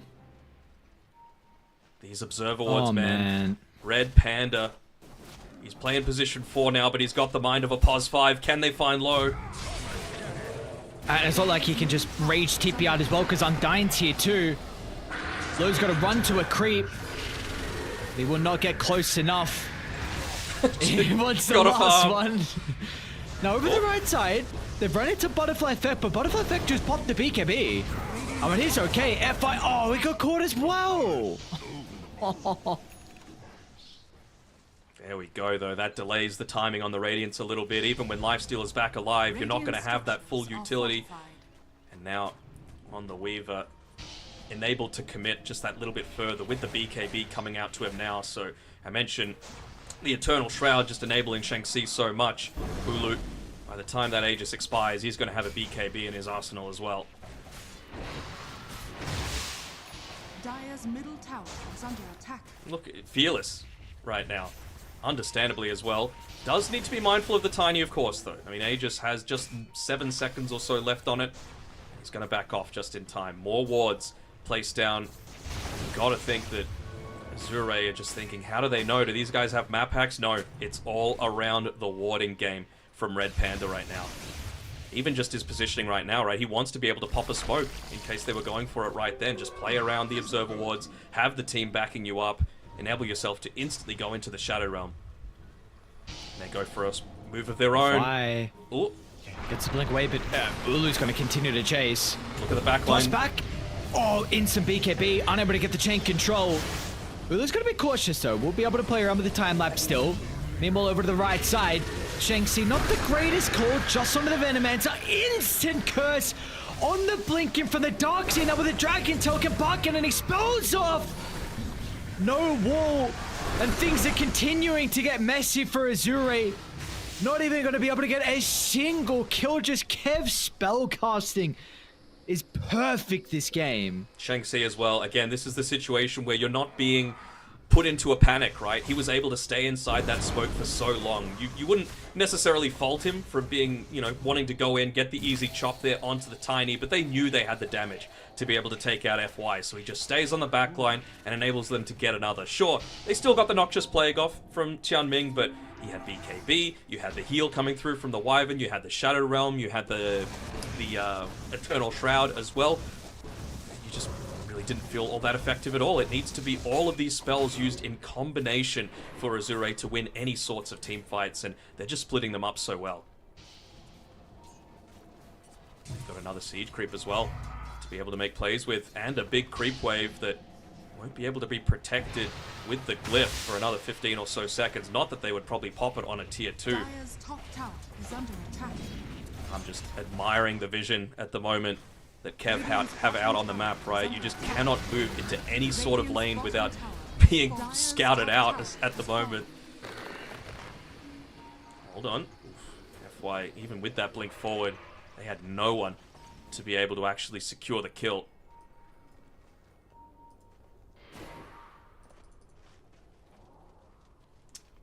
Even just the Yule Scepter coming out next for FY. Finally get a D-Ward off. The first feels like successful one this game.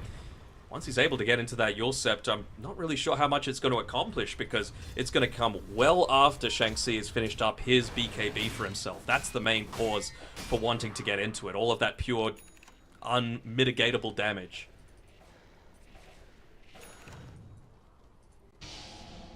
Now do they go for a smoke? They know this is probably the one spot on the map that doesn't have vision. Dire are scanning.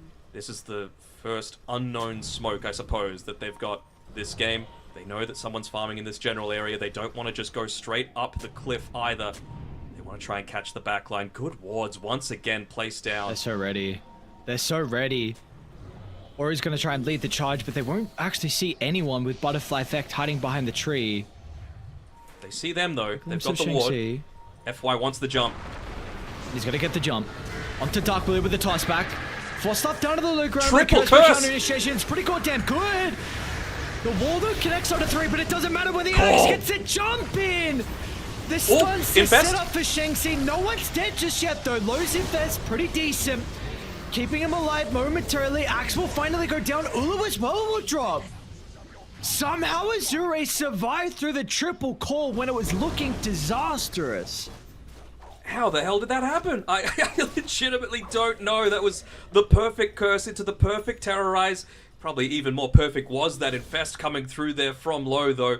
Just keeping Ori alive for long enough to enable him to get off the Bloodstone, to heal up, to stand in the middle of the team fight with all of that additional healing, and even the Noxious Plague put in a pretty decent amount of work there. Just again, forcing a little bit of the area denial. You're forced to run away from the middle of that engagement because of the threat of it coming off a second time. Bottom tower is under attack. It's us in a bit of an interesting position now. Only 73% advantage for Kev, 8,000 net worth lead. Roche up in a minute. At least they will be all respawned and ready to go to take a fight by that pit. But we are seeing there are signs of life here for Azure. They're going to be praying for as long as possible Roche spawn, and Gaben is pretty much going to oblige, right? They're going to be able to secure some tier 3 items for themselves. More importantly, though, Ori, he needs that BKB for himself, and it's going to hopefully be able to be secured right before that Roshan. I think they saw a quick glimpse, maybe, of Kev as they're looking to move up towards this top area of the map to potentially contest Roshan. It's only going to be up here, though, for 20 seconds before it patrols back down bottom, so does anyone want to even commit their body into it? They know that they're hanging around because of the Watcher being reclaimed, so maybe just put down a Plague Ward inside the pit, get that first information about Roshan, and then if he's not spawning by the, I don't know, 40-second mark, just TP back down bottom. They're just going to go early. They might be kicking themselves with Roshan spawning right now, but they're going to know they just don't have enough time to be able to take it, I feel. And look at AR. This is really cool. They sweep towards the outpost because they know they're there first. And because they know the outpost, they're like, okay, well, where's the other way they're going to come from? Probably by T2 Tower TP in. So they start to set some wards up. Watcher claimed as well. No more wards, though, for them to be able to play around with. At least they've got the gem, though, on Tianming. So to enable themselves to be at the start of a lot of these team fights at a vision advantage. was wondering if maybe they would keep that Watcher unclaimed just to kind of bait them in a little bit, right? Say, hey, we haven't been around here, because surely when there's Roshan on the cards, you want to be able to secure that one for yourself. Yeah, Axie's not coming though because he's so close to BKB and doesn't want to sell something like the Bracer. So AR is still sticking around, but honestly, if they started it, they've got a really bad Roche lineup, so probably not.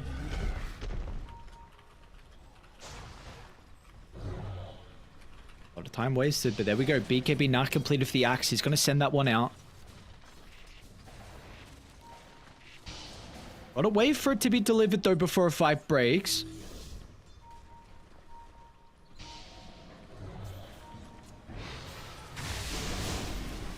There we go. BKB, F5's gonna get the start.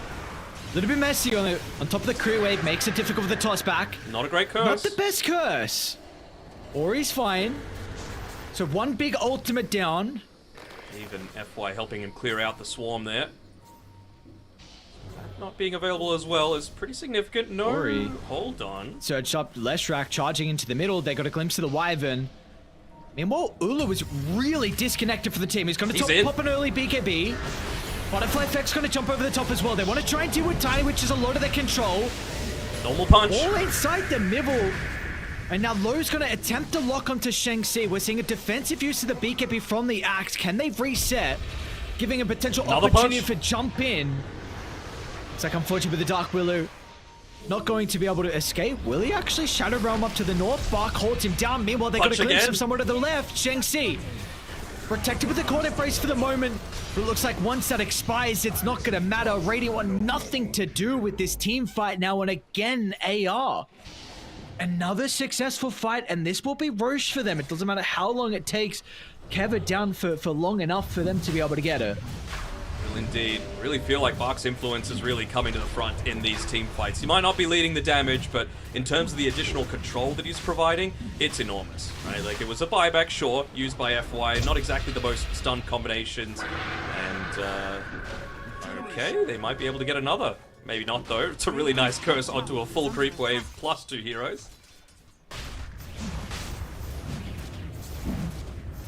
So they didn't get it for free, but they claim a pretty big prize. Just about enabling Ori to be in there on the front lines, isn't it? I don't know, but I would probably say for the inexperience of Kev, losing back-to-back fights when he had such a big lead is got to be a little bit worrying with the importance of this game and importance of this series. So you're saying they're on tilt? I'm not saying they're on tilt. I'm just saying, you know, they're maybe shaking in their booties a little bit here. You're going up against a Zero with a lot of experience in, you know, games as a whole and qualification series with a lot of stake on the line, and Kev now losing 2 back-to-back big fights, and a lot of the momentum is kind of just gone. So tilt. Yeah, they're tilted. Yeah, they're mega tilted. They're done. They're GG'ing out of this game, but no, they certainly still are in a very, very strong spot. I agree with you. You know, they're just... It's not lost on them, right? How much is on the line, both for, of course, the chance to be able to go to that event, to be able to take another great scalp within the Chinese region. Just more LAN experience for this team is going to be so beneficial.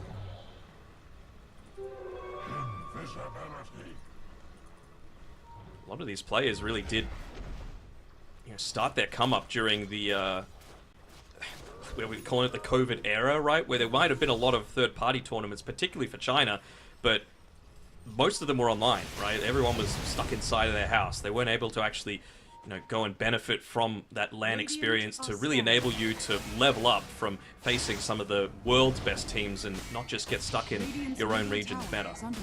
Yeah, this would be some of the first or second lands for these boys. Yeah.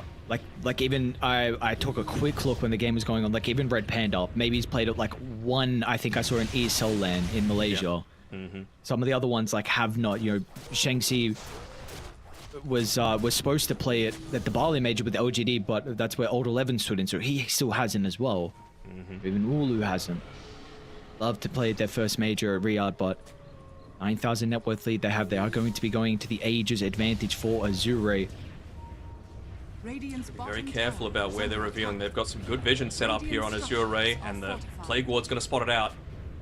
Or he's not the person you want to be jumping. And look at the wards. I mean, not that much extra value placed together.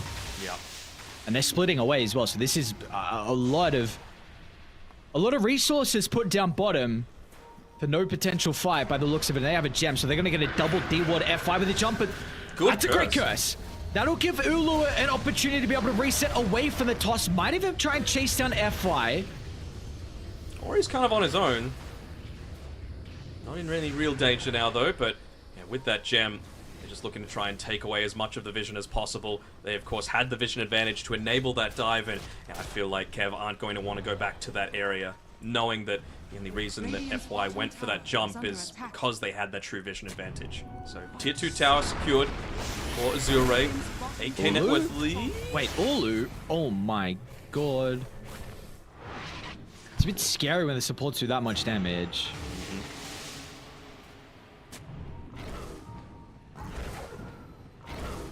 I'm dying? Okay, nice blink. Got the D-ward off, that's the important thing. Got to use every second of time available, and he did indeed. Just trying to equalize things, especially at nighttime where vision's at such a premium. I agree though, it is getting scary. Working towards that Aghanim Scepter even. On low, I'm sure he's going to be trying to use that perhaps onto the DK. Wait. Lifesteal's not here. No, he's not. And he showed top as well, so they are aware of this. Let's see if they're going to be able to take a team fight at the moment. They are doing a pretty good job to try and force them onto the high ground. And Kev know they have to be quick with this attempt. Which they're unable to get that proper connection for them to maybe capitalize on a 4v5. Wyvern almost went a little bit too far forward, but yeah, not punishing low. That little bit of outmaneuver, let's call it, coming through from Kev. Really quick reaction speed, which I do enjoy. Once again, they just want to be able to hit that quick power spike, right? Keep the lanes pushing in, force them to defend as hello. Initiation coming through, and it's a one-man curse. Panda's still going to die, though.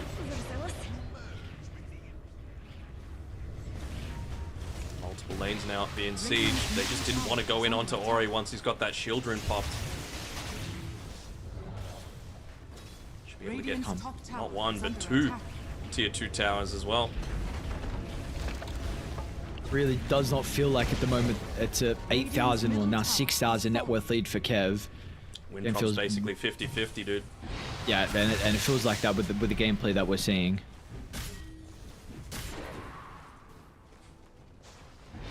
We're just completely on the other side of the map. Yoinking away wisdom runes, trying to cut some waves. I wonder if he might have considered throwing the swarm in onto that creep wave before TPing away, but just wants to make sure that he's got his full kit available if they did want to eventually go for a smoke. And with Red Panda coming back alive now, I feel like that might be the go. Although, have they run out? Well, I think they have. The early game here. They haven't. Let's see what the Axe is able to do, because a lot of the early game success was on Shengxi. I deserve this. I've been getting those big calls in the past couple of team fights, so in fact it's really been the other way. And Darkseid's involvement really feels like this series as a whole, it has been the offlaners. The first half of this game, Axe. It's almost second half now for Bark. Feels very much like an all-in sort of play. No buyback on Ulu. He went all out for the Daedalus as well, so he really wants to be part of winning this next team fight. Still doesn't have the Aghanim Shard for himself either, so no real way to, when he's trying to be super mobile in these team fights and not get locked down, just provide that consistent damage through.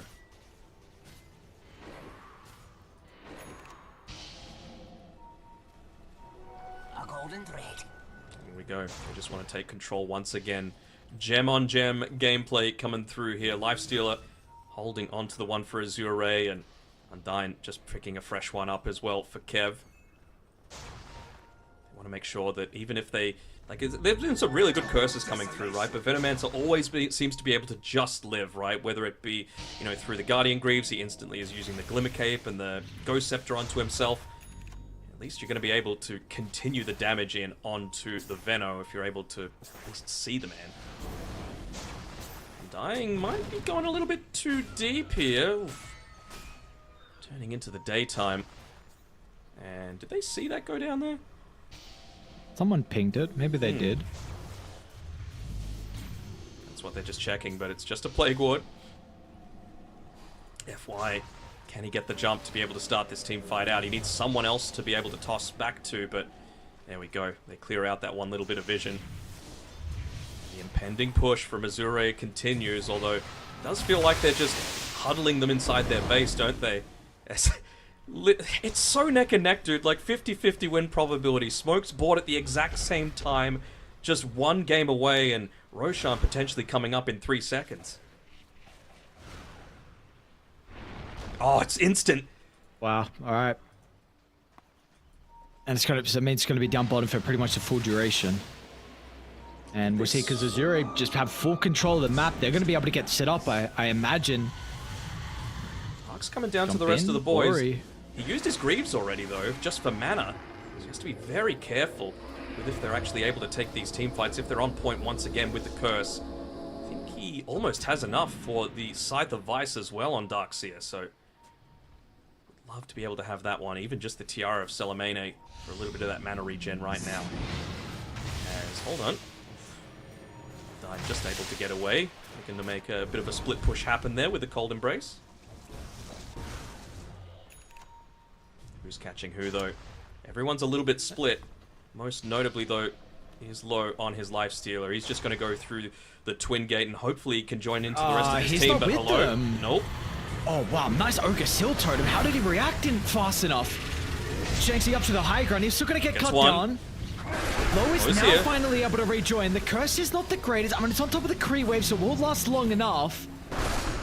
But Bark as well. I mean, they'll get the kill onto the Undyne. So it looks like it's both Fires will take a bit of a spill.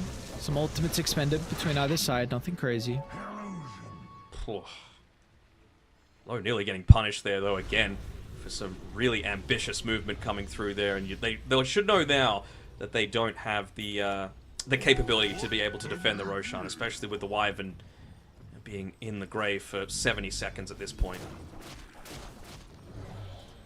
They do have the Scythe of Vice freshly picked up as well for the Darkseer, so with that Blink Dagger, you have so much extra control now, right? Blink into the normal punch, into the Scythe of Vice, into the wall. Even the Weaver needs to be very, very careful at this stage.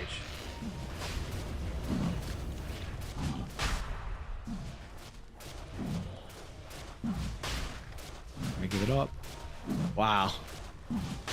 Wow, wow, wow. 50% equal at the moment, but that will change once this Roche gets claimed. I mean, we've just not seen Kev be able to get any foothold on this game really for 20 minutes now. It's felt like even with the lead. Refresher now for Bark, Ages on low, and Banner as well now for Dire to work with. Bark can solo control these people, right? Of course, you still want FY to be the one to be able to start things off. You've just got so much more potential to toss them back to the rest of your team, but anyone that gets caught out is just straight up dead. Even the Axe won't have enough time to be able to get that call off. So it puts even more emphasis here onto Undyne to be on point with that Blink Curse, to be able to be a response to a lot of this aggression that's inevitably going to be coming. Can't get caught out again.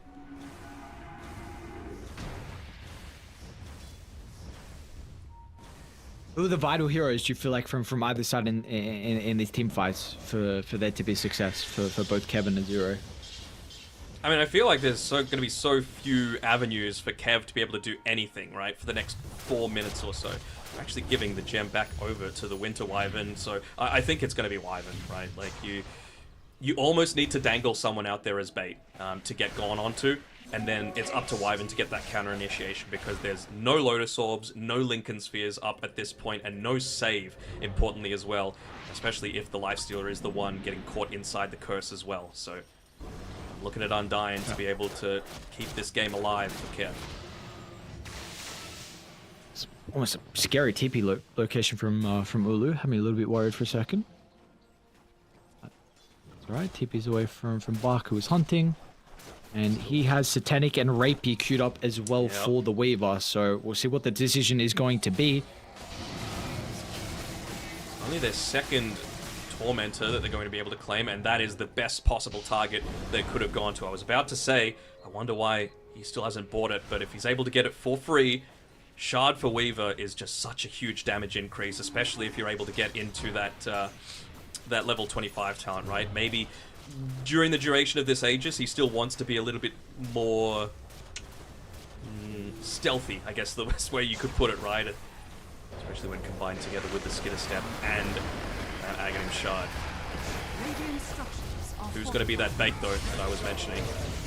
Jump in. Nobody. They're going to taunt it back. We've got to keep... Okay, but the wall getting laid down. It's a very early wall, I should say. But Bark, of course, has Refresher Shard. The tower will fall fast. FY is going to be able to have that blink toss back, remember, so no one wants to be the one going in too deep, even just Kev standing way over the back lines. Oh, big back wall. Onto 3. Good terrorize. Going to start to rip apart the Red Panda Dark Willow. Looks like they'll secure the first kill with the instant buyback. They get the Aegis as well and the curse on the respawn. Eyes on Sheng, see if he's going to be able to get the full call. He will, and it's on top of the Cree Wave as well. The yours. Damage, and they're going to be able to get it. Once again, the vacuum buys him Are some still moments alive? of peace. Somehow they are still alive. Shengxi, the Eternal Shroud, the Rattle Cage. He's getting the counter Helix, and that'll secure a couple kills. But low, Flimmercape tries to scurry away. They're going to be able to TP. They're going to be able to make it out. The call. Oh my God! The Avalanche stopped the call, so at least one made it out. But Low will not survive. And Kev, I mean, you lose your full set of barracks, but what a crazy defense. Crazy indeed. They end up getting 2 buybacks out of it as well, but it was indeed... Well, I put a little bit too much into the Winter Wyvern. It was the Axe starting it off, right? Just the ballsy play to be able to go in, bait them back just that little bit deeper into the team fight. I don't think we necessarily saw it, but Red Panda was able to get a 4-man terrorize onto the Lifestealer as well when they were trying to initially back him up there. All that damage. Just from living, basically. And there we go. Level 25 actually chose to go for the extra Geminate attack on Ulu. There was no buyback on this Lifestealer as well, so could this potentially be actually 2 lanes of Rax? Dire's middle barracks has fallen. I think it might be. Hang on, this is... They're going in for more. Gotta be careful. Anytime you're going up against a tiny... Curse of Crown hits 3. Inside the base, by far the safer play. Just go for this tower. Yeah, you're doing a lot of damage, and they still didn't glyph for it, despite there being a massive creep Or a point. jump of the Hex. Forced up to get him away. Low is back alive, though, and we've got to keep in mind the buybacks that we used prior, they've got to be really cautious. They just want to run. Some mistakes here might cost them the game. Can they get out, though? Yeah, Butterfly Effect, BKB, TP, not even going to give them an opportunity. Everyone else has escaped. Wow, Kev, 7,000 net worth lead, full set of barracks mid, melee barracks top as well. Hold on, did we touch on the rapier that Dragon Knight's got? Okay, no, we didn't. I was like, where's the damage coming from? Yeah. Yeah. Well, it was ambitious, and it clearly worked out very, very well for them. Getting away scot-free, they just gotta wait. They gotta be patient. Don't let them run into you. Don't let them get this multi-man Avalanche toss, vac wall combination. You gotta wait for the Winter's Curse to be available again. You gotta wait the full 30 for the Elder Dragon form as well, because, like you've been saying, there will be no buyback on DK, there'll be no buyback on Axe, there'll be no buyback on anyone except for this Weaver.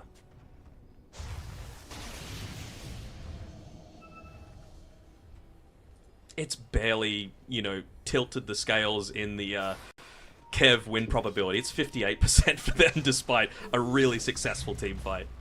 Yeah. Probably those buybacks is the big thing. Keeping this pretty even at the moment. See, I mean, both sides have showed the capability, though, to have really scary team fights. You're ready, you're looking at all this AoE control. Dire can be, if you get an opportunity where Radiant like do slip up with their positioning from their supports, you can maybe blow up this Weaver. We saw that toss back into the instant Hex from Bark at you. There will be a split off to follow, and they do have damage. So it's just like, will Shang-Chi be able to counter initiate? Are you going to be able to protect them with the Wyvern, maybe with the Willow? You've also got Nihilism freshly picked up by Ori. So the Aghanim Scepter for the Leshrac, an additional 30% magic damage on top of the Shiva's Guard, Veil, technically, aura, that it's able to output there. So like you was been saying, people can blow up incredibly quickly to this Leshrac, but also even just to some of the damage coming out from FY and Tianming.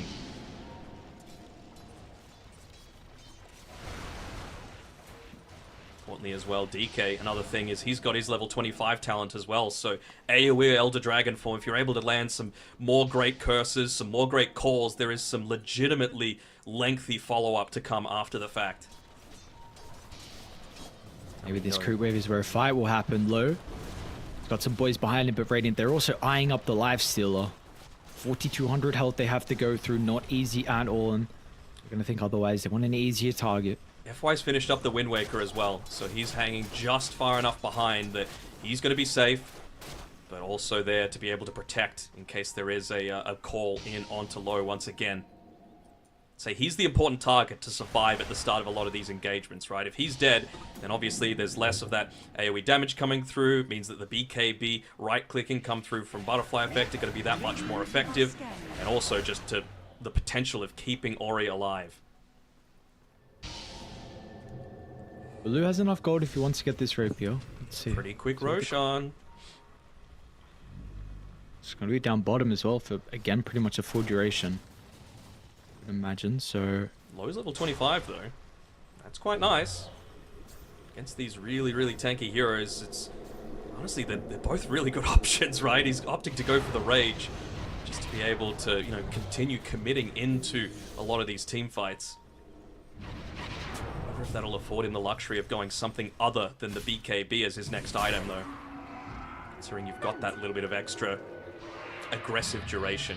It'll be 16 seconds where he can look to commit into a team fight, but again, it just provides even more importance towards getting the Winter's Curse onto the right target.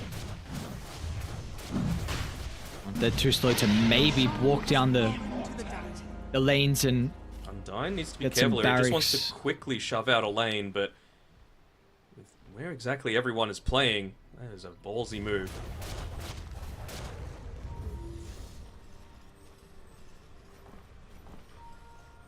Lane's just passively pushing in though, so someone's going to need to deal with bot. And they will. Okay. So we're going to ages onto Ori. And once again, Refresher Shard's going to be picked up from Bark, so... I really want to see someone buy a Lincoln's or a Lotus on Azure. Okay. Like, to me, it feels like Darkseer is the one, right? He's been looking to try and buy into the Refresher for quite some time, but he's got the Shard available. They've got the Aegis. They should know that if they win a team fight, they've got the potential to close this game out, especially if they're able to catch the Axe. He is your control, and he is probably the reason why I feel Kev is just wanting to stay stuck inside of their base for the next minute or so. Really only putting Undyne out there on the front lines. He's not holding onto the gem, not wanting to give that one up for free, and just keep this bottom lane pushed out.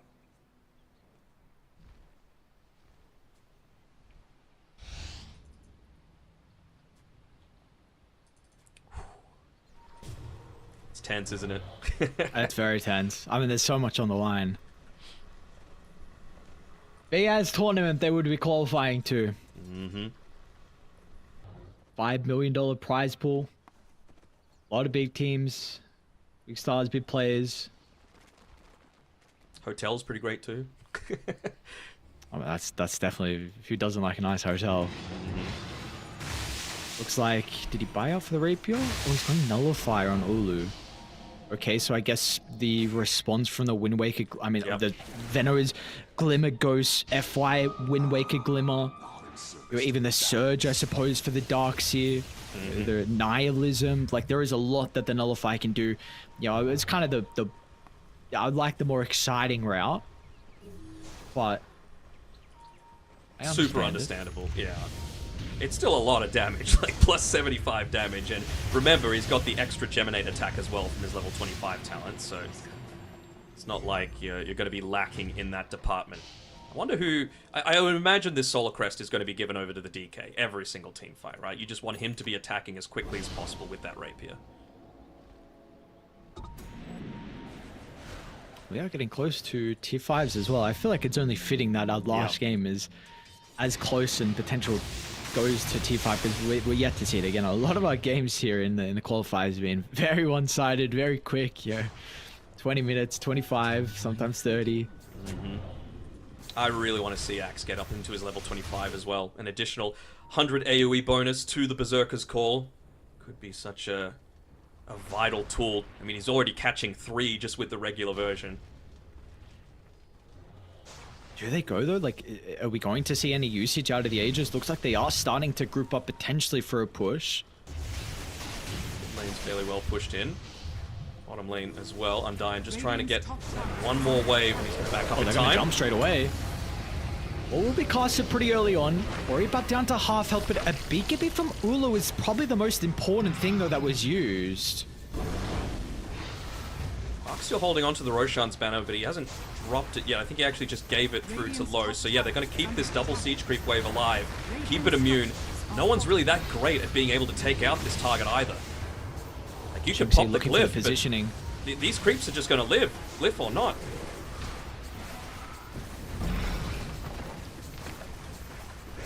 Really nice placement of that banner. Just baiting them to go in.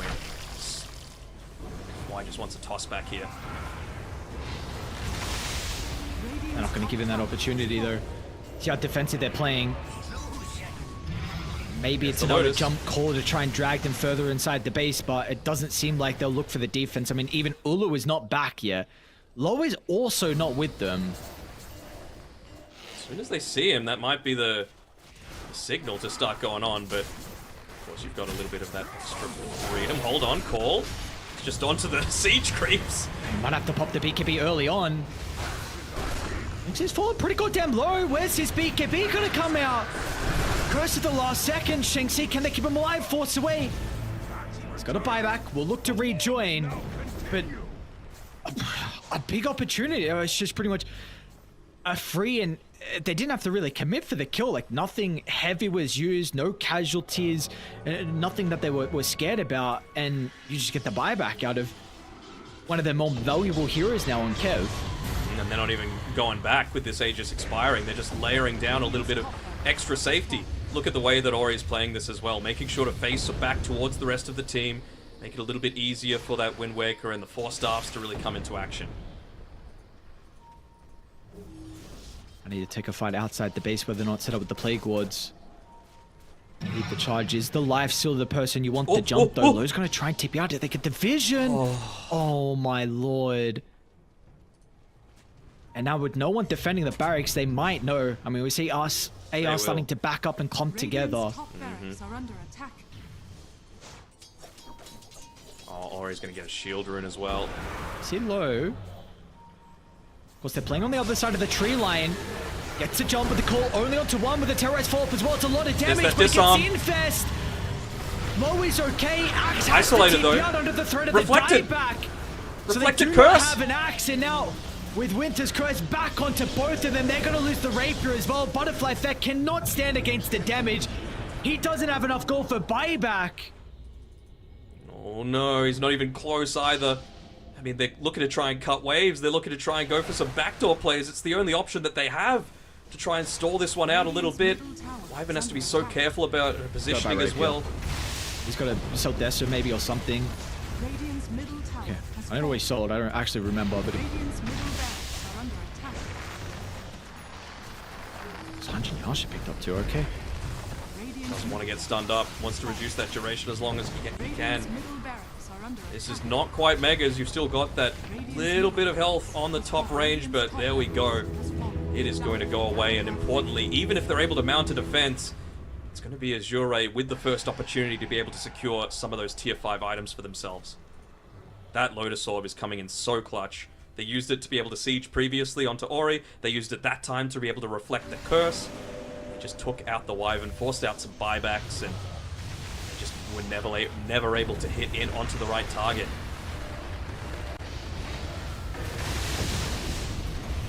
Now or never. These buildings fall really fast with the Rapier on low. You do not have a glyph, so you don't want to give them the opportunity to just go for the buildings instead of avoiding the heroes. Still not wanting to take the fight though. You know that they've got their DK coming back in 10. Comes in, nullifies out. Is it going to be soon enough? Decent call. There's the call with the potential damage with the rapier onto Ulu, but with the throne exposed, be so goddamn cautious.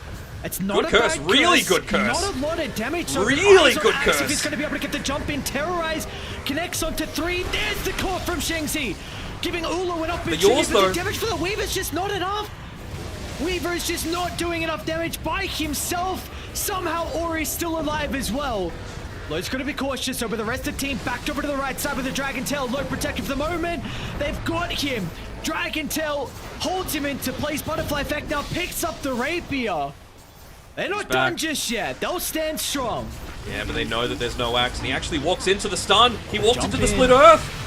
BKB is going to be activated. Butterfly Effect's okay. They want to turn to F5, but he's going to be cautious. They're just focusing the throne. Falling goddamn low. They're just going to go for the buildings. Who cares about the players? Who cares about the heroes? Azure will book their ticket to the Riyadh Masters. What a game 3. What a game 3 indeed. They were made to claw and bite and scratch and do everything that they could to overcome this Kev team who, I mean, kind of like Team Zero, they're just so devastated that they always seem to fall just that one step short. Let's have a look at the scoreboard to see how it all turned out. And I mean, as a carry or any sort of core, you hate to see a 7-1, a 9-2 scoreline not result in the W, but it was really the team play coming out from Azure there. Some of the late game item choices, I think, were the big difference, right? Enabling them to get the Wind Waker off. I didn't, unfortunately, see the Nullifier used at the very end there by Ulu, which meant that they weren't actually able to confirm the kill. We mentioned that they weren't able to actually get the kills with the Weaver. A big part of that was because of a lot of the damage reduction being given over to them through the Wind Waker, through the Glimmer Capes, through the Shiva's Guard, everything, absolutely everything that they had to be able to just protect those so vital heroes in these team fights. I can't even talk straight, dude. So it was a wild game. It was a wild game. I'm glad we got for our final game as a whole here, the qualifiers, something that was so competitive and so close as that one was. We got 60 minutes. We didn't get any tier 5s. Didn't matter in the end. You know, a couple rapiers. Devastating for Kev, though. Absolutely devastating. I mean, this is a team who, again, you have 3x like Asta Ares players, with these boys. Unfortunately, just not enough for them.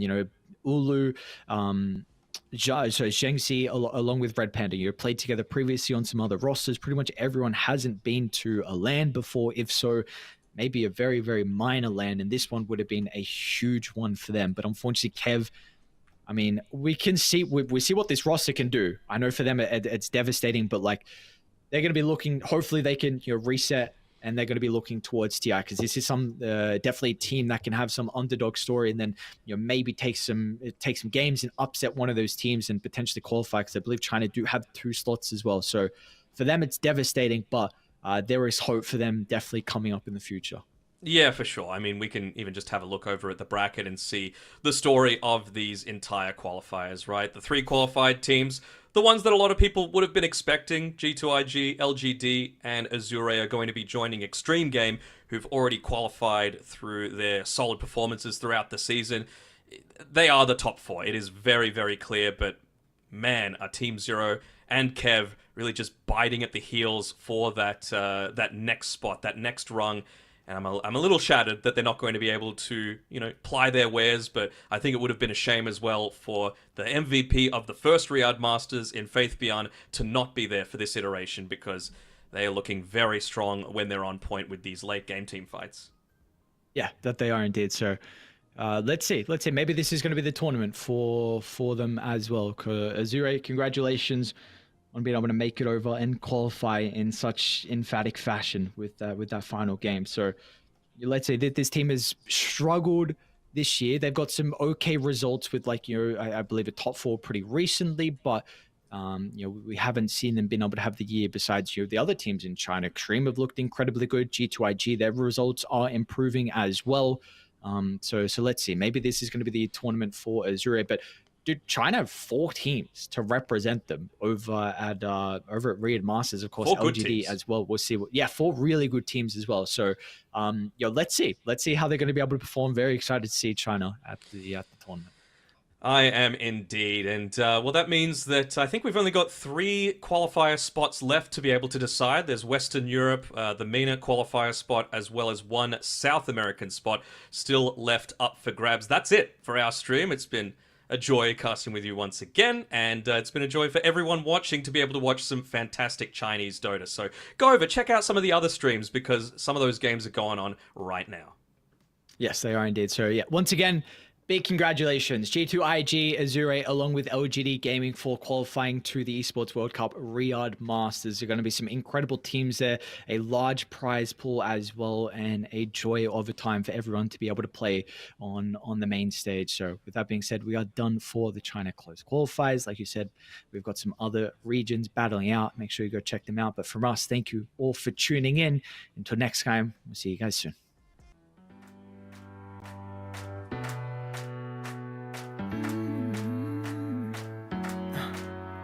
Am I wasting time? 'Cause I'm already gone. So long, can you stay the night? 'Cause you're the thing I want. I know you're feeling different when you're stressed out, but even with no makeup you still stand out. 'Cause no one makes me feel the way you do now, like you do now. The way that you move your body, you make it look like a hobby. Every time that you touch me, it's electricity. Things we discovered underneath last night's covers. Everything came so easy. It's electricity. Electricity. Whoa. It's electricity. Electricity. It's electricity. When it's late at night, I feel you on my skin. My skin. You're all that's on my mind. It's finally sinking in. You're it. I know you're feeling different when you're stressed out, but even with no makeup you still stand out. 'Cause no one makes me feel the way you do now, like you do now. The way that you move your body, you make it look like a hobby. Every time that you touch me, it's electricity. Things we discovered underneath last night's covers. Everything came so easy. It's electricity. Electricity. It's electricity. Electricity. It's electricity.